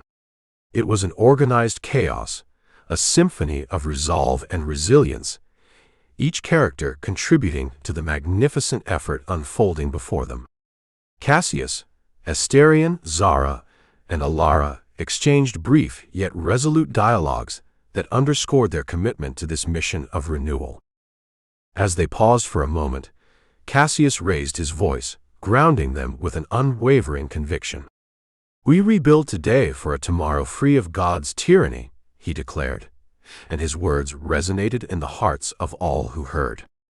Heads nodded, and renewed energy coursed through the crowd. In that moment, the companions stood together, a formidable force against the darkness that had once encircled them, each fueled by the shared dream of a brighter future. The sun dipped lower in the sky, casting golden rays across the broken streets, and despite the enormity of the task before them, a flicker of hope ignited in the hearts of the people. Ethoria, though scarred and shattered, was alive with purpose, a place where together they could forge something beautiful from the remnants of the past. And so they worked, bound by determination and an unspoken promise that they would rise as one against the weight of their history. The first brick laid today might only be a tiny victory, but each piece would be a testament to their resilience, reminding them always they were not alone. As the sun dipped low on the horizon, casting long shadows across the partially restored community center, the world outside fell into a hush. The once bustling streets of Ethoria softened into a quiet tableau, where the echoes of day-to-day labor faded, replaced by the gentle sounds of evening settling over the city. Broken cobblestones, remnants of a time marked by divine favor, now served as a solemn reminder of their recent struggle, scarred yet resilient, like those who called this place home.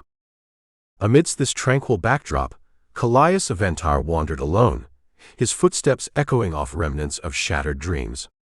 Dressed in practical combat attire, he moved with a purpose that belied his youth, but a heavy weight pressed upon him. His blue eyes carried shadows of ancient wisdom that spoke of the countless battles fought within. He paused before the half-standing wall of the community center, surveying the patches of work completed and the many more that lay ahead. In his solitary exploration, he found himself standing before a mural, once vibrant with colors that celebrated the blessings of the gods. Now, however, it lay cracked and defaced, its beauty marred by despair and chaos.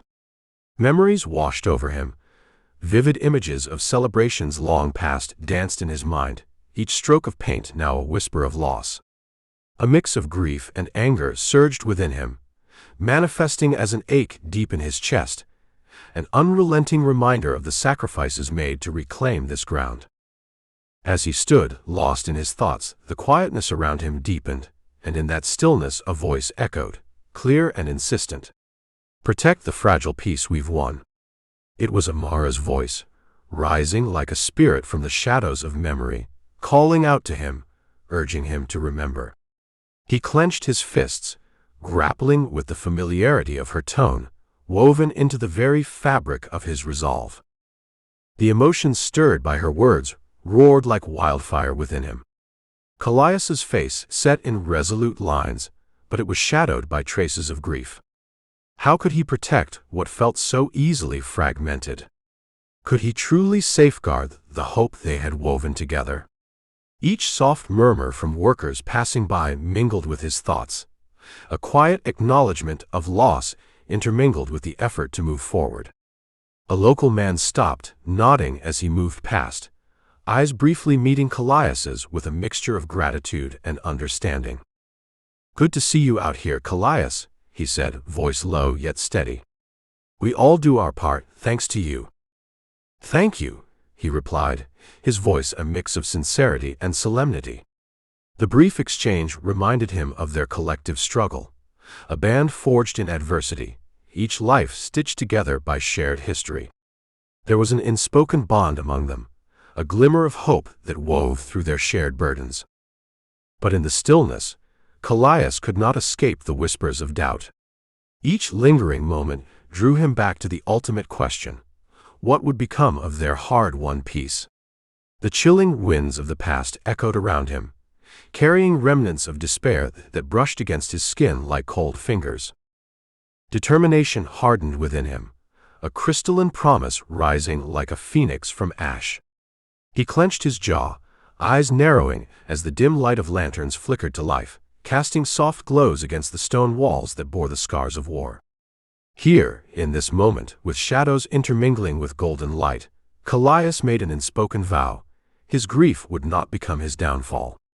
Amara's sacrifice would not be in vain. Raising his head, he turned back toward the heart of the community, feeling the pulse of laboring souls, bodies weaving and mending, hearts daring to hope again. The promise of tomorrow glimmered like the stars beginning to pierce the twilight sky. And as he walked forward, each step resonated with a growing conviction, for this fragile peace was worth protecting, worth fighting for, and he would stand sentinel against whatever threatened it. The night deepened, but the rebirth of Ethoria had only just begun, and with every echo of laughter rising through the dusk, Kallias knew he was not alone in this fight. Together they would rise once more, stronger and wiser, refusing to bow to the tyranny of despair. Their tales would not end here. They would forge a new destiny together. Chapter 20: Dawn of a New Era. At dawn, the world began to breathe anew, each ray of light spilling over the grassy hill where Kallias stood. The air was cool, carrying whispers of a night just past, but the promise of day shimmered on the horizon. Below him, the rebuilt spires and streets of Ethoria began to stir, bathed in golden hues that spoke of fragile cooperation.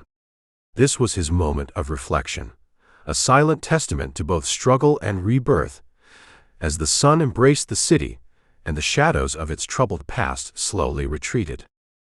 Kallias paced along the hill's edge, his movements precise and deliberate.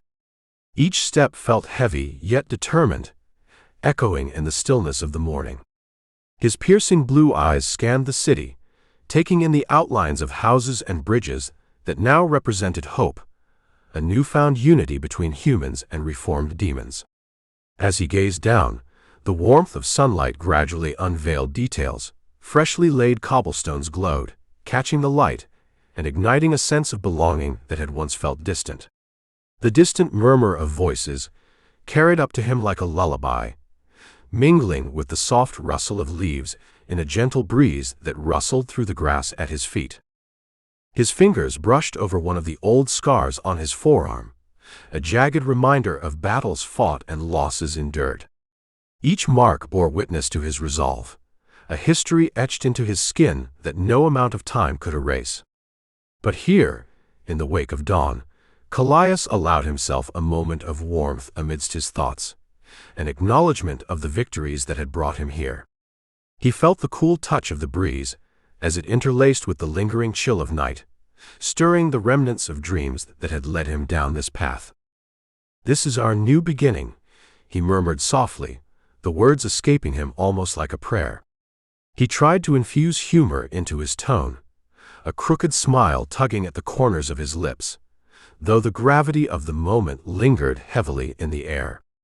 This wasn't merely a saying, but a commitment, a promise whispered into the waking world, one that danced at the edge of possibility. As the sun climbed higher, its rays bathed the city in a warm embrace, gradually revealing its vibrant life beneath layers of sleep. Kallias could see the forms of people beginning to emerge from their homes, yawning and stretching as they greeted the day. The marketplace would soon echo with laughter and chatter, the heartbeat of the city that he had fought to protect. But beneath this lively veneer, shadows lurked, echoes of the past that whispered caution into the very fabric of their new reality. His thoughts drifted to Amara, the ethereal presence that lingered in his mind. She had brought light into the darkest corners of his being, and yet the weight of her burdens cast a shadow over his heart. He could almost hear her melodic voice, filled with warmth and wisdom, cutting through the noise of his racing thoughts. Kallias felt an ache as he recalled their journey together, each trial they had faced etched into his soul, forging an unbreakable bond that defied the barriers of their natures. Though they were apart at the moment, he could sense her resilience, a fierce spirit that had overcome isolation and fear, even as they navigated the treacherous waters of acceptance. Kallias let out a breath, steadying himself against the rising tide of emotions that threatened to pull him under. He needed to remain focused, to carry the weight of their shared dreams and aspirations as he faced the uncertain road ahead. With a renewed sense of purpose, Kallias surveyed the vibrant expanse of Ethoria once more. The day was unfolding, a canvas painted with possibility and hope, each moment a stroke in the larger picture of their rebirth.